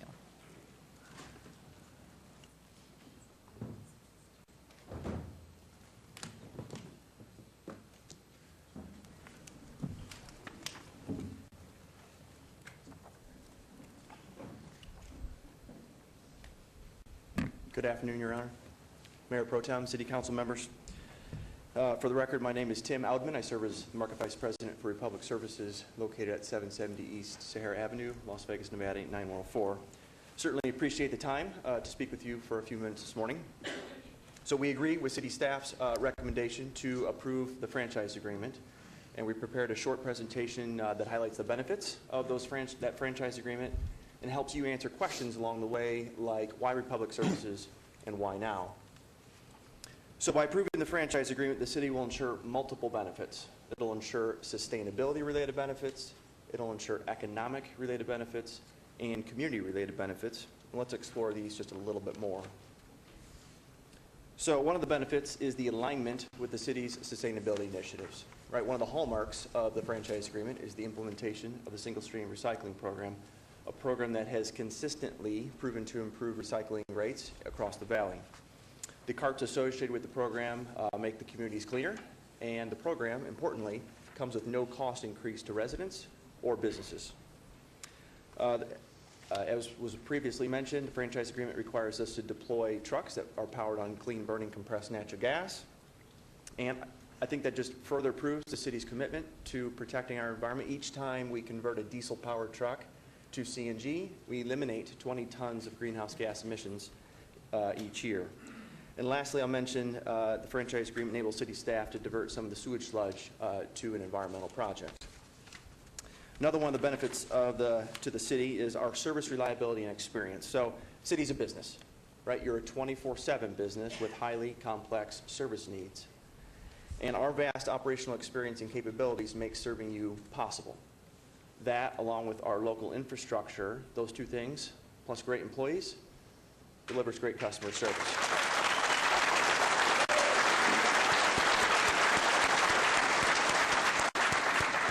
So to put that in stat form, 99.9% of the time, per our customers, we do what we say we're going to do. Another one of the benefits is low monthly rates to residents. So our unique infrastructure, coupled with the economies of scale from the franchise market system, allows us to deliver great service and do it with low monthly rates. And if you look at this list, no one on this list is close to the city of Las Vegas. We highlighted two. We highlighted Vegas and the city of Phoenix, kind of size-wise, demographics, part of the country. And based on those things, you can see a $12 per month difference advantage Las Vegas. So apart from the financial aspect of this, the economies of scale gaining from serving the whole community, safer streets, translates into safer streets, translates into less wear and tear on private parking lots and roads, and reduces air pollution in the valley. Another set of benefits is the financial and environmental protection. We fully indemnify our customers like you from any potential future landfill liabilities. Right, we've got state-of-the-art environmental controls and a great engineering support team at our Apex landfill.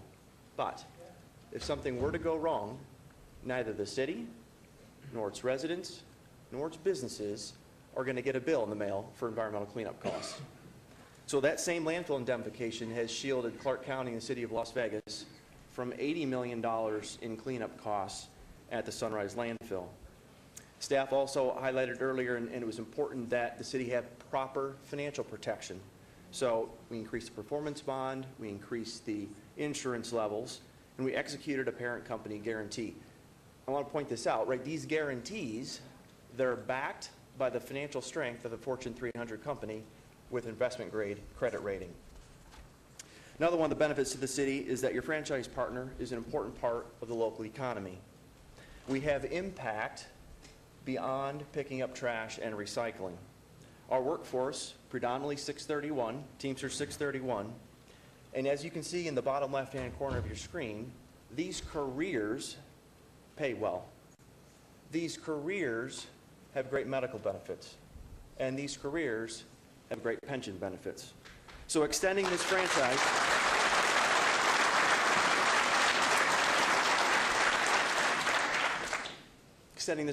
agreement helps maintain those careers as well as the many trickle-down effects it has on the local economy.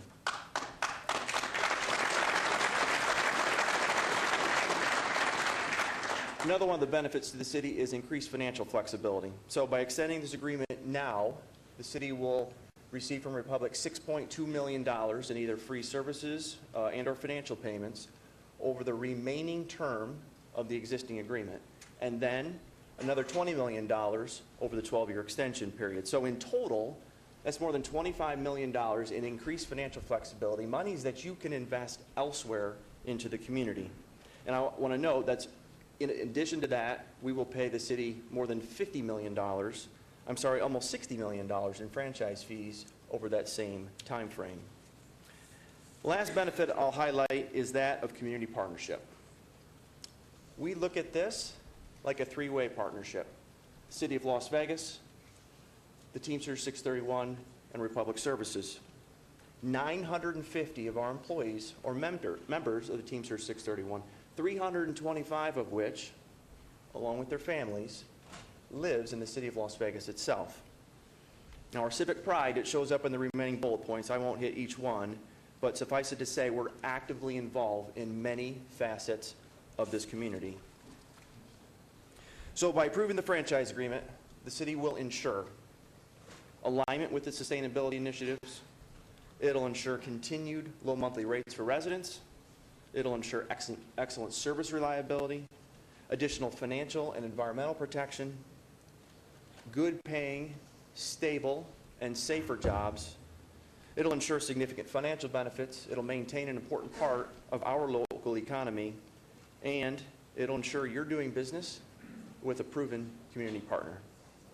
So appreciate your time, and we'll answer any questions you have. I'm sorry, go ahead, Your Honor. Can you go back to page 8, please? Okay. Yes, Your Honor. I'd like to see us be in alignment with the other communities and only extend this for 10 years rather than the 12 years. Would that be something that you would be willing to do without penalty in any other phase of the agreement? Just reduce that from 12 years to 10 years? From 12 years to 10 years. Yes, Your Honor, we'd be able to do that. Wow. Okay, thank you very much. Appreciate that. Comments, questions from council? If I may, Your Honor, if I could go back and just clarify the Councilwoman Tarkanian's question regarding... Councilwoman, he's addressing you. I'm sorry, Councilwoman, Okay. The effectiveness of the program. But I do want to reiterate, that's without any penalty to any other phase of anything in reducing that from a 12-year agreement to a 10-year. Yeah, so nothing else in the agreement changes. It Okay. just brings it back to 2031 Right, instead of with the other 2033. communities that are already in line there. We understand that position, and understand what you're trying to do, and we can help get that done. Okay, sorry, he was addressing you directly The now. Councilwoman, so I just want to highlight two things. What do I Could we have the Could you go to the overhead, please? overhead?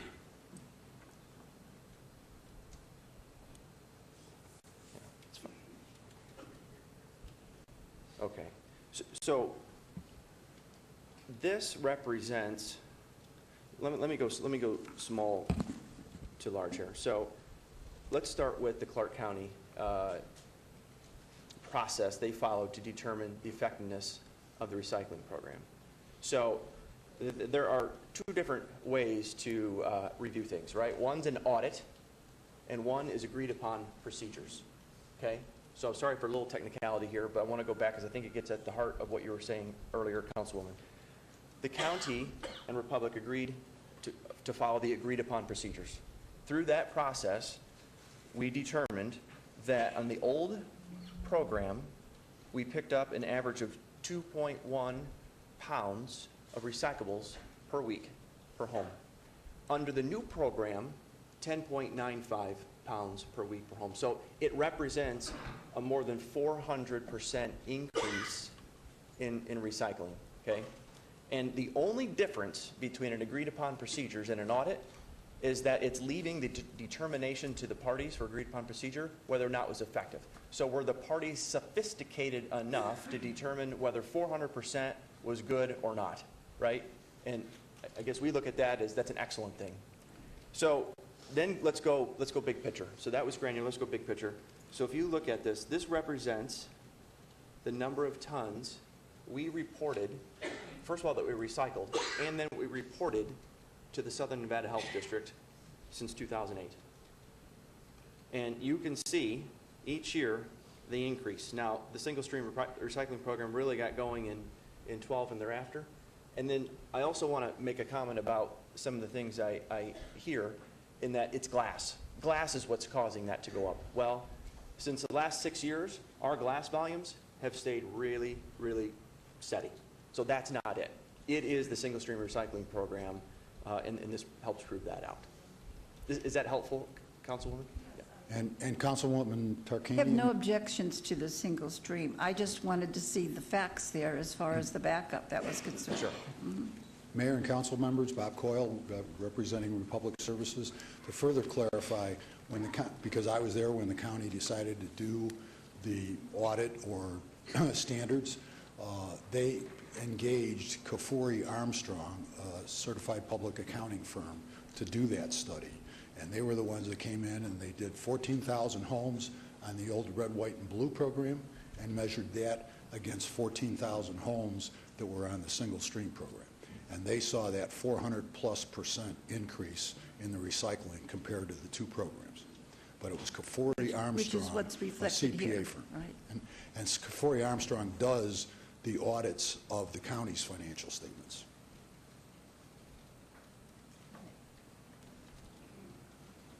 Thank you. Any other questions or comments before we hear from the public?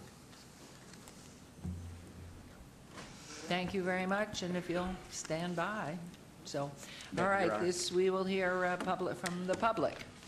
And so if you will, and remember, if you already spoke this morning, we have that on record, so please don't come up. And anybody that might be representative of a group of people, that would be helpful too. We'd appreciate that.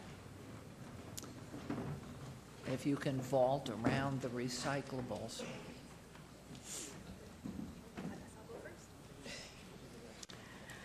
Good morning, Ms. Mayor. My name is Danielle Basson. I'm the COO of Simple Environmental Services Group.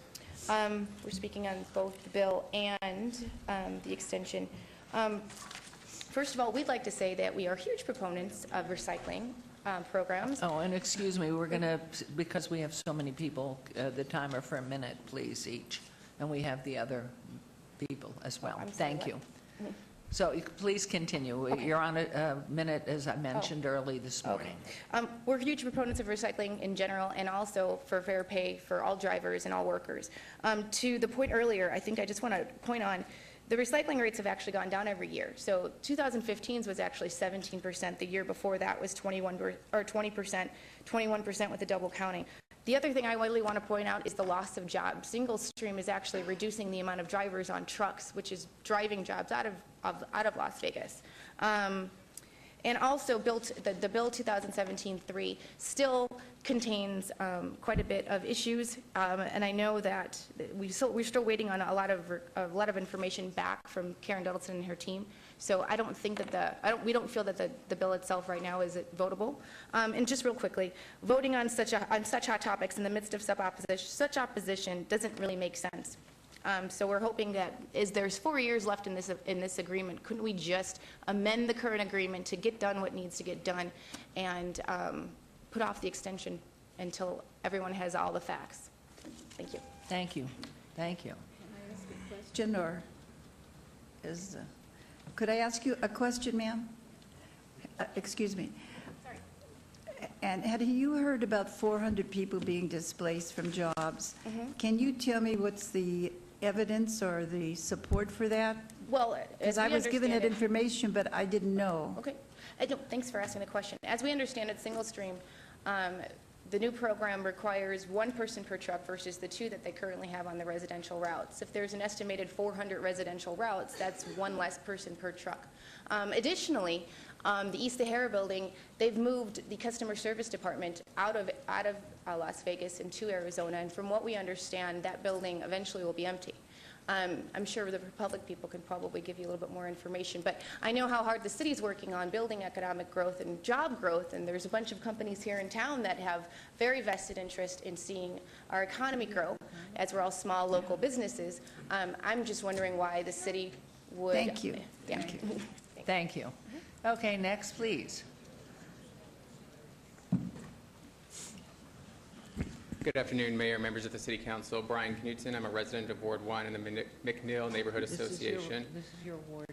Several years ago, about 6 years ago now, I lobbied the councilwoman to bring single-stream recycling as a pilot program into the McNeil Association. I have not heard one single person ever complain about the program, and in fact, if it were taken away from us, we would be rioting City Hall. We absolutely love single-stream recycling and have loved the service provided by Republic Services. Second, as an executive of the Boys and Girls Clubs in my previous life, I called on Republic Services to bring to us a recycling program. Not only did they not charge us, but they brought a team of people to help our children feel like they were part of building a recycling program at the Boys and Girls Clubs. They were exceptional community partners, and I commend them for that. But most importantly, and why I'm here today, is because I have an 18-month son who loves the garbage man. Every single Tuesday morning as that garbage truck comes around the corner,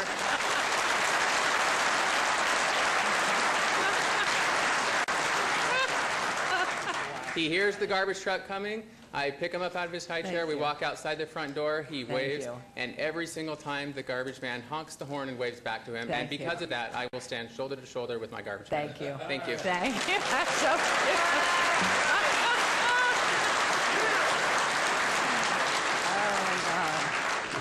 Hello, Hank Combs. I reside in Ward 6. And my dad was here earlier, pig farmer. And true to retirement, he had to leave early to go fishing. He's out on Lake Mead here, so that just shows the changing the times. Not only a resident of Las Vegas, but I also have businesses that recycle in all of the municipalities throughout the valley. And we work directly with the current franchisee, with our clients, and they have been very helpful and transparent in all the dealings that we have with them. They provide a superior service to our customers. And beyond collecting refuse, they're involved in the community. I see them participate in numerous green affairs with our clients, sponsor green functions, involved in Earth Day events. Also, my brother and I have negotiated with the Republic Services to continue the family farm, and we provide a sustainable food scrap option to not only the city of Las Vegas, but all municipalities. I'm comfortable with Public Services as a franchisee and a community partner, and a proven leader in the community superior services. Thank you. We urge you to support the proposed franchise agreement. Thank you.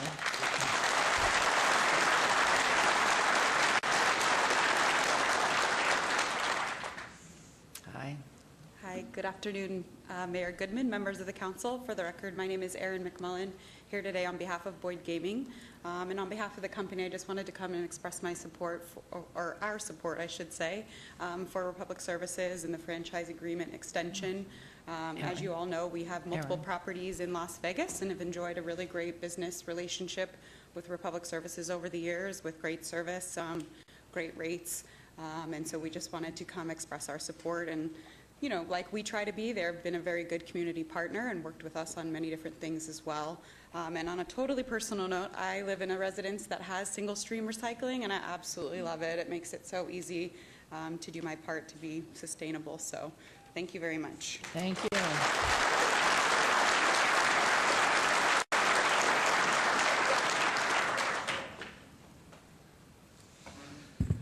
Good afternoon, Madam Mayor, members of the council. My name is Mike Draper. I'm a partner at Argentum Partners, and I'm here on behalf of a number of independent trash haulers, recyclers, and composters from around the state. We're here today not because of the service or lack of service that Republic Services has or hasn't provided, but we're here today because these exclusive franchise agreements have significant unintended consequences that really impact small business, and we've seen that time and time again with members of our coalition and group and other ancillary businesses all around the state. We've also seen that there's many markets around the country that have begun to trend towards looking at other business models to accomplish the same goal, including non-exclusive franchise agreements, RFPs, and a variety of other business models. And we're asking you today to consider those business models, consider the unintended consequences on these other independent haulers and the ancillary businesses. Our state has been trending, as you all know, towards the more open market business models, such as energy deregulation, which passed overwhelmingly in November. And we see this as akin to energy deregulation and encourage you to consider it that way. Thank you.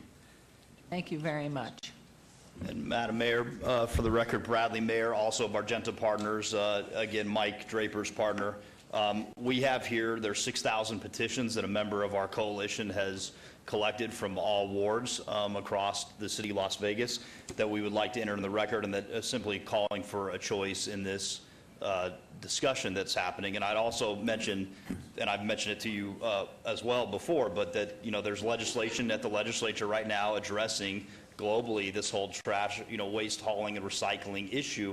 And one of those issues, you know, that's in that bill is the idea of talking about not franchising exclusively commercial waste and looking at doing other things with that. And so I'd ask the council to consider the fact that that legislation is ongoing. That debate is happening, that policy debate is happening at the legislature, and I think it behooves the council to give that debate its time to be heard in that context, as it's a policy decision that will affect the entire state. Thank you for Thank you. Mr. Mayor, are these the same signatures, or are those the ones we They are. These are the brought same down to? 6,000 signatures that you, I think, have previously entered in, or that you mentioned to me that were entered in the They've record. gone to the clerk's and those office. are them for your consideration. Thank you very much. Next, please come forward. My name is Brad Anderson. I've been watching this whole Republic Services thing for quite a while, and it frustrates me a lot. I've done work in the past for the city and had to compete with other people to do the work. So it was a competent person and anybody who had the cheapest price that got the work. So as I watch this whole thing, it's very frustrating to me that this scenario has been allowed to repeat itself without the competition that's required from government. So I would like to see the term of this contract run out through the 4 years or whatever's left. But I believe that there really needs to be a look at making this thing competitive the way that it should be. And I believe that as the mayor and as the council, it's your responsibility to make sure things are done on an equitable and fair basis. And so I would encourage you to consider that and to not approve this extension. Thank you, Mr. Anderson.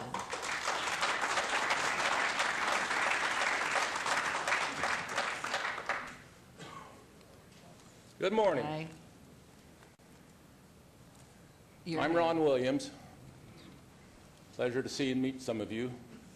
I'm a part owner of Western Elite, who is a waste hauling business, who has helped make Republic a better business, and they have helped us be a better business.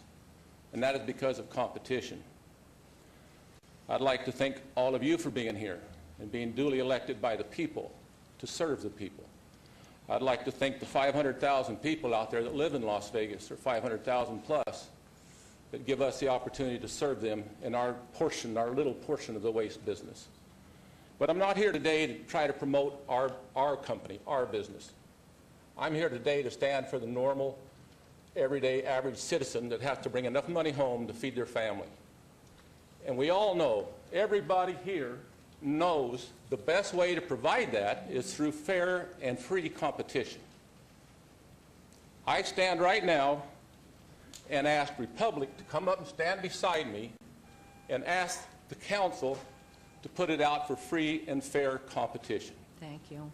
Thank you. Would very anybody much. from Republic like to come and stand right here? Thank you. Thank you. Thank you. Thank you. Thank you. Next, please come forward. Hi, my name is Tara Pike, and I took the day off of work, so I'm only representing myself, but I am the founder and current manager of UNLV's recycling program. And so I think about trash and recycling every single day, even on my days off. I'm the nut that hauls it home from vacations, including my food waste from camping trips. And so my problem, or I would like to support the extension of the franchise because I know that recycling has increased in all of the single stream areas. And for me, knowing that materials are going into landfill is heartbreaking. I also am very opposed to long hauling trash away from our landfill that's very close. When you take trash to St. George or you take trash up to other counties in Nevada, you're increasing the footprint of that trash. You're increasing the carbon footprint, the ecological footprint, and that to me is not something that we should be doing. We should be reducing the amount we send to the landfill and the carbon footprint of everything that's sent to the landfill. Thank you. Thank you very much. Go Rebels.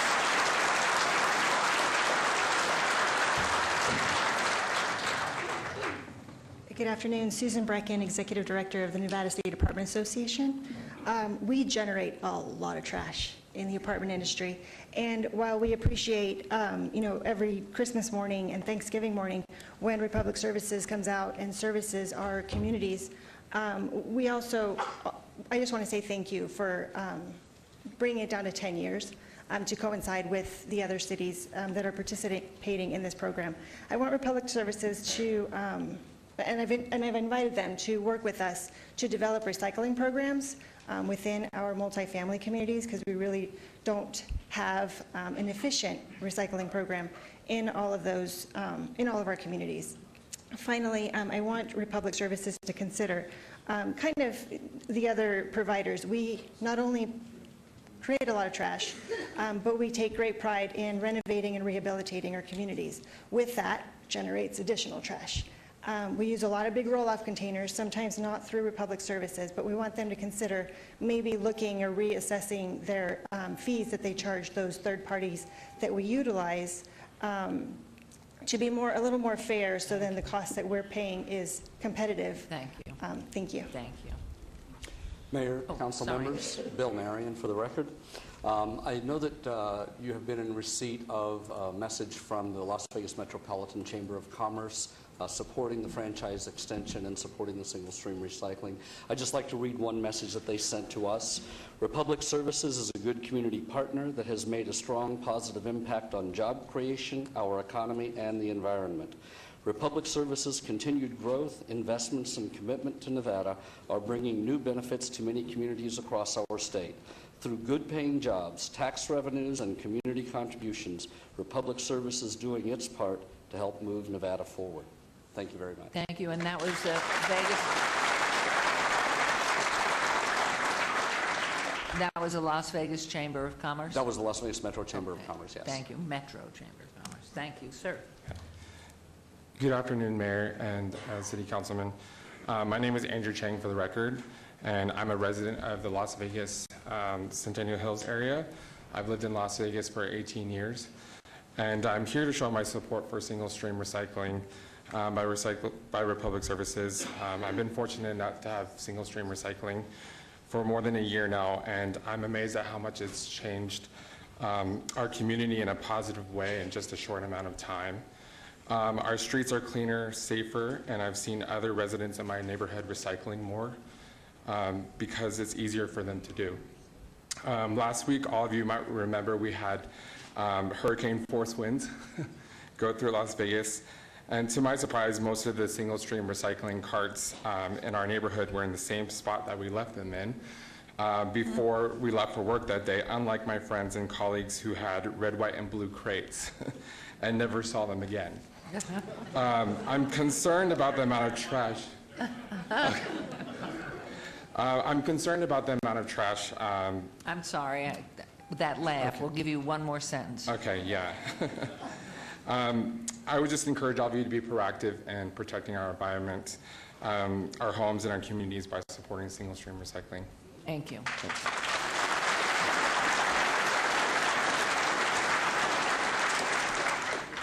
Good afternoon, Mayor and Council. My name is Jada Pleasant, for the record, with Simple Environmental Services Group. My personal issue regarding the extension is directly related to how it affects the small business that my family and I call home. I've been here maybe almost 3 years now, and I love it. As a single mom of 2, I work for a small company, and it does provide me with the opportunity to be available for my family as well as my clients. In any business market, in order for it to be a healthy market, there has to be some kind of competition. As far as the competition, now there is none, and I feel like the company who holds the monopoly takes advantage of having no competition. I am the customer service manager for my company, and I deal directly with missed pickups, delayed requests for information on a daily basis. Coming into work sometimes feels like going onto the playground and seeing what the bully has to offer me today. Thank you very much. Thank you. Appreciate it. Thank you. Sir? Hi. My name's Corey Miller. I was born and raised in Las Vegas along with my wife and my 2 twin-year-old daughters. I'm here today because I called the office of my councilman and to voice my opposition against this contract. And the staff basically told me that my vote doesn't matter because my councilman's termed out. I don't know what that means, but it made it sound like my opinion doesn't matter. So I'm here today. Your voice matters. To make my voice known to anyone who will listen. Councilwoman Tarkanian mentioned earlier today that you don't have to be a big wheel to make a difference. Just try and don't give up. So that's how I feel here today. I hope that my small voice here today can make a difference. This contract makes me nervous, and it should make you nervous. It is a very long contract. It gives the current provider a monopoly over solid waste until the year 2031 now. Thank you. Thank you. We have to move on. If I can just say one more time, unfortunately, this shuts the door on anyone else. And the reason we're here today is because Republic's in the driver's seat with this thing. And I just want to avoid that situation going forward. Thank you. Yes, sir. Honorable Mayor and City Council, Scott C. Strand. I would just put down that I've listened to everything, and I want you to know that the discussion that we're having, or at least we'd like to have, is not about single stream. We are not opposed to single stream. We think recycling is a great thing. We think that's a wonderful application and something can be done. We're not against organized labor. I know that's kind of the big play here today also. It's not about Western Elite, and it's not about the people that represent Republic Services. What it's about is good government. And in order to have good government, in our mind, this should be fully vetted out and considered and not just have a deal for us all to vote on. If given an opportunity, we would demonstrate that we could, in fact, do single stream service in the city of Las Vegas without having an extension. We could within the boundaries of the four years that you have. But we all know that we would not be given that opportunity. Everybody knows that we don't have that opportunity because we currently have a franchise in place till 2021. So if we wanted to show you, we couldn't. Thank you. So Thank you, sir. I would just close recognizing this one thought, that that's the whole reason we're here to talk about, is that if we add that extension, we never have a chance to change. How do we change the cycle? Thank you very much. Thank you very much. Good afternoon. Gary Vasson. I just want to follow up on what Scott said. I think the debate here is not about Republic Services and how good their service is. I think they are a good company. They provide good service to their people. I think the debate here is about the procedure that we're going through, and we need to increase competition. I'll give you an example that resonates with you guys. About 2 years ago, you hired my company to come in and audit your waste stream. We came in and discovered that you were being overcharged about $320,000 a year by Republic Services. Because there's no competition in that marketplace, their costs will creep up over time. You hired us to come in and audit you guys and implement a recycling stream when you already had the current franchisee servicing your properties. Thank you. Thank you very much.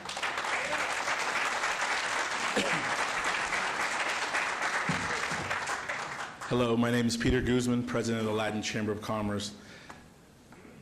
This moment here is about the spirit of our chamber. That's why I'm here. Full transparency, Republic is a member of our chamber and a good member of the community. So are a lot of my members that are small businesses. So the spirit I come here with today is just making sure that you guys are making sure that small businesses also have a voice and are protected in doing business. Competition is what this country is all about. Capitalism, which has taken more people off of poverty than any other kind of system, allows for competition. And so I would just ask for you guys to keep in mind that we have small members that want to do business. They want to do business with Republic. They want to do business in this community. And so I want to make sure that their voice is heard. These are also people that vote and care about this community just like any other big company. So please keep that in mind. Thank you. Thank you very much. Hi, I'm Brenda Lovato. I represent the Institute of Real Estate Management, plus I do live in the city, and my regional office is also in the city of Las Vegas. And I'm asking you not to, I don't have a problem with the recycling. What I have a problem with is extending the contract and the fees that are associated with it. We already pay rental fees to rent our dumpsters, and then now we're going to be charged them if they have to come change them out or if they have to move them. I mean, seriously, we need competition so that we don't have to pay for extras. We're already paying more than anybody. My owner is out of state. Every time I do my budget every year, that number for Republic Services shows up, and he says, "You mean to tell me you don't have no competition out there?" And I said, "No, not yet, but we're trying." So I wish you would seriously consider letting them run out there till 2021 and then get somebody else in here. Thank you. Thank you very much. Hi. Hello, my name is Tony Andrews. I am a 28-year employee of Republic Services, and I am honored and happy to be here amongst all of you. I just want to say that Republic Services has been a pillar of this community even before I arrived here in the late 1980s, that they have done tremendous work, and I have brought with me over 800 signatures. And they're just not signatures. Each one of these persons that signed this letter here, they have an important role to this company. When you look around, it's a diversified company. We're a family. And I love all of them. They're of different races, and especially the women. I work with the women. They're outstanding. People are surprised about the women, but they are excellent women that work for us. And I just want to say, as you go to Republic and you go to Cheyenne and Commerce and you look at the beautiful recycling place, that's just a commitment that they have shown. When you come across the street and you look at those blue trucks, and it's for the environment and clean energy, all of a step forward that we have did to improve the community. And just helping doing the CNG trucks will enable us to have a longevity of just not working, just working there, but injury-free. And the last thing I like to say is this is exciting time because the Raiders are coming here, more growth, and we want to have a longevity, and this will be a step forward to having longevity here. Thank you.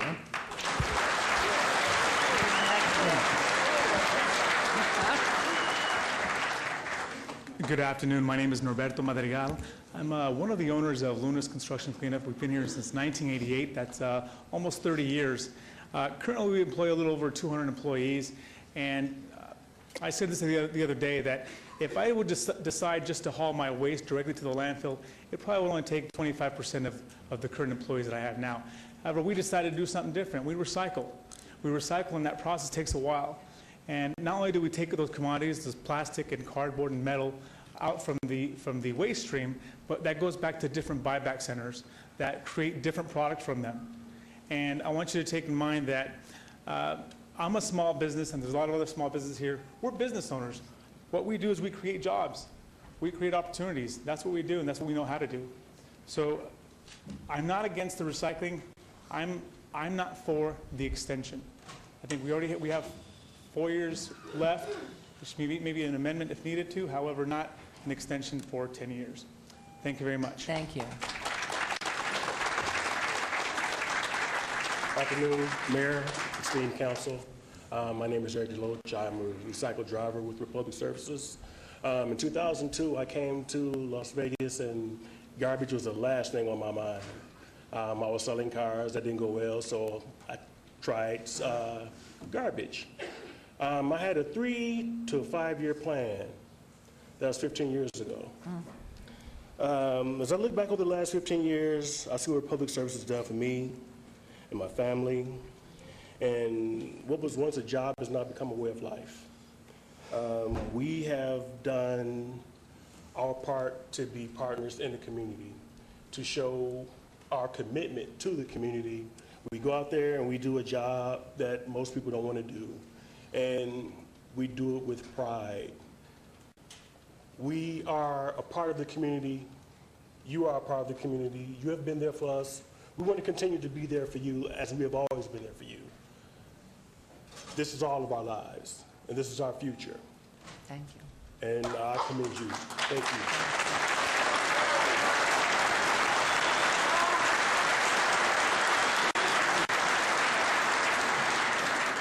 My name is Becky Kled. I am here proudly representing Simple Environmental Services Group and our 53 employees, 53 strong.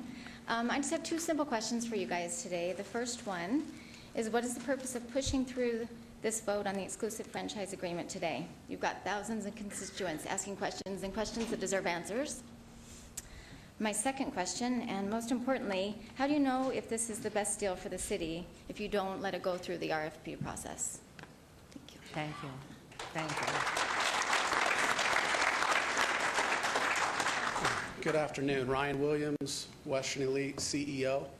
I got to talk quick with only 60 seconds. So we're here against item 33. We are prepared to offer the city another alternative. I don't think that the city has had this alternative. Always in the past, municipalities haven't had many options. 10 years ago, we got a Class 3 landfill, and we were allowed to recycle and compete with Republic. A couple years ago now, we got a Class 1 landfill, and we offer our services to the city. For the first time, you guys have an option. And Republic got up there, and they talked about everything they were giving the city. They're giving the city $500,000 for tipping credits, $300,000 for code enforcement, 5% franchise fee. We offer to beat those terms by 10% if we're given a chance to sit down with the company. And we believe that you guys have done great the last 10 years. We're very grateful for the opportunity to have been able to do business in the city of Las Vegas. You guys have an option that maybe a lot of you may not know about, but this is not an extension of 10 years. This is a brand new 17-year franchise extension. The gentleman that got up here talked about his 18-month-old son that loves the garbage man. That son will be graduated high school by the time this comes out to public bid again. And it's been 50 years since it'll have been 50 years since it's put out to public bid. We'll put our money where our mouth is too. They're posting a $10 million performance bond. We're willing to post a $15 million performance bond. So it's not just hot air. Okay, I'm sorry I gave you. You went beyond the minute that I gave everybody else. I'm so sorry, but that was good. You did a good job. I'll just finish that if we can offer this much to the city, if it was put out to public bid, imagine what other larger companies might be able to offer the city. And can I make my letter that's a lot You can longer give it part to of the the, record? yes, if you would give it to the clerk right here, she'll come pick it Thank up. you. Thank you very much.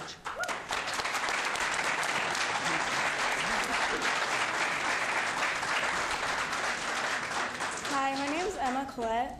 Both my mom and dad work for a recycling company. It's a small business.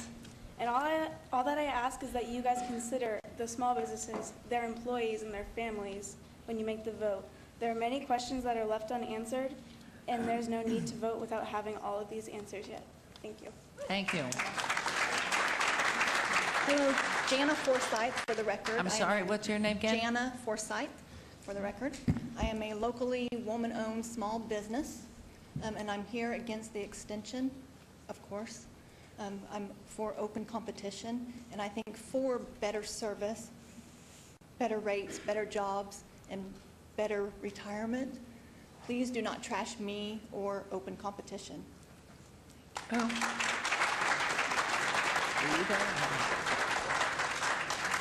Good afternoon, Mayor, members of the council. My name is Cam Bryan. I am COO and General Counsel for Par 3 Landscape. We're a large landscape contractor here in town. I want to say that as a competitor of Republic Services in the business world and as a customer of Republic Services as well, I greatly respect their management. I too love my garbage man. I think they do a great job. That said, I don't understand the sense of urgency that we have in 4 years prior to the end of a contract, extending it at this point. I think that the city council members and mayor, your obligation is to do what's in the best interest of the citizens of the city of Las Vegas, of which I am. We as a contractor have to compete for every bid that we go out for, and I think that that keeps prices down. I think that keeps service high. I think that if we had to go out and negotiate a 17-year term for our cell phones and our televisions, we would end up paying far higher prices than we do by letting technology and innovation and everything else that happens in the market dictate what the prices should be rather than setting them for 15 years in advance. And I just don't think it's in the best interest of our community to do that. Thank you very much. Hello, Mayor and Council. Derek Moyne, I'm Corporate Counsel for Western Elite. 2 quick points here. In that position, I've read hundreds of municipal solid waste franchise agreements. And if you are signing this extension for single-stream recycling, you need to be aware that the way the contract is currently written, it doesn't require single-stream recycling to be implemented in December 2018. It only requires Republic Services to use their best efforts. There's no teeth in the contract or in the ordinance to require them to do it. There's no penalties. The second point is you're not getting the best deal. You're not even getting the best deal in this valley. The city of Henderson, for instance, has an unlimited tipping fee credit in their contract. They can dump at the local transfer stations or the Apex landfill. Additionally, Clark County, for instance, gets a 5% franchise fee on all the customers at the transfer station, as well as their collection of their customer accounts. So you're not even getting the best deal in this valley, let alone the country, if you look around all the other franchise agreements. Waste Management pays the city of Reno 8% franchise fee. It could go on and on. But the point is, you need to look at the deal better, take your time, and get a better deal. Thank you. Thank you very much.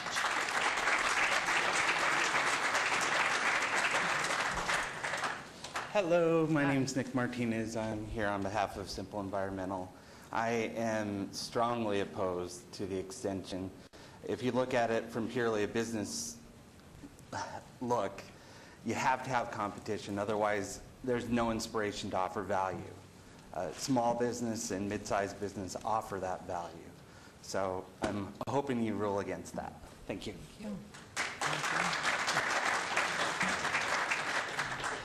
Mayor and Council, my name is Chris Darling. There's not been one person up here who's been against Republic Service or single stream. I actually look forward to single stream in my neighborhood. But what we're asking is not to extend their franchise agreement for X amount of years and also put it out for an RFP. Competition is good. Competition will help drive down the cost. If we don't put it out, how do we know that the city of Las Vegas is not getting the best deal? Waste Management expressed interest in coming into the city of Las Vegas to put a bid on single stream, and recycling. One thing about Waste Management, if they do come in town, they're going to need Teamsters to drive their trucks. So it's not a job killer. The only job killer I see is single stream by eliminating one driver. So what I'm asking is that government not pick the winners and losers, but for the RFP to pick the winners and losers. Thank you. Thank you.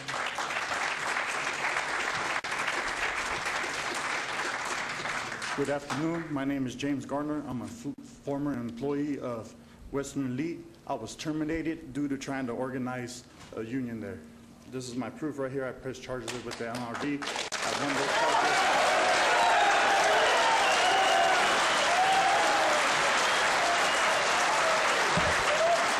And I believe if you want to give them a contract, it's okay with me, but I feel like they should be part of an organized union and pay and treat their employees a lot better than they do.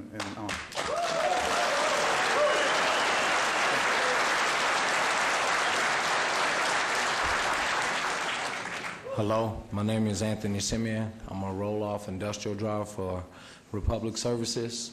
I'm all for keeping the contract and extending out. Republic Services have given all of their employees promising, rewarding day to wake up to come to work. Even on days that I'm off, I want to go in extra. What I want to say is, please do not change this agreement. Let us continue giving you guys, the city of Las Vegas, the respect, pride, and dedication in our work. Please let us continue doing it.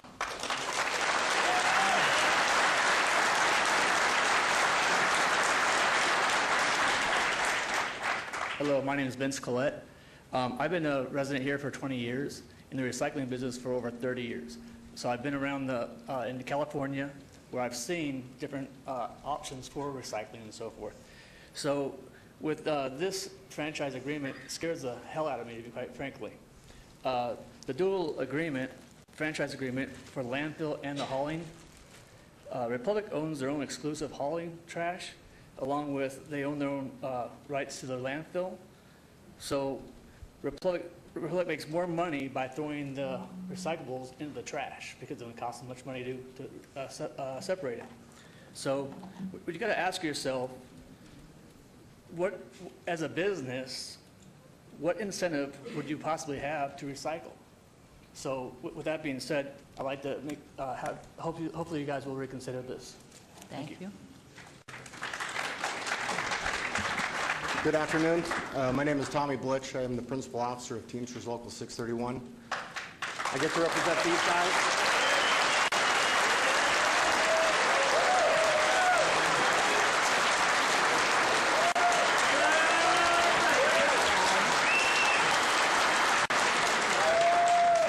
Okay, guys, you took up at least 30 seconds from him. Thank you. We'll give him his full minute after Tommy Blitch.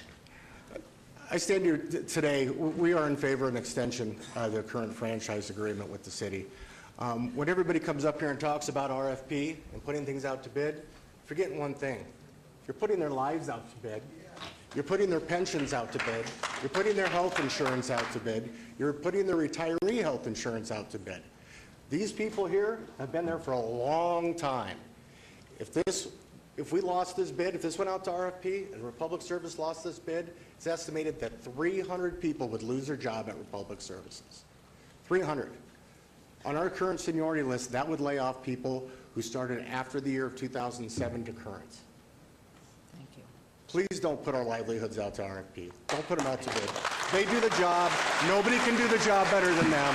Everybody knows it. Please, we ask for your support. Thank you.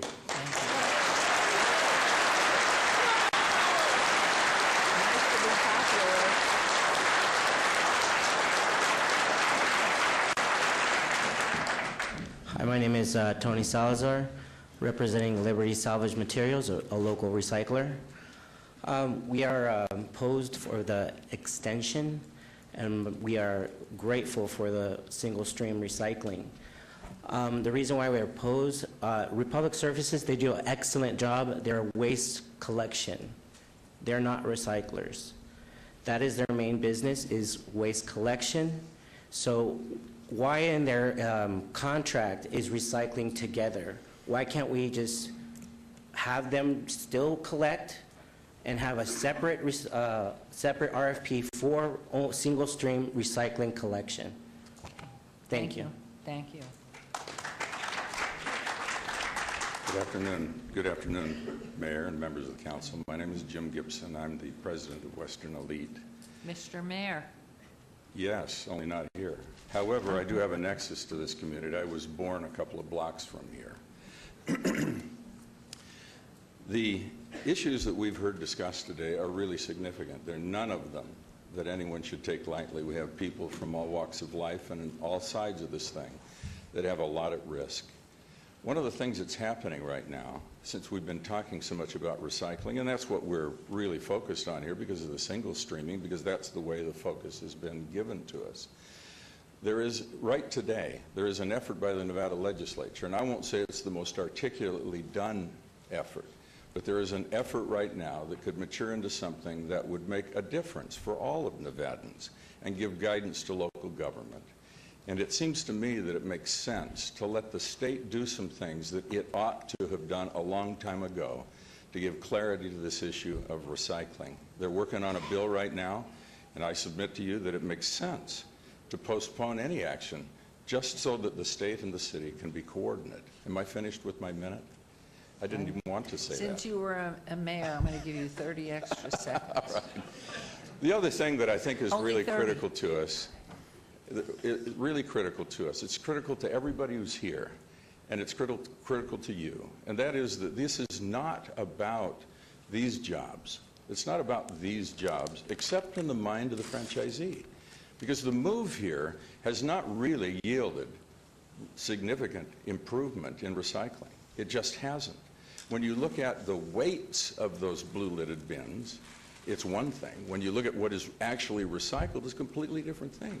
So the jobs will be, the organized labor jobs will be the jobs that are filled whomever is the franchisee. If it were my company or any other company, we're going to sign up for that because they're experienced, they do a great job. Thank you. Thank you.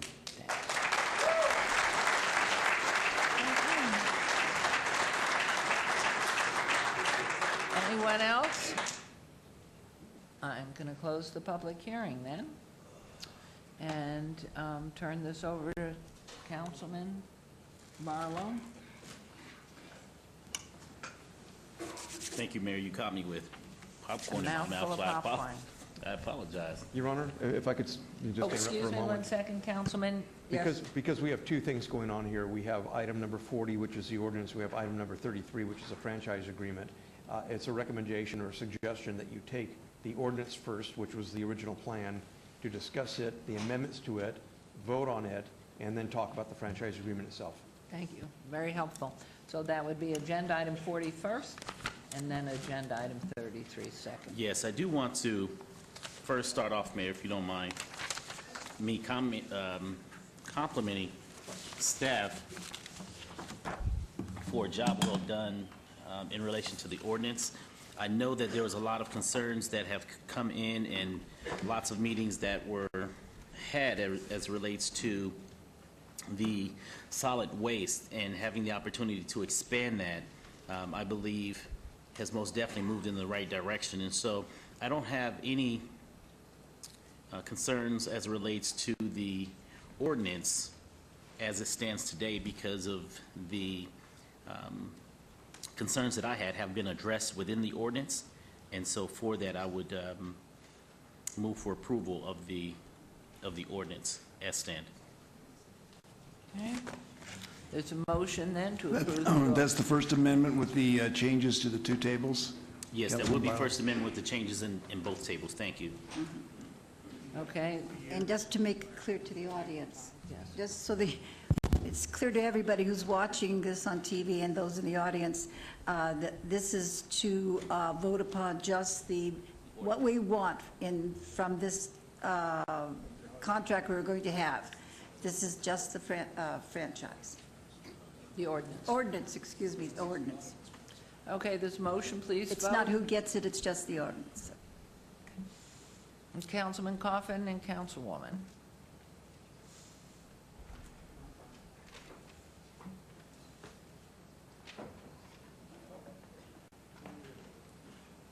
That motion carries.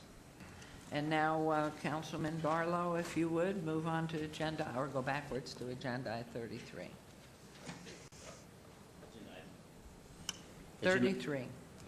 Well, I'm pretty sure that we have council members that may have comments on this. So before a motion, I would like to at least hear from those council members that may have comments on this item. Thank you.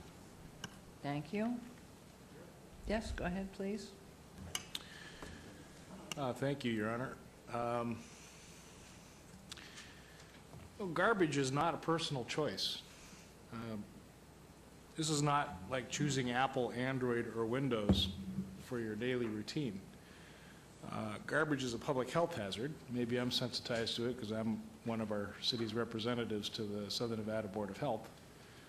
But this is not a personal choice. This is a public issue. That's what the law says. The law says you don't get to choose, for example, no service. And so the guys with the shirts that say, don't take away my right to choose, you don't have a right to choose this under the law. This is a civic, municipal responsibility.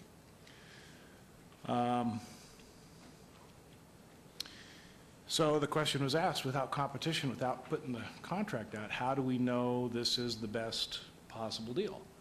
And so we have to look to the data points we have. One is our rates. I think we've heard the testimony here. Our rates are lower than almost all metropolitan areas in the United States. Besides rates, what about complaints, right? Complaints and rates are how I would measure it as the council member in Ward 2, and you just don't get a lot of complaints about these guys when they're out in our neighborhoods. Thank you all very much for your...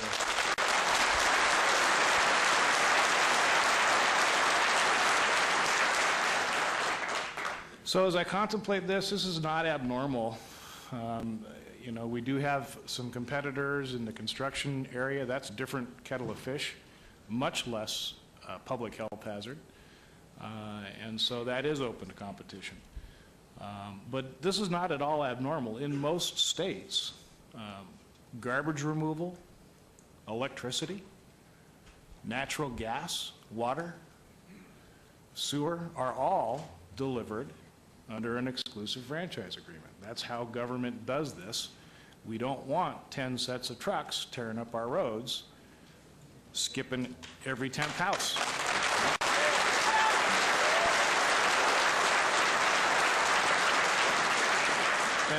And so I'm ready to vote in favor of the agreement. I did have a concern about the duration and the length, but I think with your amendment, Your Honor, that the company has accepted, that puts us on the same cycle as the other jurisdictions. If our society is going to decide to make significant changes in the way that we take away our garbage, the time's probably not when the last jurisdiction in the valley is making a decision to join all the other ones in single stream. The time will be when we all come up in 10 years. That seems to me when we would make the decision about making significant changes in the way we deal with our legal responsibilities, the 7 of us, to make sure that this stuff doesn't pile up on people's curbs. So thank you, Your Honor.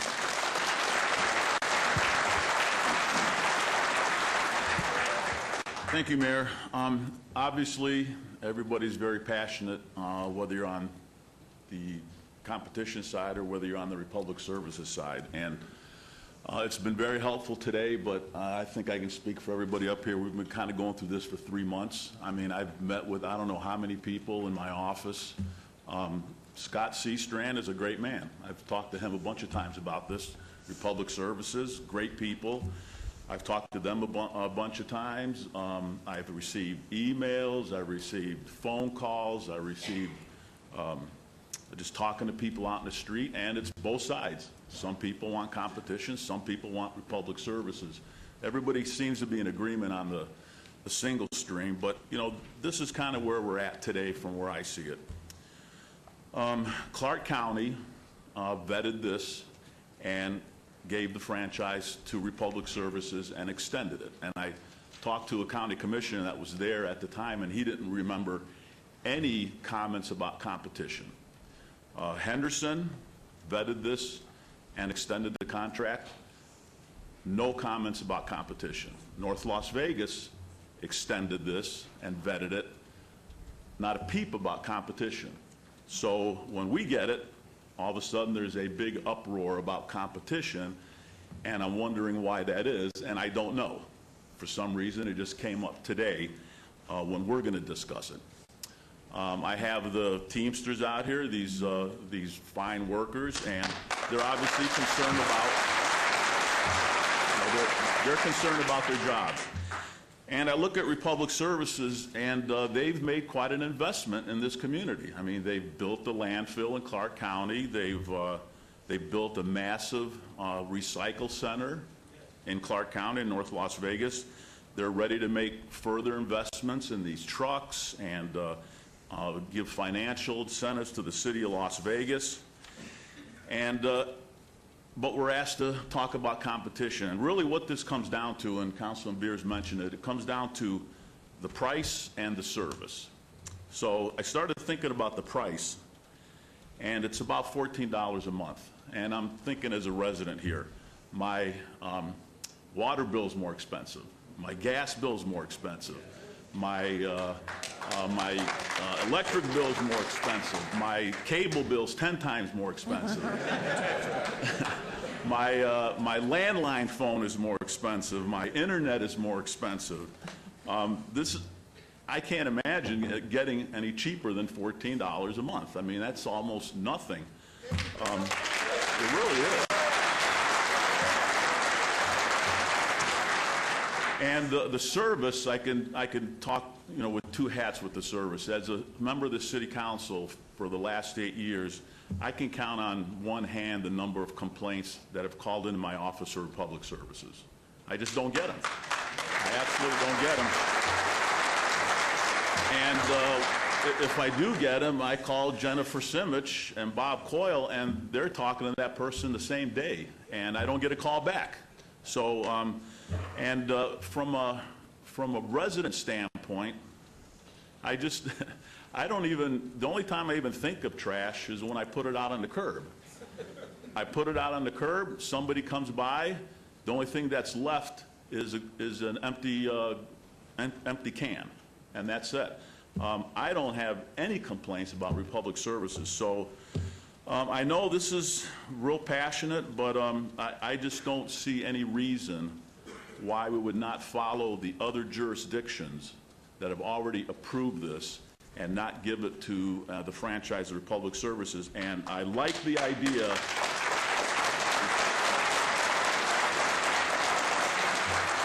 And I do like the idea about making it a 10-year franchise. I think that's a great idea, Mayor, and Republic has already agreed to that. So I'm going to support the franchise agreement. Thank you.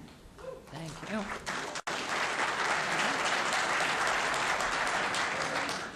First, let me say this to the brothers and sisters of Teamsters Local 631. Thanks for sitting with us all day long.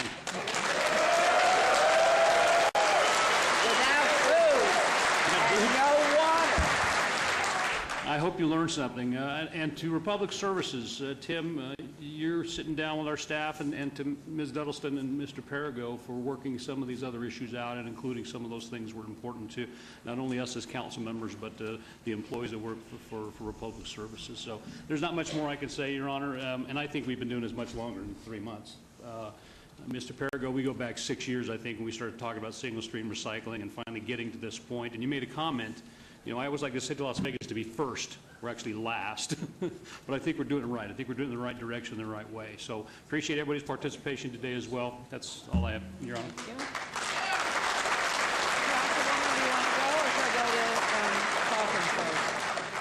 Councilman Coffin? It's all been said. Thank you. Unbelievable. That is amazing. That's a first. That is a first. That's the biggest. That is a first. I want to have a playback of that. I can't believe it. I just asked him if he was He said he did. It's utilize his amazing. dissertation. Okay. You don't have to wind your watches. Okay. I did a lot of research on this, and I want to thank the people who gave me information, small businesses, big businesses, minutes I didn't know that it was in 1965 that we first had this type of agreement. I wouldn't have known it if somebody had not sent me from in our working staff the information. 1965 was the first time that we gave this out to a company. It was Silver State. Silver State was then taken over. Yeah, the guy who owned that too was a good friend of my husband, so he was a good man, as are all of you here, whatever side you're on. But in any case, so what happened was we had 65, and the contract was for 15 years plus 5 years if they wanted an extension, and they did. So that took us to 85, and 85 was 15 years, or 15 years plus 5 years if they wanted an extension, and they took that. And then we went to 2005, and that was again 15 years plus 5 years for an extension. And now we're here where we're ending at 2021. And I backed labor almost every single vote I've made since I've been running for anything. And I back labor now, but I have to tell you that I do not think you will lose a single job if this is opened up to bid. And I can't see where we go 66 years without opening up this type of a disposal within our community to an RFP. It doesn't make sense.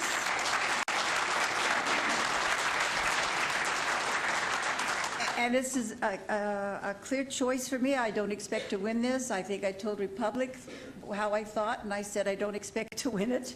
But in my own heart, I think that we have to have a value of assisted. It's not just competition, it's monopoly. And some monopolies are good monopolies, but it's still monopoly. And I know in the United States we fought monopolies for a long time, and unions have fought them for a long time. You guys are so good, and you are good, but the ones I have are fantastic. Everybody that I've met from your union has been wonderful. But I don't feel you're going to lack a job, whoever gets it. And if Republic is as good as we think it is, and I've praised them in the past many times, not just for this, but I've praised them for their community work, for their being innovative in the building that they built to recycle. So I really think very highly of them, but I would have to say that I cannot vote for this part that would continue it for 66 years without an RFP. I just don't think that the community deserves that. So thank you. Well, I will just, first of all, I want to thank you all for coming down. I mean, I know we've taken up your whole day, and certainly appreciate the passion on both sides of this. Listening to Councilwoman, you know, I echo some of what she has said, but I also have listened very carefully here. One of the things that was brought up was about the legislature considering this, but with every other entity already in line at 2031 or 2035, were we to wait for the legislature and new laws were created which would bind us in some certain area, that would tend to take authority away from the city. And that is very disturbing to me. We all know that we are subject to the open meeting law in everything that we do. Las Vegas Convention Visitors Authority, the county, Clark County, all municipalities are subject to the open meeting law. We could not meet ahead of time. We could meet with one or two people, but we could never promote a decision on this among ourselves. And so for the lion's share of us, we tend to wait for the open meeting law to get the information to make a decision. The one place that needs an open meeting law is the only place that there is no open meeting law, which is our state legislature. And every one of our municipalities and our county have gone ahead and moved on this because of the benefits that you've heard. The one stick on it is, and I know there have been long-term contracts in Nevada, having lived here since '64, And it is healthy to have RFPs because of the fact it even tightens the belt of the long-serving ones, makes you look at what you could be doing and doing it better. But I think from all the things that I have heard, and the fact that all the other municipalities in the county are in line, and that even Henderson, and I'm not sure about this, but I think when Mayor Gibson was mayor, it was at that time the Republic franchise was extended to 2031. I may be incorrect on that. So at that time, the faith and belief in how we were handling our waste and our trash and everything else, it would be not in the best interest of our city that works so hard in so many areas all the time, 24/7. And having heard these issues now for over 3 months, it's been over 3 months, Councilman Anthony, I just want to assure you the city needs to be strong and take care of itself. But you have been heard, and I think Councilwoman said it very well. As far as small businesses, that's the nature of this country. Small business actually has saved us during the recession. So we're grateful, but we're also appreciative of our union workers and everything they do and the high quality in which they do it.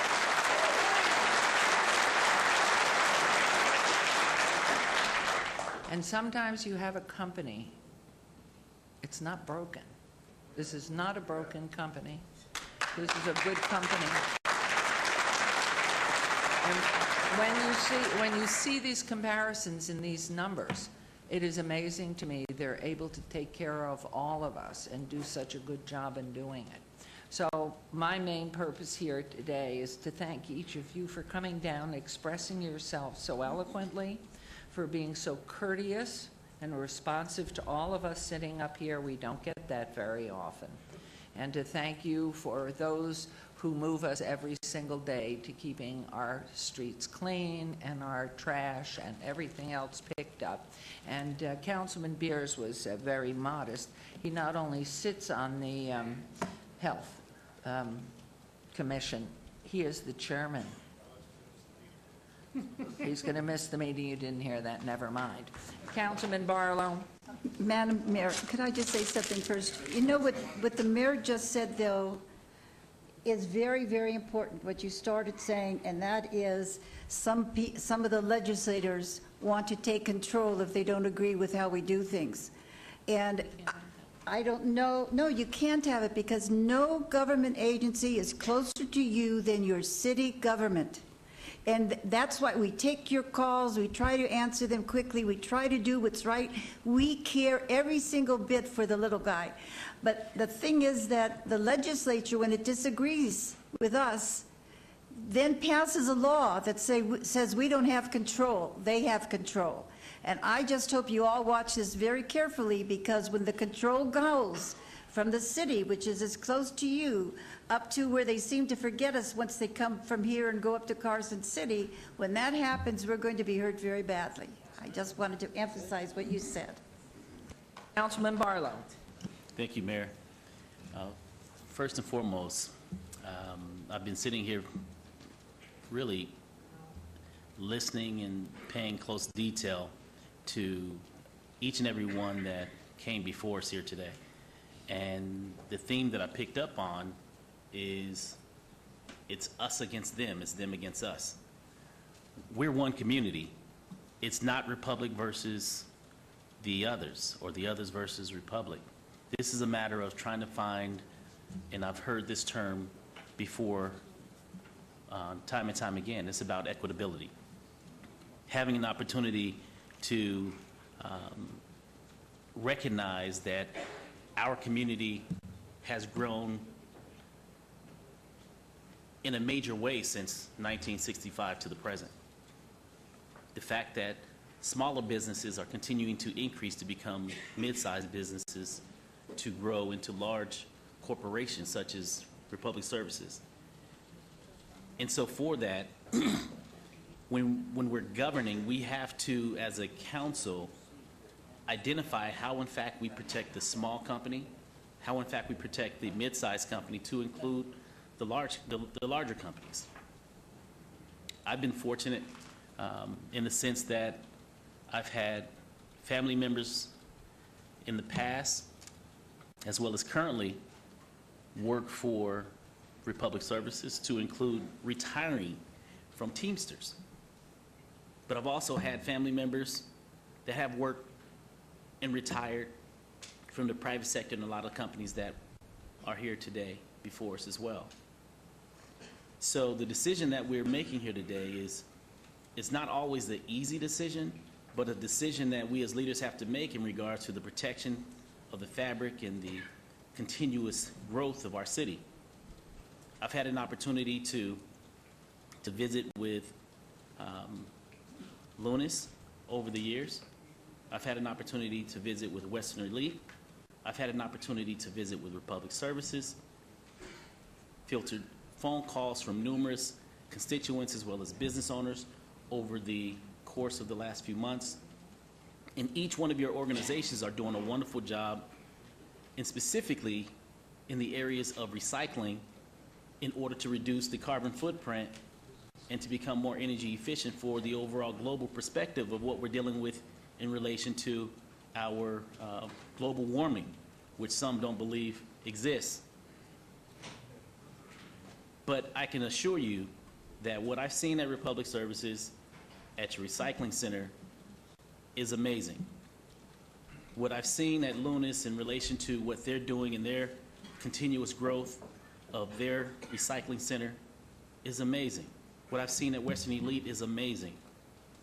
Because each and every one of your entities, to include those others that I have yet to meet in respect of whether it be the construction, hauling, or the waste management,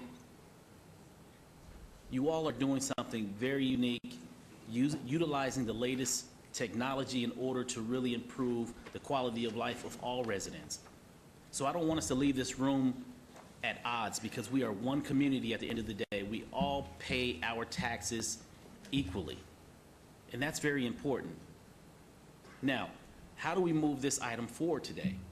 You've heard from the majority of the council, and to me, just listening, it appears in fact that Republic Services will continue on with the contract. I don't know, we'll see how the votes are cast, but I do know that we have to protect the fabric of the small, mid-size, as well as the large corporations. And so therefore, I'm going to stand today on the side of the smaller and mid-sized companies, because you all need a voice just the same. And so I won't be able to support the extension. I'm standing in favor of an RFP process to give everyone an opportunity from a fair and equitable standpoint. And so that's my position, Mayor, on this item. And so moving forward, I would ask if you're ready for a motion, or if you would like for my colleague to the left, or to your right, I'm sorry, to make the motion. Okay. Your Honor, Councilman Coffin? I would like to add one thing, and you don't have to wind your watches. It's just this, I kept listening for someone out there in the audience, and those who testified on this, particularly those against the continued relationship between the city and Republic, that they had 1,000 acres, 100 acres, 500 acres, and the money handy to take that acreage and make it suitable for safety, conforming with all federal, state, and our local regulations as to the safety of that. I mean, it's like you can't just walk up and compare this to price. I've started to hear too much of that, and I realized, well, wait a minute, competition is fine, but you know, we wouldn't open up the electric wires to just anybody. The company that spent the money putting them up gets a rate of return because it's a monopoly.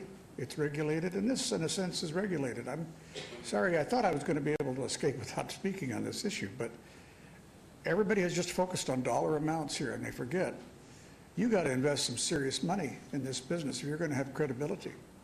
And that's something that doesn't show up in data sheets here. I don't even think that Republic even put in front of us what they spent on that on that dump out there. I know that they took over the local government's liability on the dump up on Sunrise Mountain, which is still leaking, I think, to this point, and Republic has taken care of that. Republic built this thing out at Apex, where there is sufficient land. Only Western Elite has a dump site that I know of. I have visited that. I've seen it, so I know they're real people. But everybody else who talks a good game hasn't put up the money to show they could play the game. And that is a very important thing.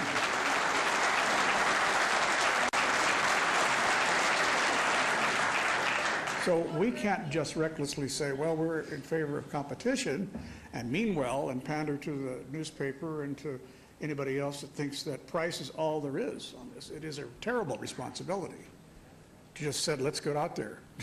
Nobody else has said they'd put up the money, even in private meetings. No one has said, we bought the land, and or we're ready. We got a $100 million line of credit, because that's probably what it takes to get into this business, just for storing the waste of our community. So, you know, I didn't mean to speak, but I had to say that something was missing in all this, and you got to compare more than price. Thank you. Uh-huh. Okay, Mayor Pro Tem. Your Honor, I'd make a motion to approve agenda item 33. Nope. Mr. Perigo? With amendment. Yeah, the amendment. Your Honor, if I might, I just wanted to read into the record the amendment that we would need in the franchise, make sure the franchisee is available to confirm their concurrence with that.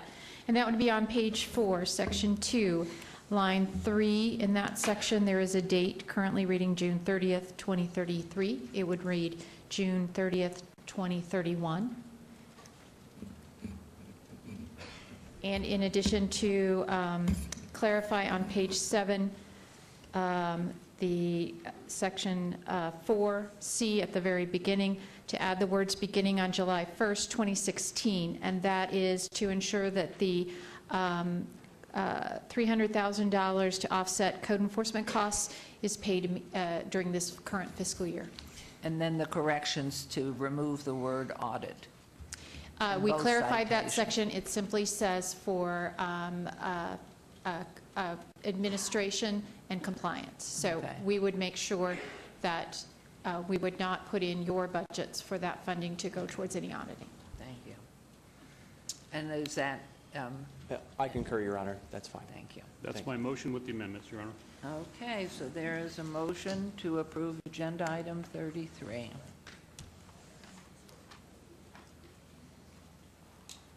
And please post. Motion carried.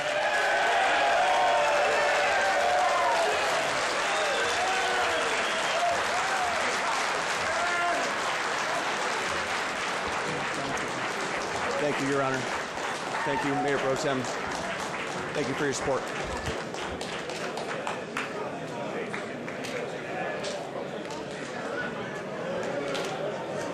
We have to let them talk. They're high. They've been sitting here with no food.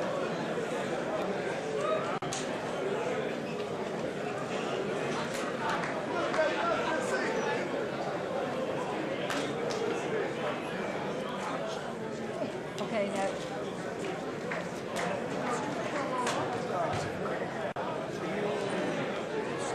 Don't go, we're going to try and work through this, then go get about it. Okay, everybody, we will continue on to agenda item 41. Councilman Coffin, this is yours. Bill number 2017-5. Would you like to have the bill read? Yes, please read the bill. Through this quiet place, could you kindly read? They're starving. Oh, we're going to wait a few minutes. Your Honor, might I suggest we recess for 10 minutes? Council, we're going to recess 5 minutes so we can be heard. So quickly, go get your food. Yeah, let's right there, let's make a noise. You have 5 minutes. Go to the back and get something to eat. Quickly. 5 minutes. Oh, no, we've got the budget.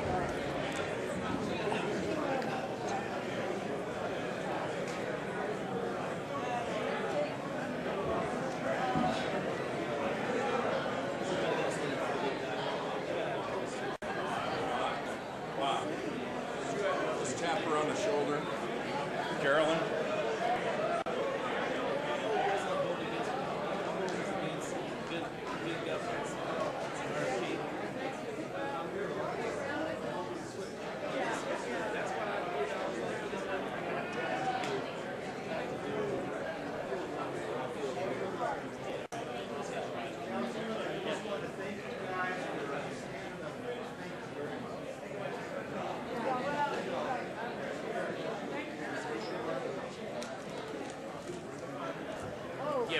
Yeah, we're on break.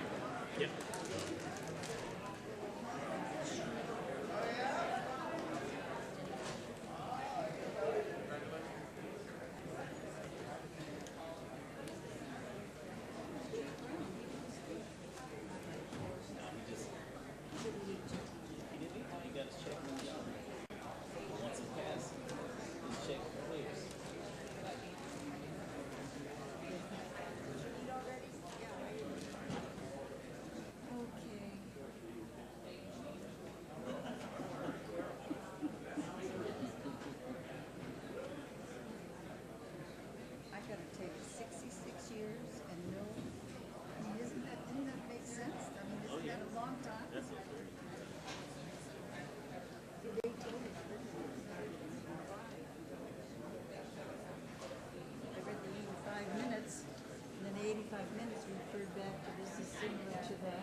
know what?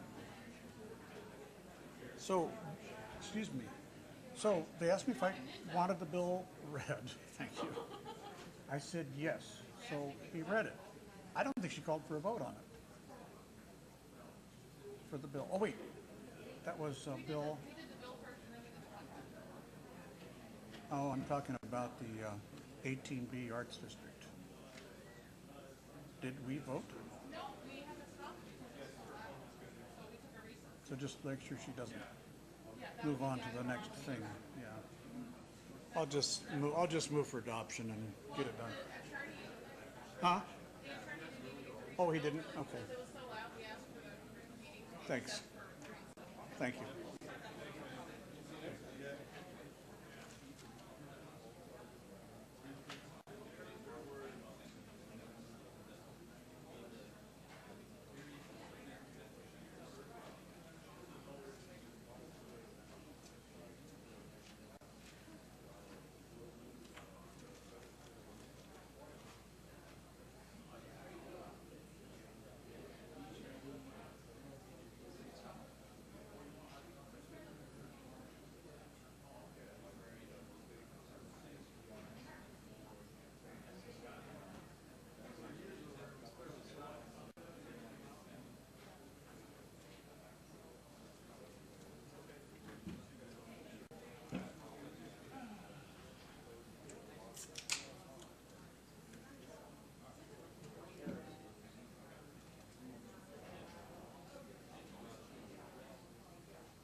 David, I get one more council member. The mayor said I can call the meeting to order.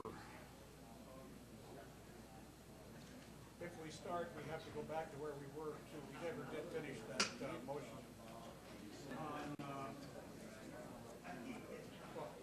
Which one? 41. Oh. Yeah, I'll start with 41, Councilman. Do I have 4?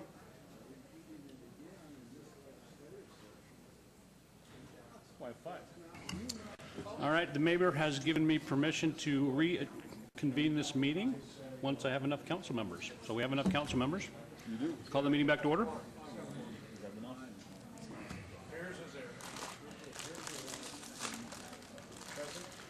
We are on agenda item 41. This is bill number 2017-5. Councilman Coffin, would you like the bill to be read? Yes, Mayor Pro Tem, I'd like the bill read. Thank you. Bill number 2017-5, an ordinance to amend the Downtown Centennial Plan to replace the list of permitted uses for the Arts District with a reference to the land use tables for Title 19 and to provide for other related matters. Councilman, would you like to make a motion? I don't know if there's any testimony, but I will be happy to make a motion if nobody is here. Then therefore I move to adopt this bill, 2017-5. There's a motion. Please vote. And please post.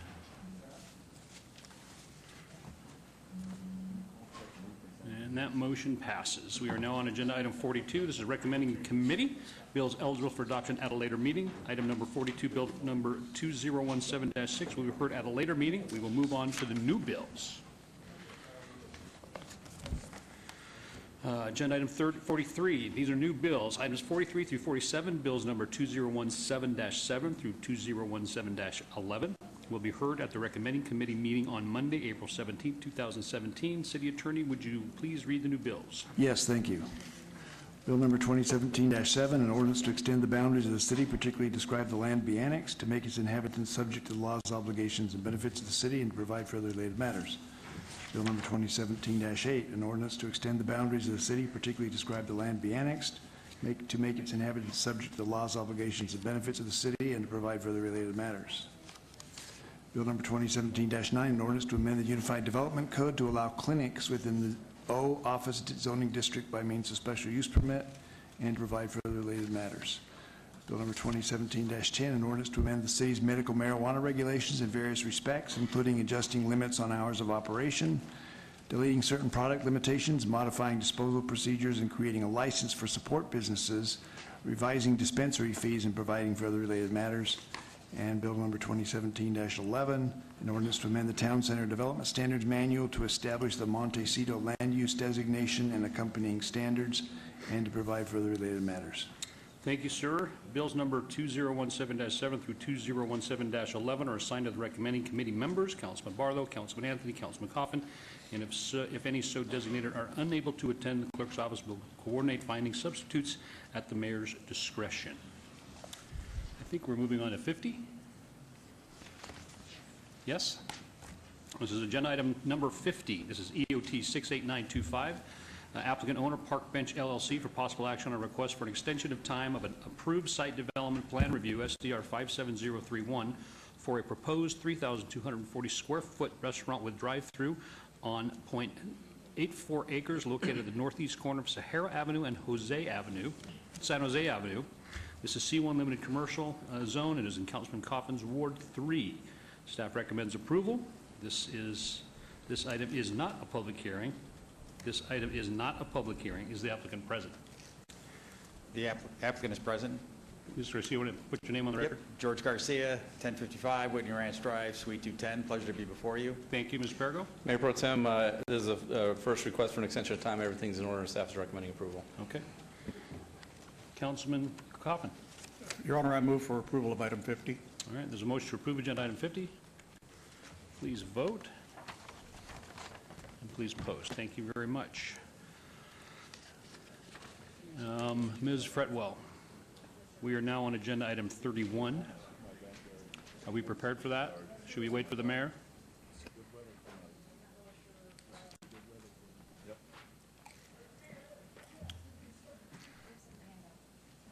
You have some handouts? Okay. While you're handing those out, I'm sure the mayor and Councilwoman Tarkanian are working their way back here. This is agenda item 31, discussion possible action regarding the fiscal year 2018 tentative budget for the City of Las Vegas and the City of Las Vegas Redevelopment Agency. This affects all wards. Good afternoon. Mayor Pro Tem and members of the council, I'm Betsy Fretwell. I'm your city manager. I'm pleased to present to you today the 2018 tentative budget. I'd like to start off by saying a word of thanks. Thanks to Vanetta Appleyard and her team, Gary Ameling, our new CFO, and all the department heads who have been working diligently over the last several months to put together this tentative budget for your consideration today. I'd also like to thank Jorge Cervantes, because Jorge does an incredible job pulling together the capital improvement program, helping work through prioritization and taking the fullest advantage of all those alternative resources that we are able to take advantage of from regional funding sources. So I just want to start by saying thank you to everyone for their contributions to the budget that we're presenting today. I think this is a very solid budget. As you know, and Vanetta will cover, we've had 5 strong years of performance, and I'm glad to say that we're planning to continue that. Our budget is increasing this year, and it does reflect adding some additional positions, which we will go through. It also anticipates having some additional capital improvement programs to address some needs in the community. And I think it's really important to explain that when we're developing this budget, when we go through these processes with the department heads, talking with each of the council offices about key priorities, we look back at your guidance and what we've been hearing from our employees and from our citizens. So I think it's important for me to just restate some of those things to kind of frame up what it was we were trying to accomplish in the budget that we're presenting to you today. Just by way of reminder, the council priorities that were adopted 3 years ago now included economic development, mobility, public safety with an emphasis on homelessness, and education. So in this budget, you're going to see positions and capital allocations that help support all of that. Things like additional funding for Metro, $4.3 million additional for Metro that will fund 67 positions at Metro. We're adding a series of marshals, 12 of them to help with public safety efforts. We're requesting that we add 6 firefighters, for instance, that will help us continue to improve our performance and our response times to serious emergencies in our community. We're adding individuals to help us start our community services programs at schools, the wraparound services, as well as the pre-K program. So we're focusing in on youth as well. We also have some money to help expand some of our homeless services that I think are critically important included in this budget. One of the things that we heard in the citizen survey is that they felt like some of the most significant things we could make a difference in by investing in them are animal control, which we've added back animal control officers in this budget. Youth programs, which I've already highlighted many of the youth programs that we're trying to enhance related to our educational priority. Park safety, the marshals will help us with that.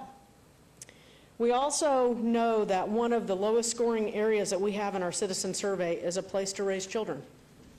And by making these kinds of investments and making the parks more safe, providing better educational services and after-school and preschool programs and out-of-school time programs, we will make a measurable difference there.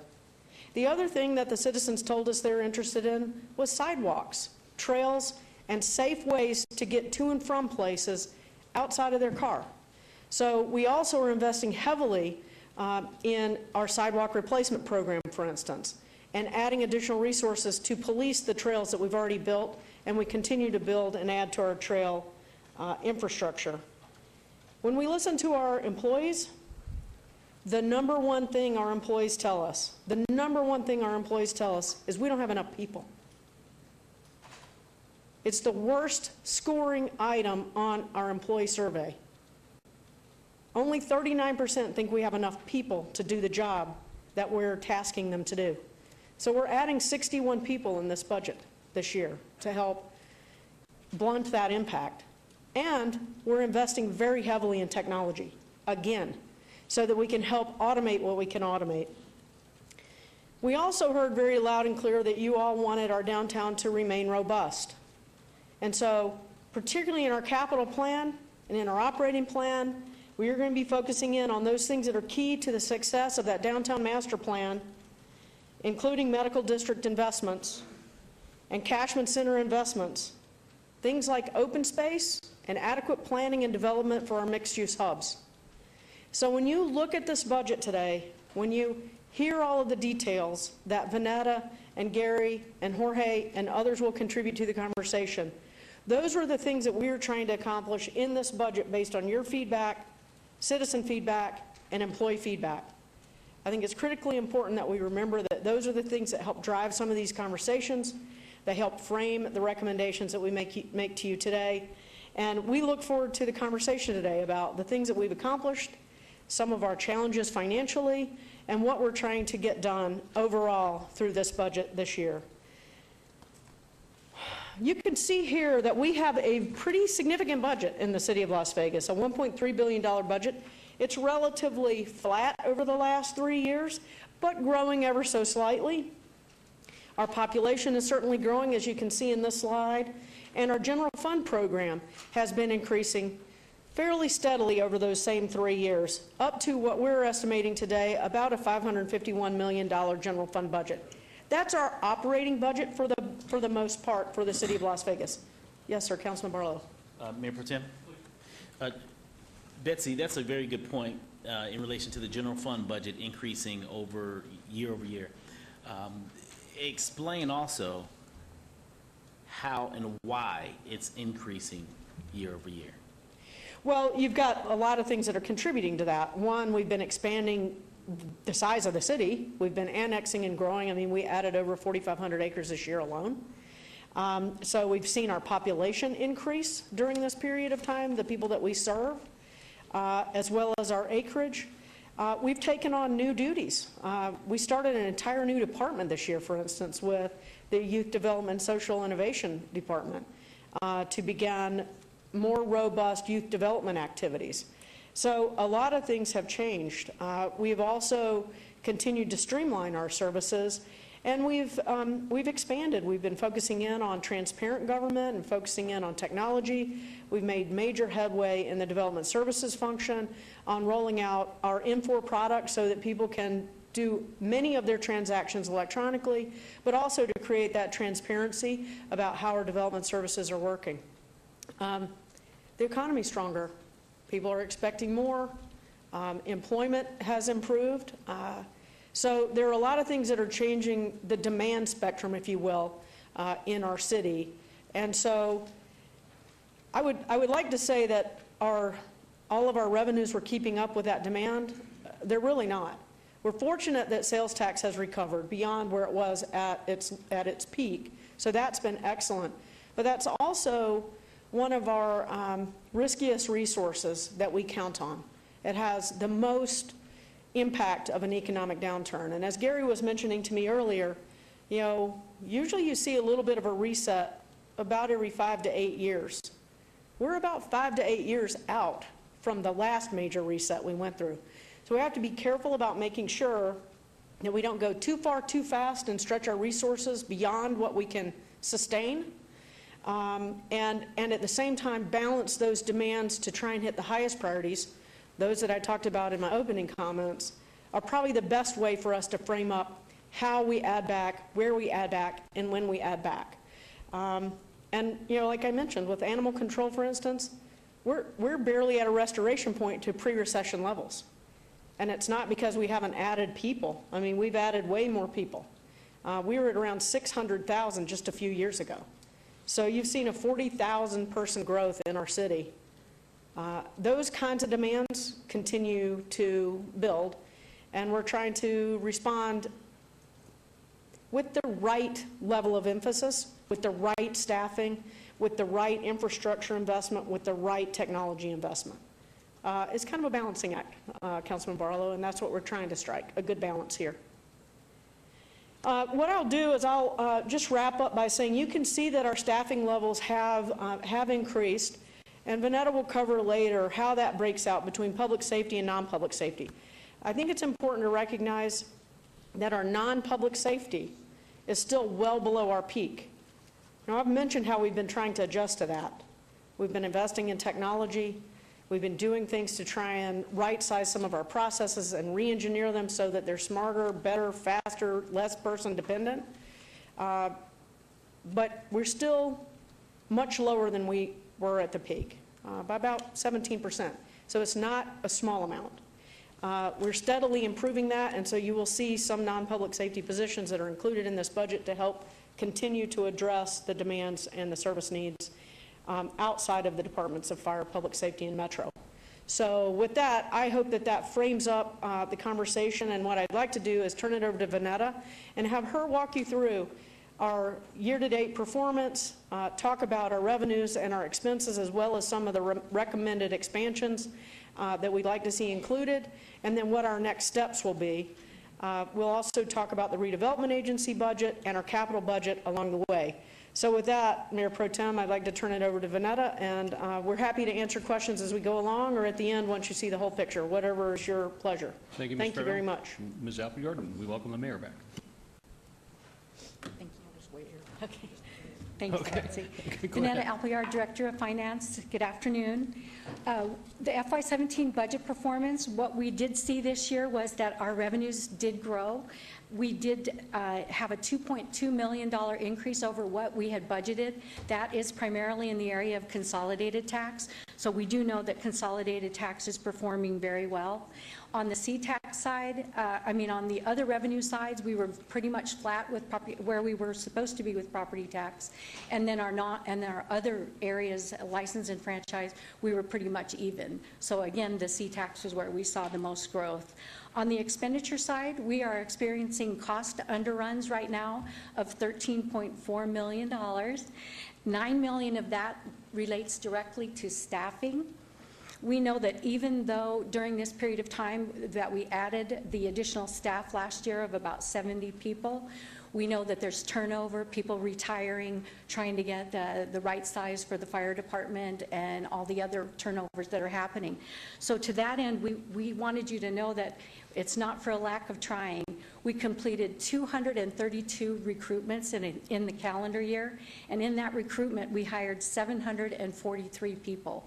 So the effort is there, it's just the turnover is kind of keeping us struggling with that number. On the labor, compared to where we were in FY16, we're seeing a 1.4% growth. Again, that's without filling all of the positions in those vacancies. And we wanted to remind you that last year, the 71 positions that we restored, 47.5 were in the general fund and 23 were in the other funds. We know with the way we finished our year, we have $9 million in excess beginning fund balance that we'll be able to use and augment. We'll come back to you in June with that augmentation when we true up our books. And we will be able to use $2.5 million of that $9 million to help fund some of these one-time requests in the FY18 budget.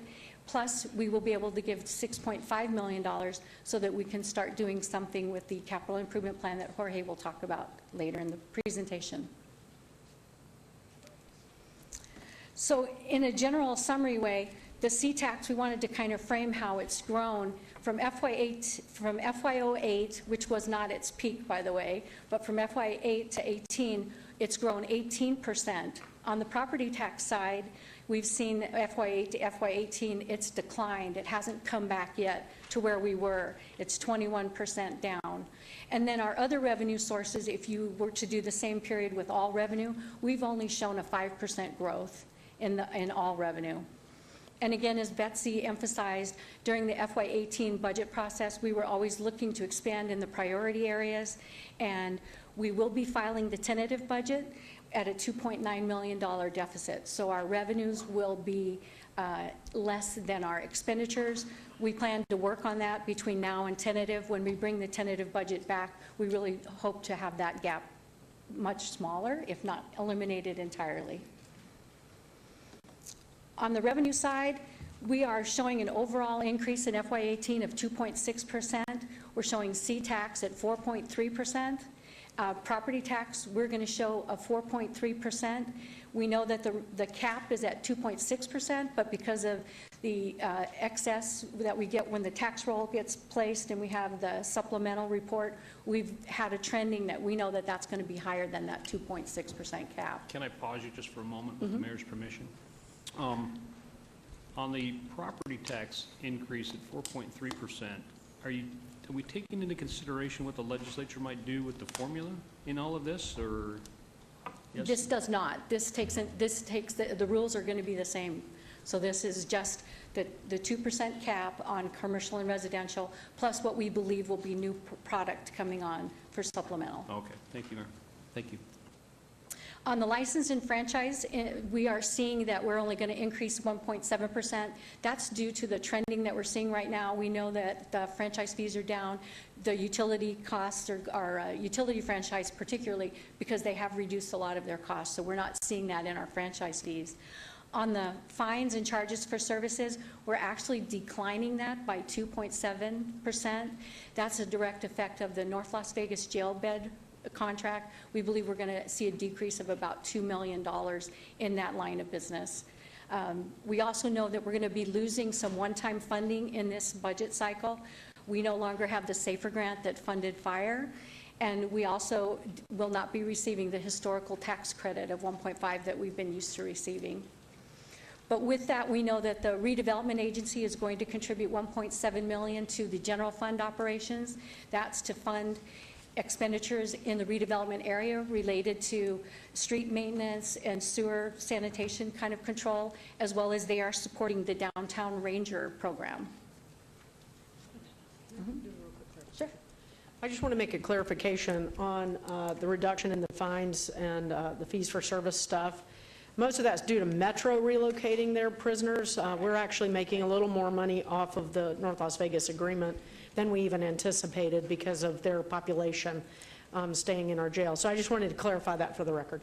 But can I stop there, Mayor? Briefly, Ms.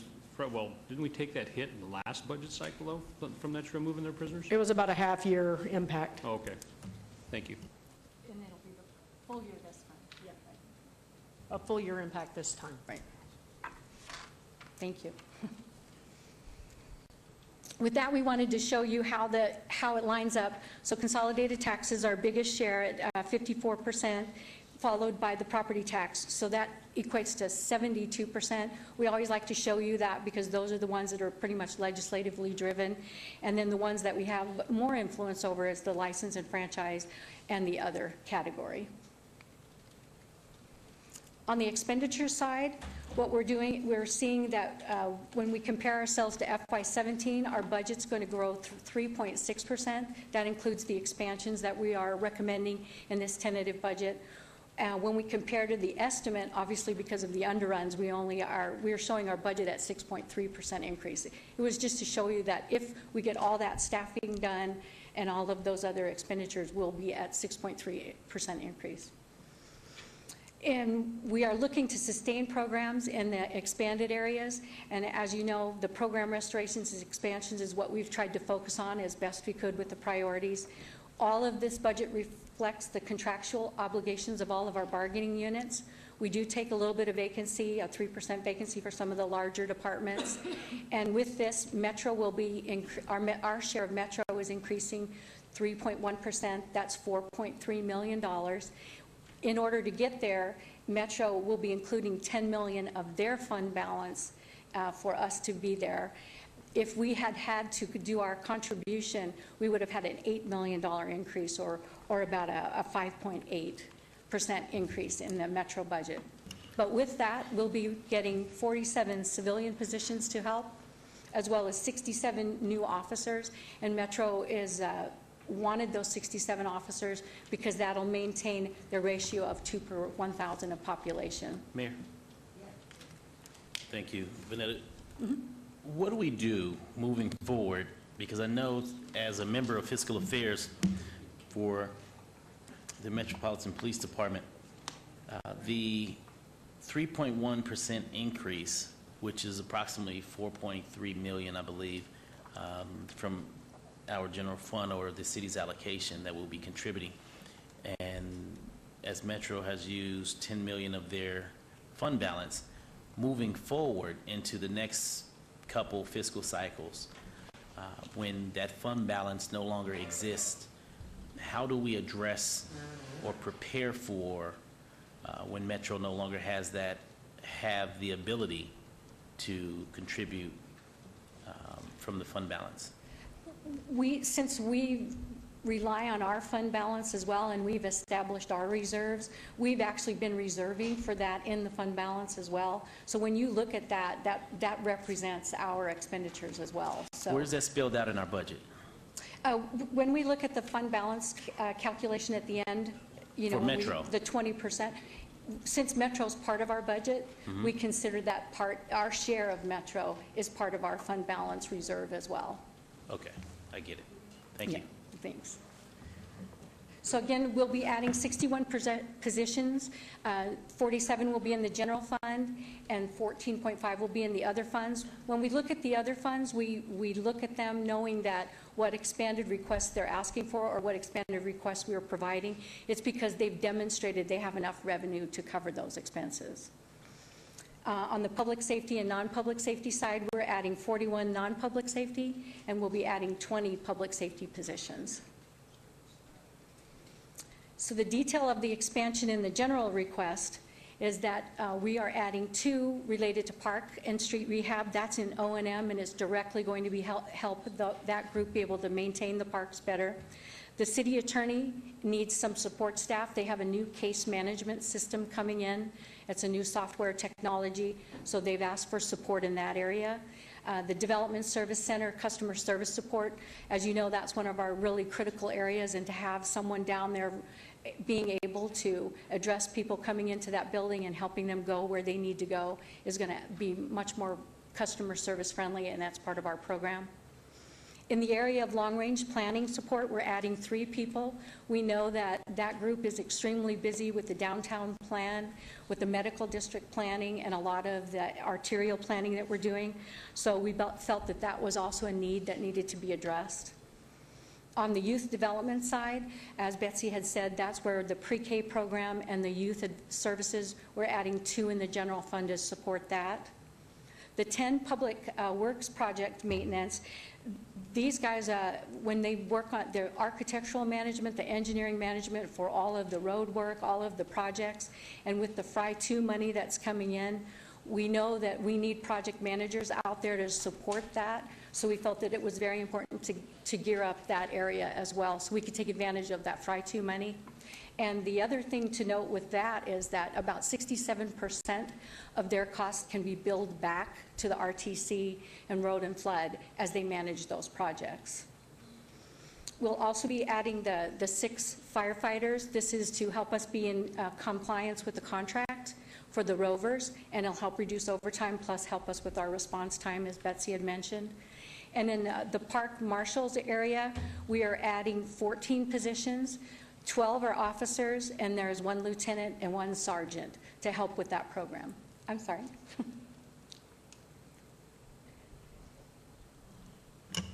I thought you had a question. Just a quick question. I don't see in this packet, and maybe you could tell me, will we receive a breakout of the request for each department budget?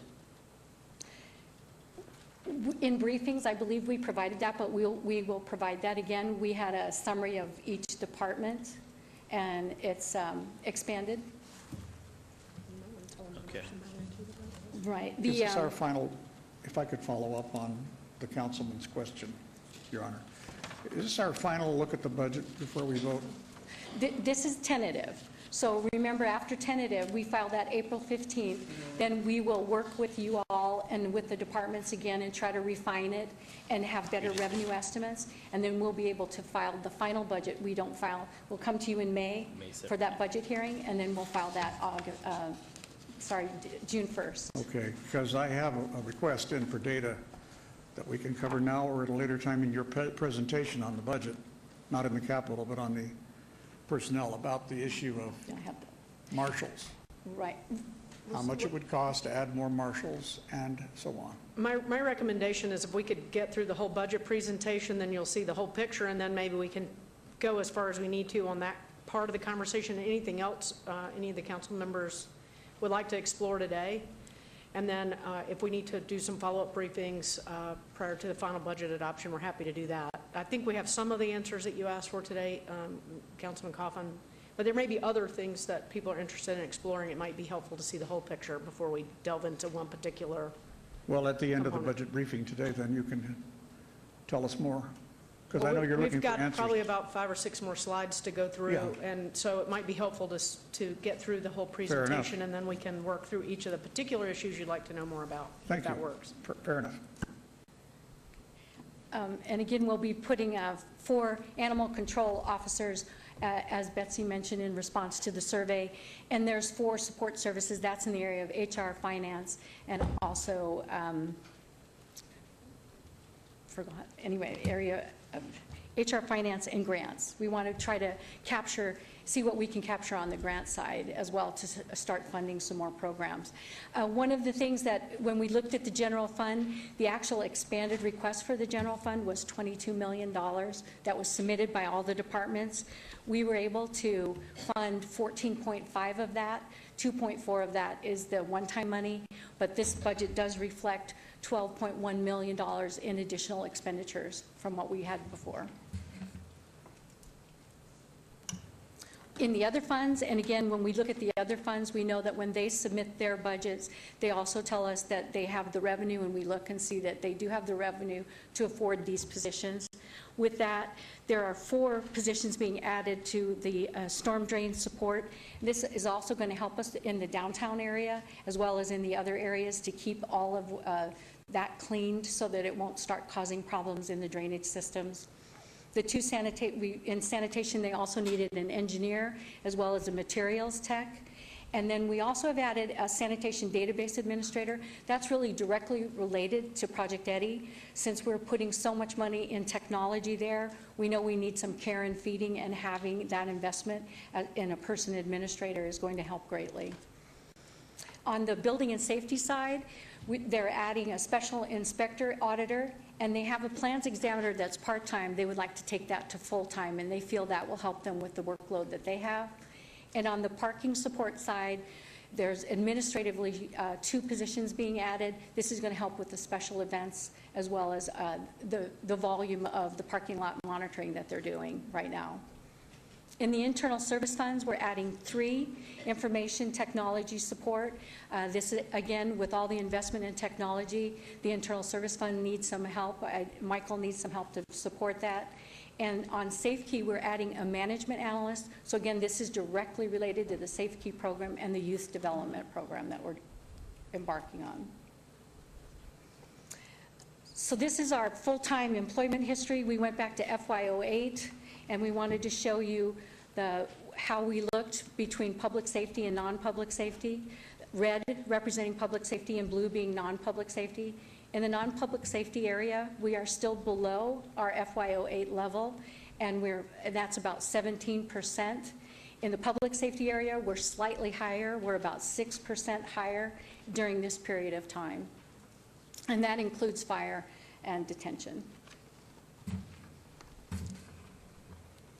So when you look at our pie, the public safety is representing about 67% of our general fund budget, with the next highest being general government, then followed by cultural. It's always good to see how the functions play into this. We did look back after briefings yesterday to see where public safety was prior to when we went through the fundamental service review and tried to eliminate positions, and it was at about 50%. On the general fund, by category, salaries and benefits obviously is our biggest component at 55%, and then that's followed by Las Vegas Metropolitan Police Department at 26%. So when we look at this in the accounting format, we compare ourselves to our actual, our estimate, and the last column being our FY18 budget recommendation. We will be showing revenues of that 547.8 that we discussed. We are going to show expenses at 550.7, so you can see that we have a $2.9 million deficit at this moment in time. Again, we plan to be working that between now and final to eliminate that as much as possible. With that, we still have a 19.2 fund balance, and when you 19.2% fund balance, and when you look at it with the fiscal stabilization, we're at 21.6. Again, that is our budget policy to keep that at around 20. And this one is the chart that just shows you how we've been trying to match our revenue against our expenditures, expenditures being the red bar and the revenues being the green. So we've been doing very well, as Betsy had mentioned, in FY15, 16, and 17. We've been above the mark. So we've been able to build up a little bit of reserve there. And with that, I'll turn it over to Jorge. Thank you. Mayor, can we ask questions of Vanetta before Jorge goes into his portion? What are you suggesting, Ms. Fretwell? Wait for the rest of it and then questions? Well, I guess maybe it's probably great to talk about what you've heard so far. That's a good break point. There may be some things you ask about that are actually funded in the capital. We may, at that point, want to jump ahead, but right now, it's probably better to just talk through the programmatic things. Okay. Yeah. Thank you, Mayor. Vanetta, if you go back to the one more slide right there, the tentative budget, specifically with the shortfall, the $2.9 million shortfall. And I see where we have the fund balance at 19.2% and the fiscal stabilization of 21%, and 20% is what the mayor and council has established as a threshold of what we would like to remain in compliance. How do we plan to fill the $2.9 million deficit without dipping into the ending fund balance? What typically we do during this period of time, we'll have another month of revenues. We'll have some additional projection information from the state and the county as well. So we might be able to increase the C-tax, for instance. That's one number we're really watching closely. And we'll also be looking a little bit more at the property tax. I know they're always reevaluating the assessments and what they've actually seen coming onto the tax rolls. So they give us a final estimate there. We're going to be talking to the departments on whether or not the trending that we've been seeing is the right trending, and is there going to be something better coming along in the next year. So we'll be talking to them a little bit more on how that's going to work. So we believe that we'll be able to shore up those revenues and give you a better picture by the time we come back in May. We'll also be looking at what we did give in expanded to see what maybe we can reduce, if that's an option. Or we might be able to find some other, I always bank on more revenues. I'm not sure if you do, but we have looked to see if we can eliminate some expenditures. Maybe we overestimated. So with that refinement, we believe that we're going to come back to you wholeheartedly trying to eliminate that 2.9 deficit. And I think that's very critical because I know that in previous years that we were in a deficit. And as of fiscal year 16, I want to say we broke even. Actually, in 17, we came to you at tentative with a 3.1 deficit, and we were able to balance that budget last year. Okay, so that was FY17. Right. Okay, so FY17, we were able to break even. And so I'm trying to figure out how can we either break even again without going into this next fiscal year in a deficit, if not, in fact, moving forward in the positive. And I think that's our overall goal. I'm not sure if you had anything to add there. We're basically going to go scrub the numbers. And part of it depends on what you tell us today. If you're comfortable with the tentative budget the way we've laid it out, then we will work to try and eliminate that deficit over the next 2 months based on what Ms. Appleyard just said.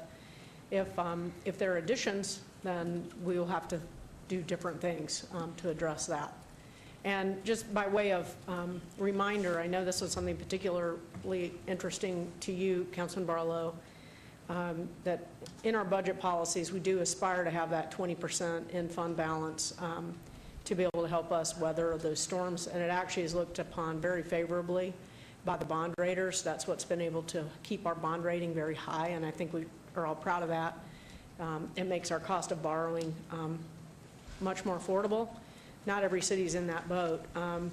So if we were to drop below that 20%, it would require you to modify your budget policies as they're currently constructed, and we would do that at the final budget as a result.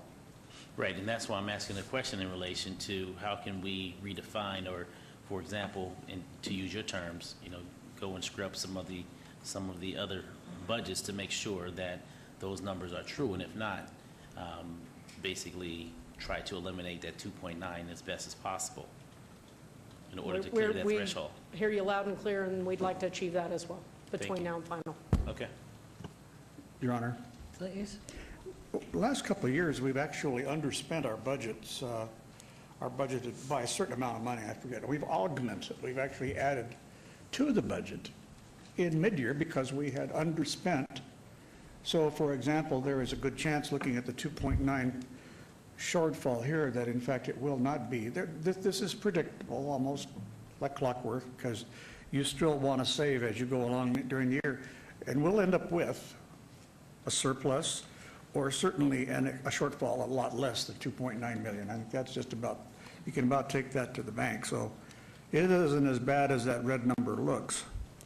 And as far as the 20% is concerned, it's a good benchmark. It really is. But times change. I mean, we've got, when council set that goal, maybe things were different. Maybe things were, predictable. Not so predictable. Well, we got a fire going out there now, and we have to put it out. And you heard a lot from me on our incremental approach to increasing the size of our public safety budget for parks and the ancillary things that go with what marshals do. And I know you're working on some numbers for me, and I appreciate that you're going to have those today. I'm not saying you need to have it at this moment, but we should not look upon that fund balance as the holy grail, that that particular number should be a holy number, because we really can't go tell Goldman Sachs and Morgan Stanley, you know, we really, we're glad you like us, but we have a hell of a crime problem here, and now it's dropping our asset base because valuations of our homes are dropping because of the crime. I mean, it's like, we could make Goldman Sachs and Morgan Stanley happy with a slightly less fund balance, smaller fund balance, if we definitely have a better city to live in. But we're really at a tipping point here in wards 1, 3, and 5 for sure. You know, and it's there. It's demonstrated. So the times have changed, and we have to make some changes. And so, you know, I don't want to try to make an amendment to that at this moment, but sometime today, before we pass or vote on the tentative operating budget, I will try that. I think if you want to reevaluate your budget policies to drop the fund balance or to change the guiding principles as it relates to how we fund ongoing expenses, and that's clearly within the council's area of consideration. You're the ones that established this budget policy. These budget policies were established in 2013. That was the last time that they were updated. The reserve policies were actually one of the first things that I did as city manager, working with Mr. Vincent, to establish the reserve policies that we felt would help keep us in a healthy financial condition going forward, and to help ensure that we had enough reserves to have sufficient planning time to be able to adjust to economic downturns and to be able to respond the best way we could, given having that planning time. So, you know, if that is something that the council would like to entertain, I brought them, they're here, I can put them on the overhead, you can take a look at what you've approved. That is certainly something we can talk about between now and the final budget, if that's what you choose to take up. Happy to bring that up. As it relates to the issue that was discussed this morning and the addition of the city marshals, there are a couple of things that I would just like to point out that I'm not sure, because the chief's presentation wasn't necessarily a budget presentation. It was an operating plan presentation about how she plans to address some of the issues that you all have shared with us of your observations of park safety, as well as what we heard in the citizen survey. She put together what I felt was a very cogent, implementable plan. A large part of that plan was phasing out private security. 16 of those 33 positions were related to relieving our private security and taking it all in-house. That is not necessarily something that we would do today.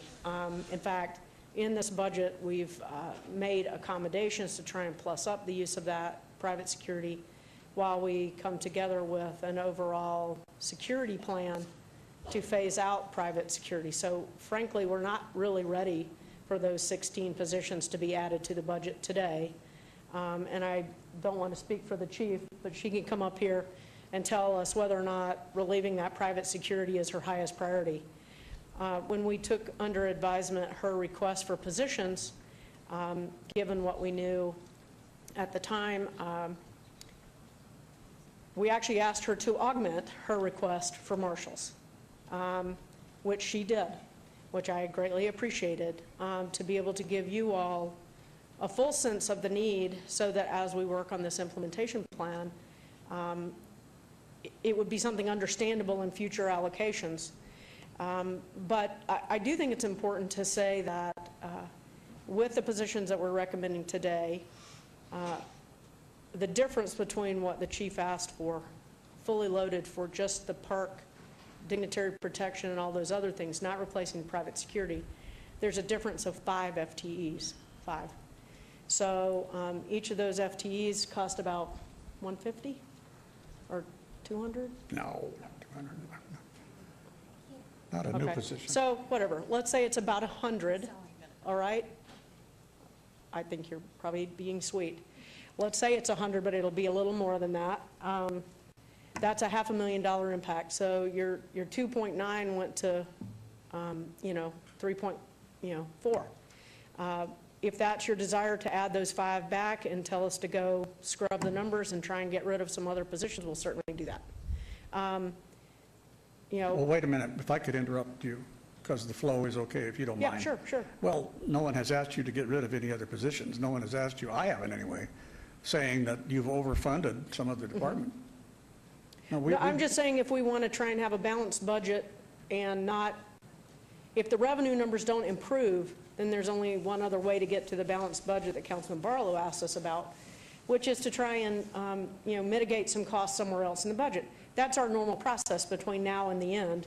If it's your desire to take the 12 to 17 that we're asking you to fund today, then that's exactly what we'll do. We'll scrub the revenue numbers, we'll scrub the expense numbers, we'll come back with a budget that hopefully is balanced. And if it's not balanced, then we'll ask for relief on our budgetary policies that say you can't use one-time Well, monies. isn't the budget for our ongoing policy, costs. Betsy? The budget is our policy. We don't have to go and have a separate meeting and a conference and a bill and says, here's our new policy. No. We just say the budget is our policy. That's my point. Your Honor? Councilman Beers? Yes, thank you, Your Honor, if I may. If I'm not mistaken, the percentage of our general fund that we try to hold in reserve is in fact a totally separate action that this board has resolved to separately. And I think we would want to change that only through another resolution, which would have to be agendized, I think. Oh. You did take separate action on your budget policies. They are included and reaffirmed when you adopt your budget because we put them in the budget documentation that we submit to the state. But these were established by separate action in 2013, and if you wanted to change them, you would have to take a separate action on them. I'm not suggesting that you can't or shouldn't. I'm just saying you would have to take a separate action. Just by adopting a budget with a deficit, you would not necessarily be able to accomplish that.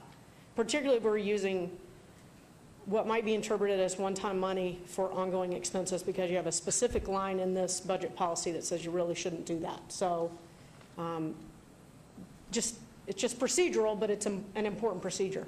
If I could regain the mic here, I just want to say, the answer to all of that is in your ending fund balance. Mother Hubbard's cupboard needs to be emptied just a little bit because, Mother, we need these dollars to buy mustard. Councilman Coffin, we need to give buy us a some chance to try, if the idea is to try and get the 5 additional positions that would be field deployed. I'm not sure 5, by the way, you're trying to change the narrative to 5. I'm not sure that's nearly enough, but go ahead. The only reason why I'm saying that is that because the ask was for private security, to eliminate the private security and replace them with our own Category 1 police officers. That is not realistic to expect that to happen in this next fiscal year. It is built into her 3-year plan. I'm just saying if you wanted us to try and plus up the park marshal part of this, not necessarily the facility security part, the difference between the number we presented today and the number the chief asked for is 5. It's just a clarification. And I'm not going to beat this to death, Mayor, because you've got to go along on this. You've got to move things on. But we are, if anybody says we're not in crisis, I would love to hear it from any member of the council. If anybody says we're not in an emergency, I'd love to hear it from anybody in the council. So I think what I would accept, it's going to take a few days, but I'd like to have some numbers given to us today to cogitate on so that we may have either the next meeting or the May 17th, whenever our final budget vote is, a new number to plug in there.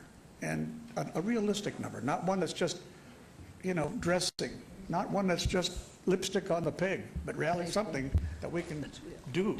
And even if it does take 6 to 8 months or longer to get those people trained, better to do it now than wait another year. We're going to hear from law enforcement. Councilman Anthony.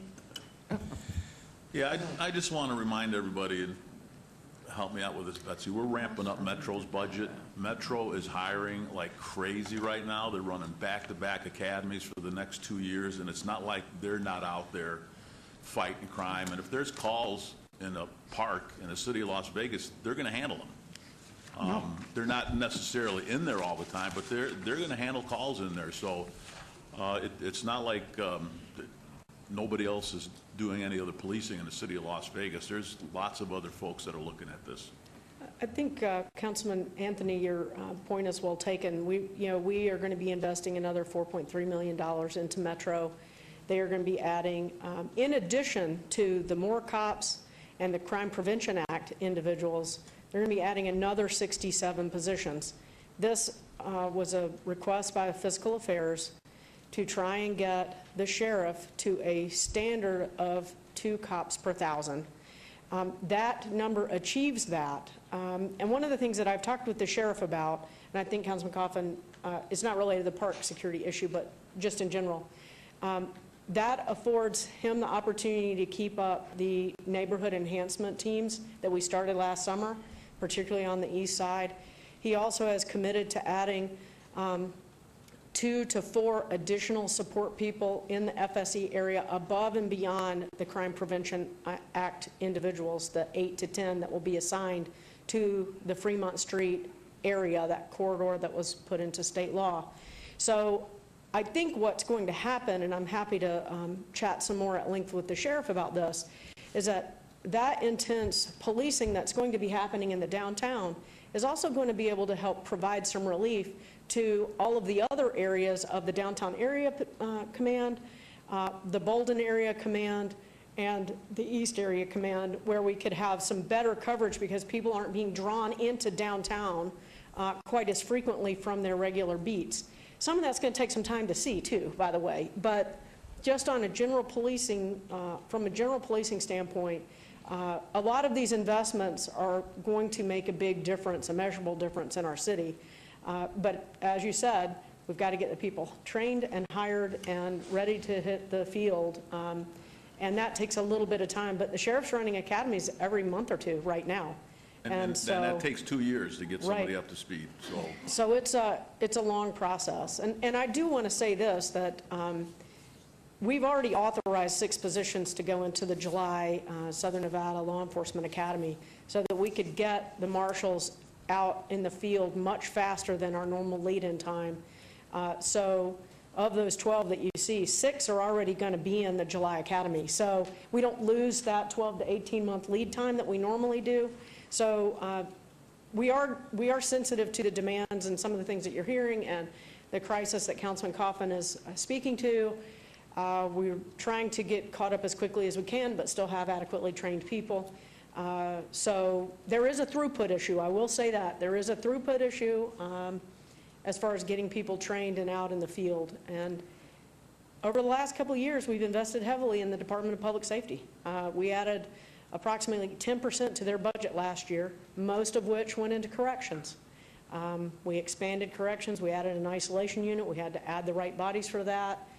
We also took on the full brunt of the merger with North Las Vegas Corrections. So we've been doing a lot. This chief has been really on top of these competing demands, and we have not been funding them. We have been funding them the best we can, given some resource limitations. And not to play to your point, Councilman, I know you're going to say it, but last year's cap on the property tax of the 0.2, even though we experienced greater growth in that, really constrained our ability to add. It really did. And I'm not suggesting that there needed to be some massive change in all that. I'm just suggesting that it did have an impact on us last year, and it will continue to have an impact on us going forward. And those are some of the things that we're just having to deal with some constrained resources on. Your Honor, that's if I just could, one of them. I've heard this, please, I've got to interrupt you, because I know exactly what you're saying, and we all agree with you. No, it is this, that let's not get sidetracked on things like bond ratings and whether or not Metro is going to take care of this. Metro will not take care of our problem. The bill, and Stavros, I just wanted to bring up on the bill for more cops that was passed at the Raiders special session. That is restrictive, extremely restrictive. The arguments went back and forth to practically to the square foot as where those new Metro officers will be allowed to patrol, like a block and a half north and south of Fremont Street, or is it 2 blocks north and south, something like that, but literally to the foot. So you can't get more out of Metro unless accidentally, through the chats that a city manager might have, we could get unofficially, informally, a sheriff to devote more people, even though the downtown command and the northeast command would like, and the Bolden would like to adopt more people. We can't go on that. We just cannot depend on that. And he's got his own, the sheriff's got his own problems. I really feel that we help the sheriff when we help ourselves. And if we can help ourselves, we'll help our citizens. And it sure is, it's just so palpable in the east side of town. I wish wards 2, 4, and 6, the residents there could see what it's like and walk through the parks and smell the parks. At least dog owners pick up their poop Councilman after them. Beers from Ward 2 would like to make a comment. Thank you, Your Honor. I would offer a couple comments. First of all, I believe that's extremely prudent for this body to keep our bond rating in mind as we go through our budgeting process. I think it's extremely prudent for this body to avoid spending one-time money on ongoing continuing costs. I would offer some silver lining in this otherwise gloomy cloud of discussion we're having here, and that is that one of the favorite people in my inbox, just because her name is so cool, is Floserfida Benincasa. And we all get her emails. She is our crime analyst at Metro. She emailed us earlier this morning while we were underway with our meeting with the report for February 2017. So for the first 2 months of the year, overall, crime in the city limits is down 8%. In 5 of 6 wards, it is down. In the ward that it is not down, it is only up 2%. In Councilman Coffin's ward, it is down 12%. And so I offer this up to, I think, reinforce that the wheels of government turn almost imperceptibly slow. And we all started getting hit with crime issues 18 months, 2 years ago. And government has responded. It takes some time. I think Betsy alluded to the pipeline of producing new officers, and there's only so much pressure you can put at the top end before you no longer have impact on what's coming out the back end of the training process. And I believe the sheriff is working as hard as he can, as fast as he can, to move things the right direction. And the proof is, for the second month in a row, crime in the city is down compared to the same period 1 year ago. Your Honor, if I could engage It's Bob. not, by all means, it's not fixed. I'm sorry, I didn't mean to interrupt. It's never fixed. This is like government efficiency. Every time you smack down one little snakehead coming up out of the grass, 2 more coming up at the edge of your vision. That's how this works. But we will keep plugging away at it, and the proof is in your inbox, I guess. Well, I got to say this about that, because I got the same one. If you don't mind me, Mayor, engaging in just a little dialogue with the councilman from Ward 2, we really, there's a big difference between what Metro does and what our marshals do. They're going after felonies, real desperados. That's what those numbers reflect, and that's a two-month glimpse. It's a snapshot. It's meaningless, really, over the period of time. I'm gratified, but I wouldn't even call it a silver lining, especially if it would alter this discussion. So, again, I'm willing to wait for the numbers. I hope we get some preliminary numbers today before we adjourn, in order that we can mull them over, and in the next few days get more numbers so that we can see. But I'm just so concerned that we would look at something like a snapshot of what the data gatherer over at Metro said, and then have that at all influence our decision today. Thank you. Thank you. Okay, Jorge, we're back to you, I think. Thank you, Mayor. For the record, Jorge Cervantes, Executive Director, Community Development. When we look at our capital improvement plan, there's various funding sources that we use to be able to fund this program, and these funding sources sometimes come with restriction on their use. For example, the 5-cent ad valorem tax can only be used for improvement in city facilities. The 1% room tax can only be used for transportation-type improvements. The Federal Community Development Block Grant has restrictions geographically of where that program can be spent, those program monies. The residential construction tax can only be used for recreation and so on. And so there's certain restrictions on some of those funding sources, and we allocate the funding based on those restrictions. In addition to that, we look at projects that are closing out, projects that we complete from previous year funding, and try to scrub those numbers and see what money's left over to roll into the New Year's program. And then, as Benetta pointed out earlier, we had $6.5 million from leftover fund balance from fiscal year 17 that gets rolled into this program to be able to fund the current needs. Excuse me, could you just go back to that for 1 second, Mr. Cervantes?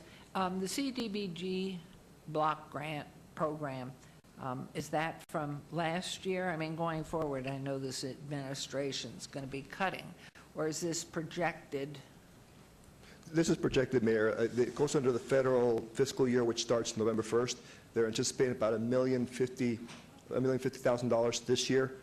We are programming that money, but we won't spend it until we know it's been That it's approved coming. by the federal budget. Okay. So we're just right now programming it, but won't expend it until we're guaranteed the money's in place. Thank you. Okay.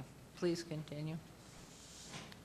So when we look at the fiscal year 18 allocation for the capital program, we have about $69 million available to allocate to needs.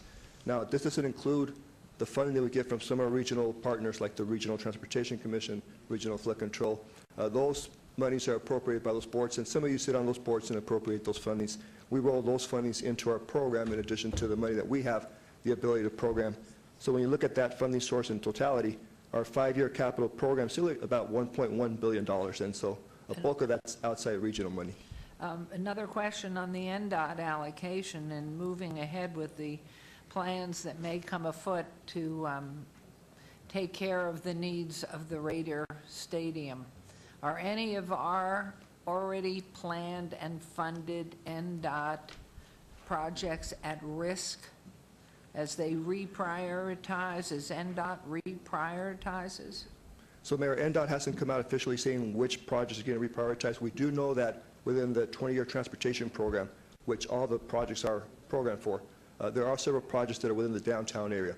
There are some improvements to the US 95 I-515 corridor that serve our downtown that are part of that 20-year program. And so those are at risk that if money gets reallocated to push some projects out and bring some closer, those would be part of that consideration. So at this point, we've reached out to NDOT, haven't received information on what projects they're considering for reallocation. How about, does the NDOT money have anything to do with the widening and improvement of Las Vegas Boulevard from the 95 going north?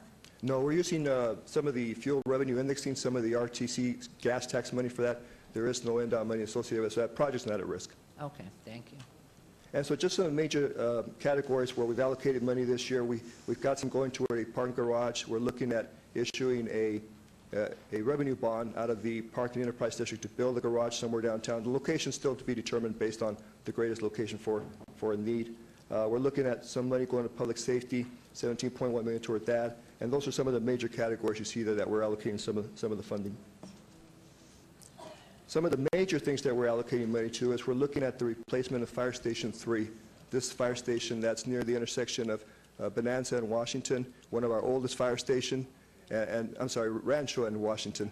Councilman Barlow corrected me yesterday on that. And so last year we funded... That's it in Councilman Barlow's ward? That is. 3? Okay, thank you. Last year we funded the design of it. This year, as we close out the year, we'll be paying off some debt out of that Fire Service Initiative program that we'll be able to reissue debt again and build this fire station. We talked about the parking garage, and then we got some money set aside for Cashman. If something comes up sooner than later, we've got to be able to clear the site and make it available for development, and some additional land acquisition we're doing in the downtown area. And then some homeless initiatives. As Betsy pointed out, we've got a strong program. We're trying to fund some of the needs along the corridor there, the Corridor Hope. Just want to remind you, a couple of years ago, you all authorized us to issue $50 million worth of bonding toward recreational-type projects, and this is the listing of those projects. The first portion of them were the first ones that we addressed with the first $25 million sale of the bond, and most of these projects are either out to construction or getting ready to go out to construction. The second half of them are the ones that we're starting to sign off, and hopefully over the next 12 months, we'll be able to get those out to construction also. In addition to those recreational projects, we were able to allocate about $5 million out of this year's budget to continue addressing those recreational needs. We know there's a lot of needs out there for folks to have open space, to have areas for people to have leagues and have different activities. So we are able to allocate about $5 million out of this year's bond to continue some of our recreational activities. If we look at the total requests from all departments that came in this year, it's about $450 million worth of requests. Now, some of these we were able to address through some of the one-time savings that was available as we closed out the project. Others, we found that there were duplicate requests from departments. There was an overlap, and so by funding one project, we really took care of the needs of other departments by doing so. But some of the major categories that we weren't able to fund this year was some additional strategic land acquisition, particularly up in the northwest, where we're trying to acquire some land to create a new business park up there for economic development. Some Symphony Park infrastructure, as you all recall, when we did the Tourist Improvement District, there was a gap of some parcels that weren't part of that improvement district. We intend to fund that infrastructure with a sale of land. As we sell these lands, the proceeds will go toward that infrastructure. And then continue with the expansion and rehabilitation of our city facilities. We do have some older facilities that are still in need of rehabilitation, so we'll try to fund these as funding becomes available in the coming years. And I'll turn it back to Vanessa to talk about the redevelopment agency. Anybody, any questions on, for Mr. Cervantes on his portion? Your Honor, I do. Yes, please. Thank you, Your Honor. In briefing yesterday, Jorge, you talked about the unfunded, and so we have a funding request of $450 million, of which we were able to fund, and I don't see it on this particular handout today that I saw yesterday in briefing. Was that 60 or 70 million? That we were able to fund 69 million of that. 69 million. So let's say 70, so approximately $380 million of requests for capital funding from all departments came in that was not granted. Okay, these are the people, including all the places you've worked, Public Works and other than people with responsibility for the pipes, water, stormwater, sewer, traffic signals, the roads, the sidewalks, and you name it. And we are underfunding again by an X dollars, large amount. Yeah, we're doing a good job, but we're falling behind again. Now, 6 years ago when I came out of this body, nobody had really done a close physical count of the assets. Best estimates came in after a couple of months about $4 billion of city asset value, not counting maybe parks. But a sharper pencil was put to that, and in a few months more, it was lo and behold discovered we really have about $8 billion in assets that we have to protect, that if we don't replace and if we don't rehabilitate or refinish or renew in some way or another, we lose them, and then they have to be replaced at great expense. So here we are falling behind again because we don't have enough tax money to do what we would like to do. And I'd like the Review Journal, I see Jamie Monks back there, I'd like her to remember this. We have a lot of red numbers out here, Jamie, for your guys at the paper to chew on, and you cannot deny that we're falling behind here. People will say, well, they want more tax money. I guarantee you I want more tax money. If it means keep the life of the city up and keep it in, that's an important thing. I know we're going to have a detail on this at the next meeting, but to me this is important, that we're continuing to fall behind in our infrastructure. And when it falls apart, you try to go replace it. I mean, I'm not going to go ask the newspaper's not going to give the money, so somebody's got to come up with it. Maybe they can help us get some. But in the meantime, this is a serious number, and it ought to be actually portrayed like I've seen it before, where you've got a red number, which shows you how much to add to the stuff that's fallen behind. It's aged. It's getting older, like me. I'm older. I'm almost as old as some of these buildings, you know. Thank you very much, Mayor. Thank you. So to the redevelopment side, we wanted to show you that the assessed value in the redevelopment area has increased. In FY17, it was 11%. FY18, it was 12%. That's directly related to that activity for the Federal Justice Center, the Supreme Court Building, Lucky Dragon, and the Eclipse Theater, plus all the other ones, but the major ones are those, which is about $182 million in capital. The revenue growth is at 8.4% in FY17, and we are projecting a 7.8% for FY18. And in FY17, it's the first year that the Smith Center will be paying us the note that is owed to the RDA, the $20 million. So they'll get their first money this year for that. Their emphasis going into this budget process, they are marketing of the medical district. They're also working very diligently on the Symphony Park development. The office tenant incentive program has replaced, or they're recommending it to replace, the VIP program. They also have the New Markets tax credit allocation that they're working on, which gives them an administrative fee. And they are also reminding you that we are contributing $1.7 million to the maintenance in the RDA area for the Downtown Ranger program, as well as a lot of the maintenance in the RDA area. And in addition to that, they will be contributing to the city for the CIP projects of $5 million, which I believe Jorge addressed in his presentation. So their redevelopment financial statement looks like this. Again, the tax increment, we have the 18% set aside, 9% goes to the education, and the other 9% goes to affordable housing. The other contributions are from other governments. We have the Smith Center in that number. That's why that 10.5 in FY17 looks so big. It's a $5.3 million repayment out the gate. And in the operating side, you can see that they're expanding for that $5 million down on the contribution to the CLV CIP program, and they are also continuing their contribution to the general fund of 1.7. At this point, they will be filing a shortfall budget of 1.2. We'll be working with them very closely to see if we can scrub those numbers as well and come back with a balanced budget for them as well. So our key takeaways, we wanted to talk to you, reemphasize, we're looking at our C-tax and our property tax. We know that we're putting in a 4.3% versus the 5.9% average. We did see C-tax decline slightly last year and this year, so we know we can maybe scrub that a little bit more. We'll be watching that very closely. We're looking at that 2.6 residential cap, looking to see what the surplus will be so that we can bring some more revenue in there.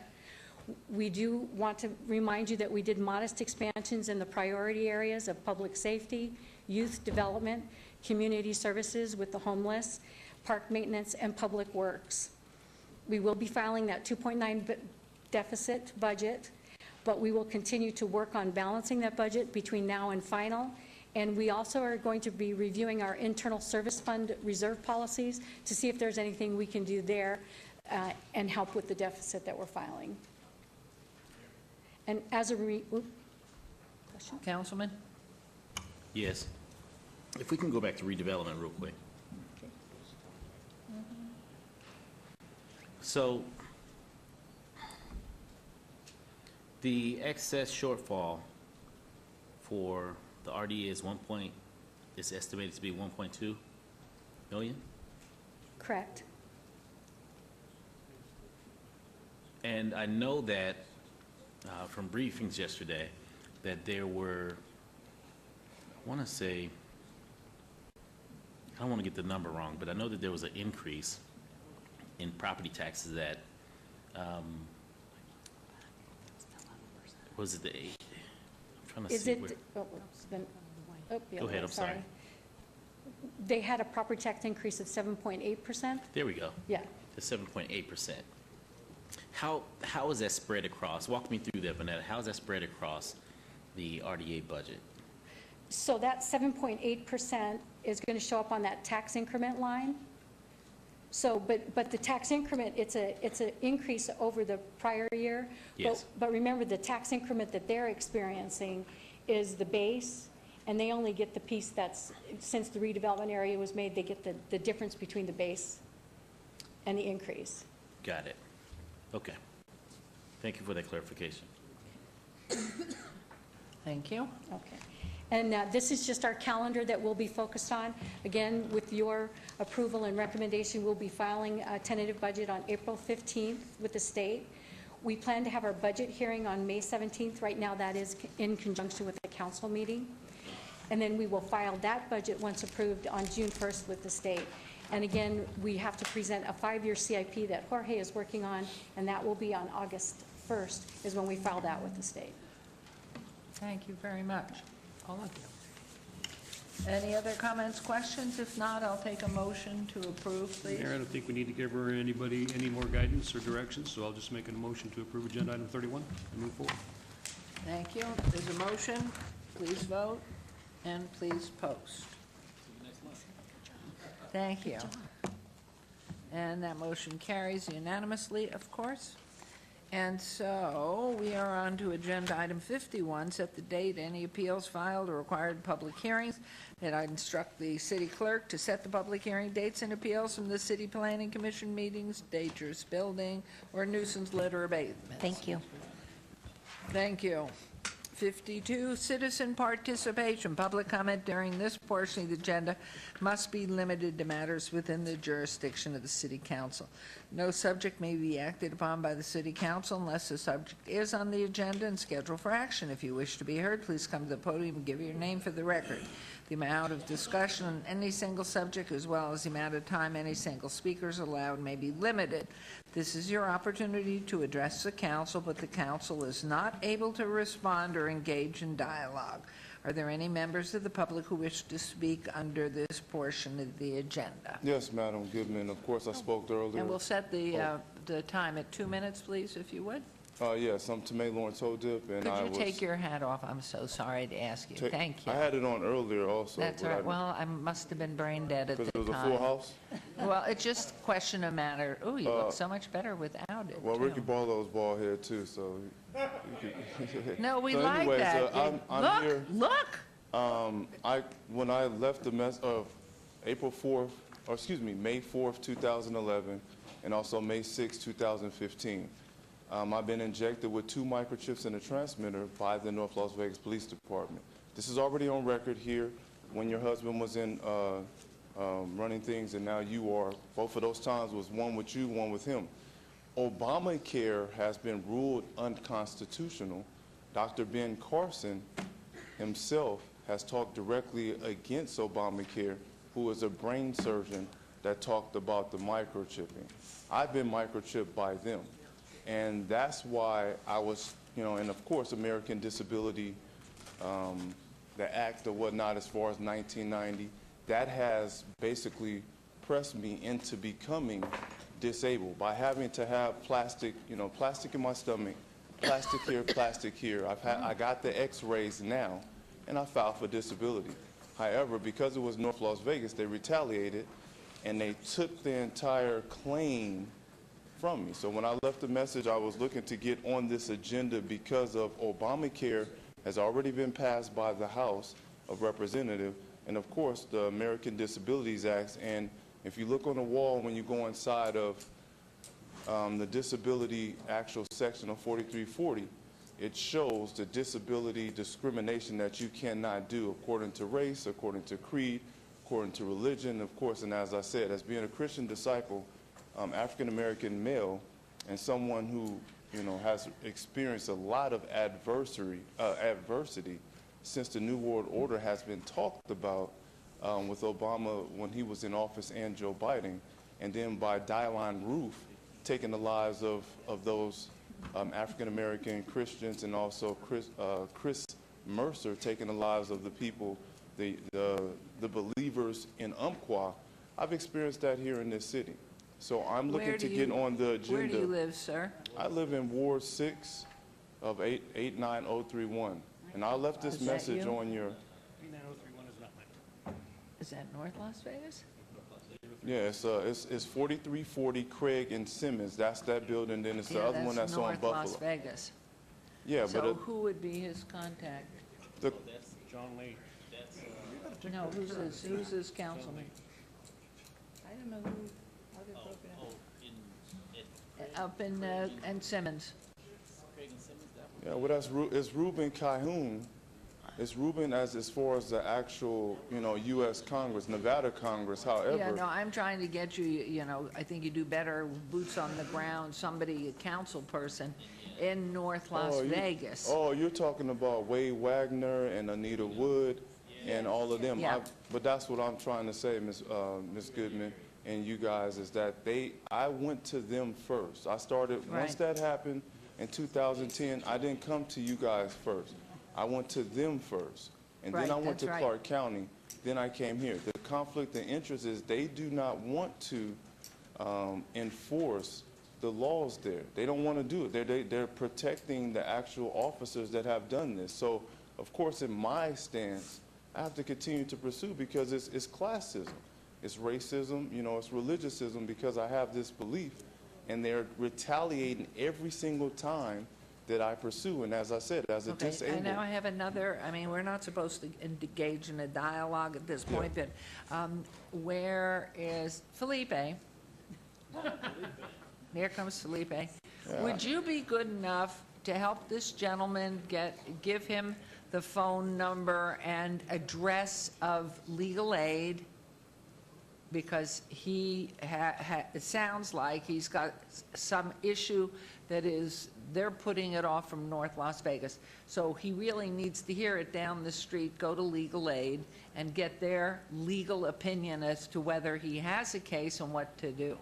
Well, I So have if you'll the- see I Mr. have the- Ortiz there. Ms. Madam, I have the x-ray, so it's not that I don't have a No, case. no, no, I'm just saying you have a legal issue and it needs to be addressed by a lawyer. They don't charge. So the best Pro bono. place is, Oh, okay. But they won't. I've gone to. This is what I've been trying to explain. I've reached out to Paul Ryan, Mia Love, Federal Trade Commission of David Robbins.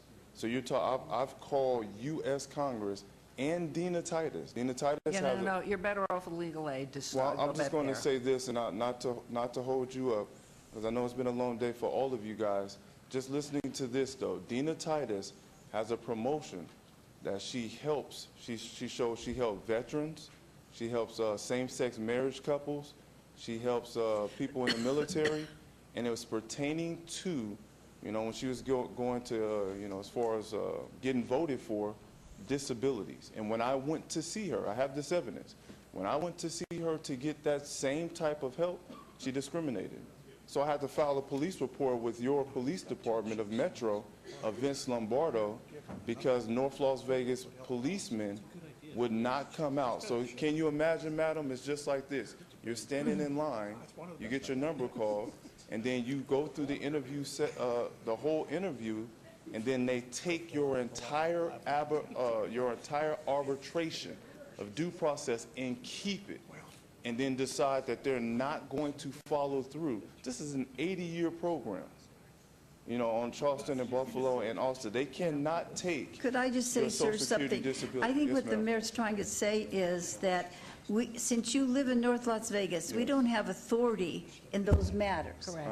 But she's saying if you go to legal, if where you live, if they're not helping you, you can go to legal aid and they'll help you there. That's what I think she's trying to So, say and because. Mr. Ortiz is going to give you the address, which is just down here on Charleston, and Charleston their past phone Las number. Vegas Boulevard. And then they can really sort through with you, both with Congresswoman and your people in North Las Vegas. Because we don't I have have the the police, authority. that's what I'm trying to say. I Right, have the police report, but they're, even Right. Vince Lombardo himself, Steve Wolfson, I've been left to what's called lynch law. They won't respond to anything portions of the Well, law. that's why legal aid. So, Mr. Ortiz, if you would do that, and then that's, to me, a place that you will get at least some help and direction as to what you can do. Why wouldn't that be, since that program is 80 years, why wouldn't you put that on your agenda here It's in the not, city? unfortunately, that's not for us here. Disability? That's not what we do. No. Not for That is- disability and not That goes for- through, you're right, with our congresswoman or through our legal process. So legal aid is where you really need and get some help with that. Last question, I promise Yes. you. With Metro Police Department, now this is your jurisdiction because, of course, even for Blue Bloods, you have David Ramsey, who is the actual the actual mayor like yourself, and then you got Tom Selleck, who is the commissioner of NYPD. Even though it's fictitious, it's still real. He answers to him. In that, and I mean, it's joke. You can joke with it, but it is serious. When you call 911 for Metro and you've done a police report and you've caught these actual thieves red-handedly, they're supposed to come out. Just like Duke Cunningham got arrested for mail fraud. Now, it's supposed to be equal protection of the law. When I catch an actual identity theft thief, still in my entire arbitration, Vince Lombardo or Steve Wolfson are not supposed to say, well, hey, it's to May Lawrence Holdup, it's the religious guy, or it's an African-American male that, he's on record with me and in our council, and I don't want to send out anyone to arrest. But that is supposed to be equal protection of the law. And Metro has not come out, madam, pertaining to 911. I'm on record calling them and catching on the spot pertaining to, identity theft and Federal Trade Commission. So I want to I want to relay that to you because that's harming people. And you guys were showing the poverty of how that has hit for people who are on SNAPs and TANF and et cetera. Well, it's very serious for a person like me who has permanent eye damage, from being injected with microchips and transmitters. you know, and actually have to, you know, battle through this without, you know, them playing around with your livelihood and not having means of currency. It's all part of the law, sir, and unfortunately, none of us are lawyers, so Mr. Ortiz will give you the card with the information, and it's just down the street on Charleston and 6th, I believe. Charleston and So, 6th. yes, but he'll give you the card with the information. I've gone to State Bar of Nevada and absolutely did a complaint against attorneys that were. No, you need the help did of that. legal aid. No, I'm saying I did the That's complaint fine. of attorneys. That's all right, and I that's still fine. haven't Just still had- get your advice from legal aid. So That's what if where they you do do. not represent me? What should I do in your They're opinion? going to tell you. Legal aid's going to help you from a legal standpoint. Okay. We're not in a position to do that, unfortunately, I'm sorry. All But right. hopefully, legal aid will be able to help you, and it is pro bono. God bless you. Thank you. Thank you. Thank you guys for your time. Okay, anyone else wishing to be heard?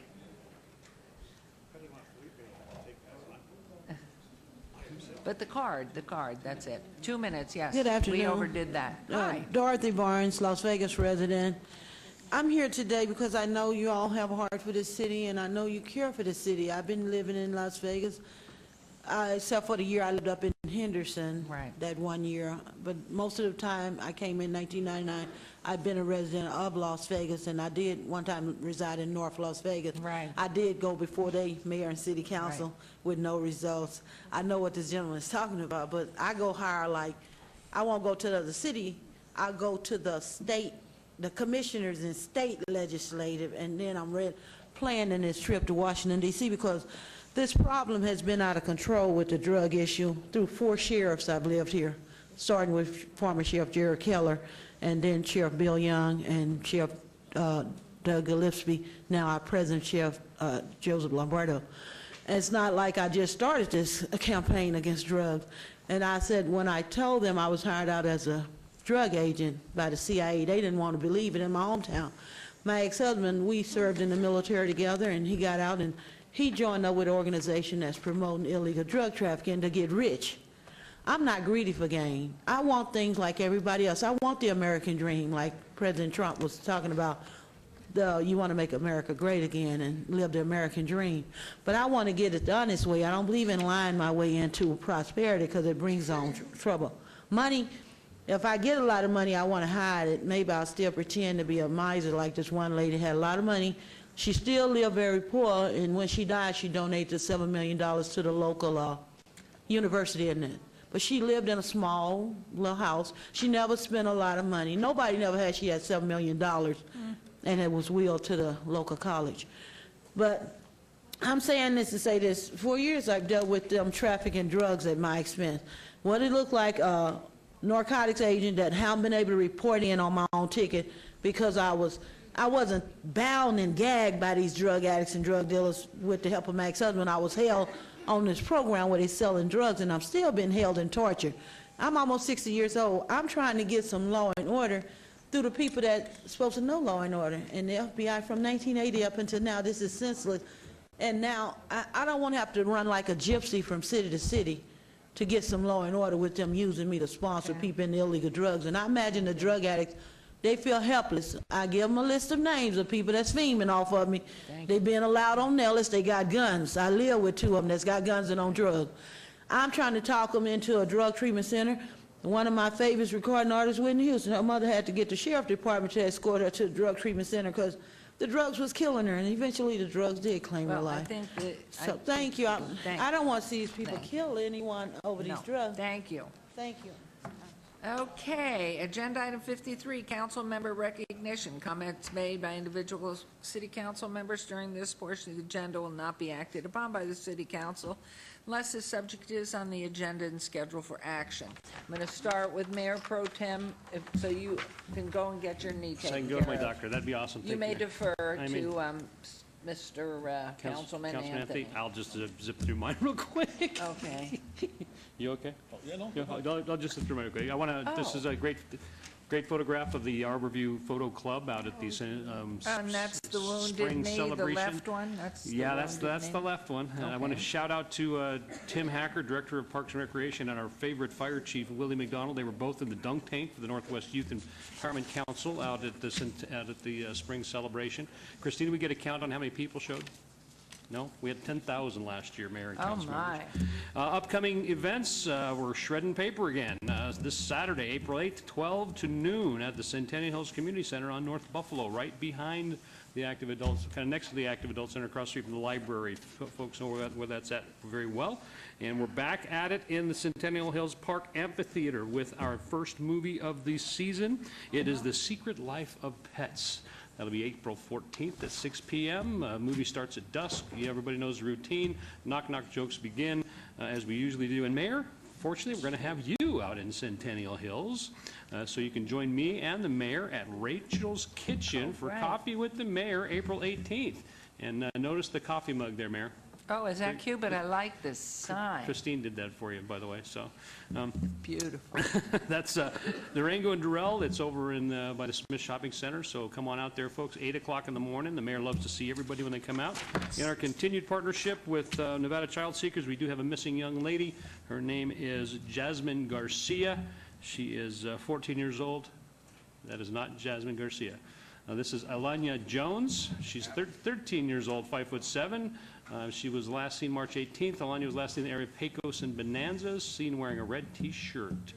So anybody knows where this young lady is, let's please help her get to where she needs to be. 702-828-3111 is Metro. Nevada Child Seekers is 702-458-7009. And as always, if you need to get in touch with me, pick up that old telephone and dial 702-229-6154. You can reach me everywhere else, social media, and my email address. So that's what I've got, Mayor. Thank you, council members. Thank you very much. And I'm on my way to the doctor.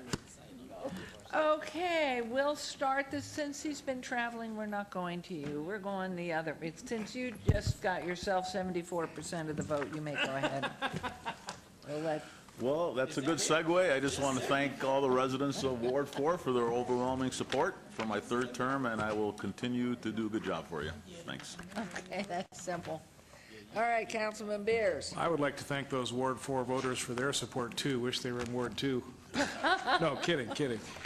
We are going to have coffee with the councilman coming up this Friday, 2 days hence. Hope to see you there. We'll be at Avery's Coffee down in the corner of Village Square, 9440 West Sahara, corner of Fort Apache. We'll be there from 7:30 to 9. You're certainly welcome to get there before then or after, but if you want to see us and talk city stuff, 7:30 to 9. Beers with Beers coming up next Tuesday, April 11th, 5:30 to 7:30 p.m. We'll be at the Angel Park Golf Course patio. This is probably the premier Beers with Beers every year. Out on the patio in the spring at Angel Park, they have live music. You probably want to get there early to get a table because it gets pretty crowded. We do have the business kiosk up at the Sahara West Library, currently pegging the meter at the second most popular kiosk location within the city licensing group. There you can conduct a great number of business items that might save you a trip downtown. That is the kiosk at the West Sahara Library, way out on West Sahara past Fort Apache. It was on this day in musical history, April 5th, 1993, 24 years ago, that construction began on the Rock and Roll Hall of Fame building in Cleveland, Ohio. It is the birthplace of rock and roll, and a little-known trivia fact, amongst the building materials used for the Rock and Roll Hall of Fame, there was no rock. Well, unless you count the grains of sand which were melted to form all the glass panels. But yeah, generally no rock in the Rock and Roll Hall of Fame, oddly enough. Thank you, Your Honor. That's all we have here. Weren't those the same developers that designed the Mob Museum? Yes, I think so. And their names are? Dennis and Kathy Berry. Thank you very much. So add that to your repertoire. Okay, Councilwoman. I'm not going to go over much with the National Library Week because we already had that this morning.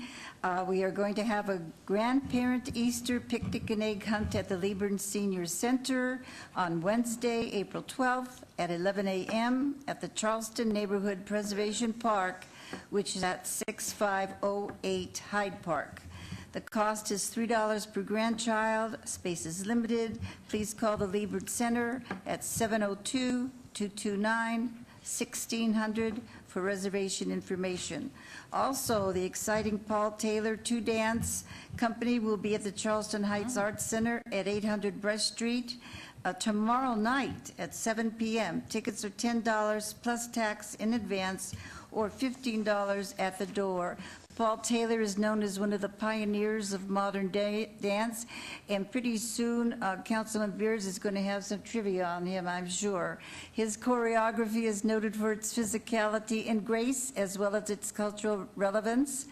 And in seeking the repertoire for his performance, he chooses dances that span the broad spectrum of his work, including athleticism, humor, and range of emotions. For more information and tickets, call 702-229-6383. And lastly, we're going to have an Arab ensemble concert. Boy, I'm tired. I can't even move the tongue right. There is nothing like live music. You can experience the exotic sights and sounds of the Middle East through music and dance. A selection of contemporary and classical Arab music will be performed. The council is at the Aloha Shores Park at 7550 West Sawyer Drive behind the Rainbow Library. It's free. It's open to the public. It'll be lots of fun. Please bring your own lawn chairs and blankets so you'll be more comfortable with the lawn seating. For more information, call 702-229-3514. And have a happy day today, everybody. Wonderful. Okay, world traveler. Thank you, Mayor. Glad to be back. Would like to share a lot of photos with you all, as well as video in regards to a lot of the development opportunities that I believe will have an opportunity to come into the city of Las Vegas. So, having said that, mentioning construction and development, Project Neon road closure and restrictions will be on MLK and they have Oakland Boulevard. That's interesting.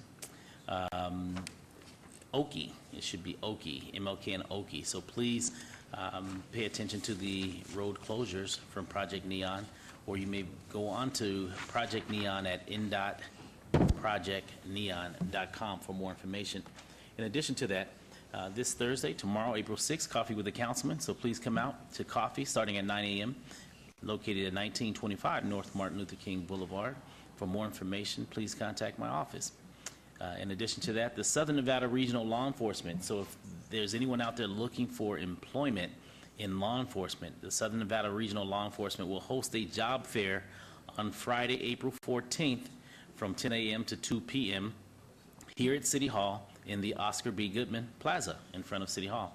Participating agencies will be the City of North Las Vegas, Clark County School District, Las Vegas Metropolitan Police Department, as well as the City of Las Vegas 8th Judicial District Court Marshals and the Nevada Highway Patrol. So if you're looking to apply for one of these agencies, please come out on April 14th starting at 10 a.m. right here at City Hall. For more information, you may also contact Ronald Pruitt at 702-229-5049. On April 5th, April 22nd, the annual Ward 5 Fishing Derby will take place starting at 8 a.m. So, of course, we're asking all young people to come out if you're looking for a good time and want to learn how to fish. We host our annual Ward 5 Fishing Derby, April 22nd, 8 a.m. at Lorenzi Park until 12 noon. Breakfast and lunch will be provided, so please come on out. We have fishing poles and bait and tackle, so you don't have to bring anything. So please come out or just contact my office for additional information. And of course, the historic West Side School located at Washington and D Street has professional office space. So if you're looking for office space in the downtown area, we have space for you. We're looking for a retail cafe space as well as office space opportunities if in fact you're looking. So please contact Julie Quisenberry at 229-6551 for more information. And of course, you may follow me on all of my social media platforms, Facebook, Twitter, and of course, contacting my office at 229-5443. Thank you, Mayor, and great job today steering this very important City Council meeting. Thank you. And Councilwoman, nothing more? No, I'm fine. Okay, and just to close us out, first of all, I want to thank all of our staff and our city clerk's office, our technical support, of course, council colleagues, and our wonderful city marshals for taking care of us all the time. Just for our word came to me that yesterday was the 60th anniversary of the Tropicana Hotel and Casino in fabulous Las Vegas.